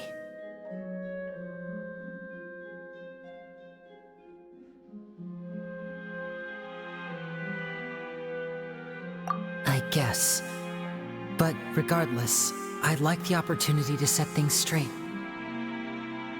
I didn't approach you with any ulterior motives or ill intent. I've spoken to you as myself, just plain Linny this entire time. As for why I'm a Fatous, it's because the goals of the House of the Hearth align with those of an orphan like me. That's all. That was how Father, who you might know as the Knave, approached recruiting us back then too. The Knave? The one who controls the House of the Hearth? She's your father? That's right. And since we're here, I was wondering, would you mind hearing a story? It's about my past. Back when our parents first died, Lynette and I were left wandering the streets. To survive, I took to surreptitiously observing an older street performer who did magic. It took me several days to figure out how he pulled off his amazing tricks. I took my sister through several streets until we found a crowded corner, and we began to perform magic tricks there. To my surprise, we proved to be pretty popular, and we could at least stop worrying about where our next meal would come from for a time. But I didn't want my sister to remain a street rat together with me forever. Before long, an aristocrat came to me and claimed that he wished to take us in after watching my performances. So you went from orphans to nobility just like that? That was how we felt at first too. As if fate was on our side and we could say goodbye to those painful days. But I gradually discovered that while we were called foster children, he was really after my talent for magic tricks. He would constantly take me to all sorts of banquets to garner attention, which he would then use to expand his social circles. That doesn't seem too bad either. Better than roaming the streets at any rate. It took a while for me to realize just how dark his heart really was. After one particular performance at a banquet, I discovered that Lynette was not on the same return vehicle as me. I waited a long time after we returned home, but she did not come back. I went to that noble's bedroom and asked him about her whereabouts.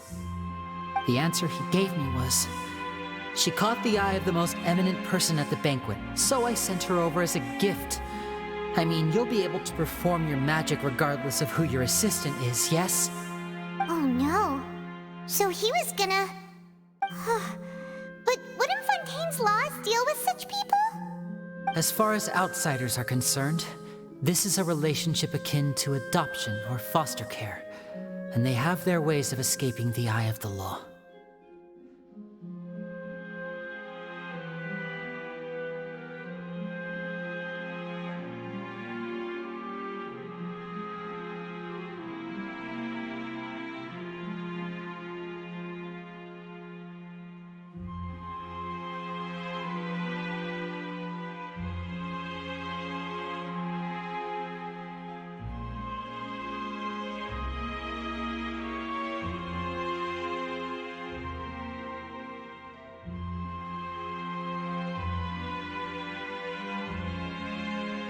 I managed to ferret out the location of the mansion of that so-called eminent person and hurried through the night. But by the time I leaped over the walls, avoided the guards, and made my way in, all I saw was the moonlit ground covered in blood, and the knave standing there in the darkness. So, she'd already taken care of that guy. That's right. She had rescued my sister before she could come to any harm, and had even discovered several girls hidden in a basement, all of them orphans.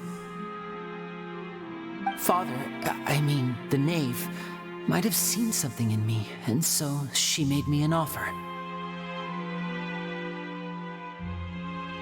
The House of the Hearth welcomes you, for your interests align with ours. Here, none will ever betray you. Indeed, betrayal shall never be permitted here. I was hesitant to trust her. I mean, I had just been betrayed by nobles. But she was also quick to destroy the noble who had taken us in at first, giving us back our freedom. Oh, so that's how the two of you joined the House of the Hearth.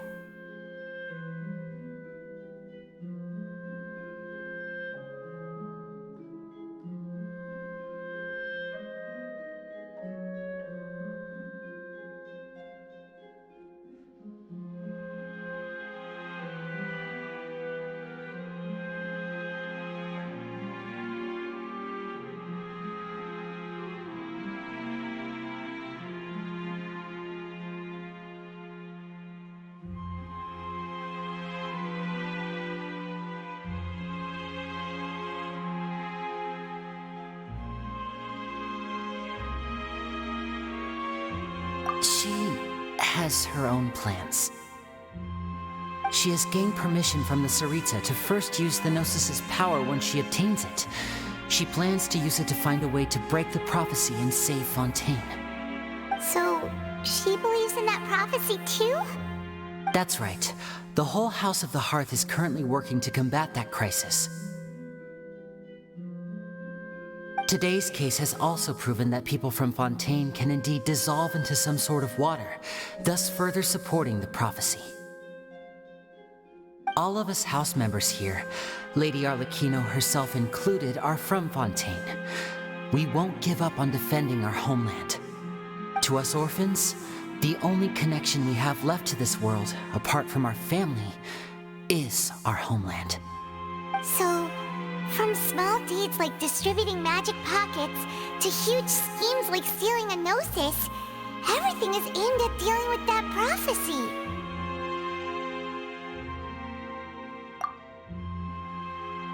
It's all right. I understand. The only thing I can do is relate all this to you. I just hope you can understand that even as a member of the House, I have never stopped making my own decisions, and that I believe what I'm doing is right. If you should need anything at all in the future, feel free to find me. I will do my best to help you, as plain Linny.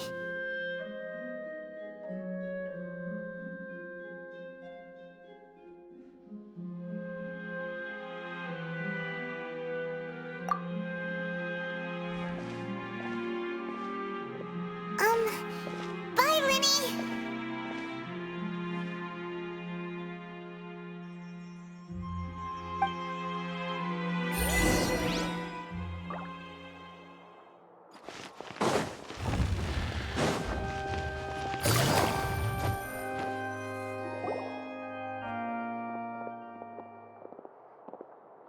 Hey there. What was with the disappearing act you pulled right as the trial ended? Were you looking for us, Navia? Well, this whole thing isn't exactly over, is it? I do feel that we're getting closer to solving the serial disappearances case, though. Don't you think so, too? Huh? What's wrong, my dear partner?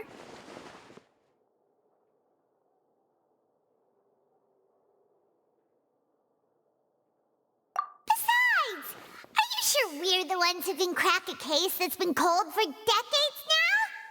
And given that there's new evidence from the trial, there should be a trail of breadcrumbs for the Hydro Archon's people to follow now, right? Ah. I see. Well, I won't lie. I'm a little shocked to hear that from you. But I suppose you are just travelers who have only arrived in Fontaine after all. Sorry. I might have been too presumptuous. Don't say that, Navia. Ah, and we were having so much fun investigating with you, too. It was like having new waters flowing into a stagnant mire, causing new hope to spring forth, and the reflection in the murk to become clearer. Well, sorry about that. I'm a bit prone to nostalgia. Don't mind me. Wait, shall we have a farewell meal? You know, to commemorate our time as partners? Huh? Do we really need to get that formal? Well, guess you really did treat us as partners, huh? Well, I'd just like to have a proper ending to every important memory. That way there are no regrets later. Anyway, it would just be a meal, so it shouldn't take up too much of your time.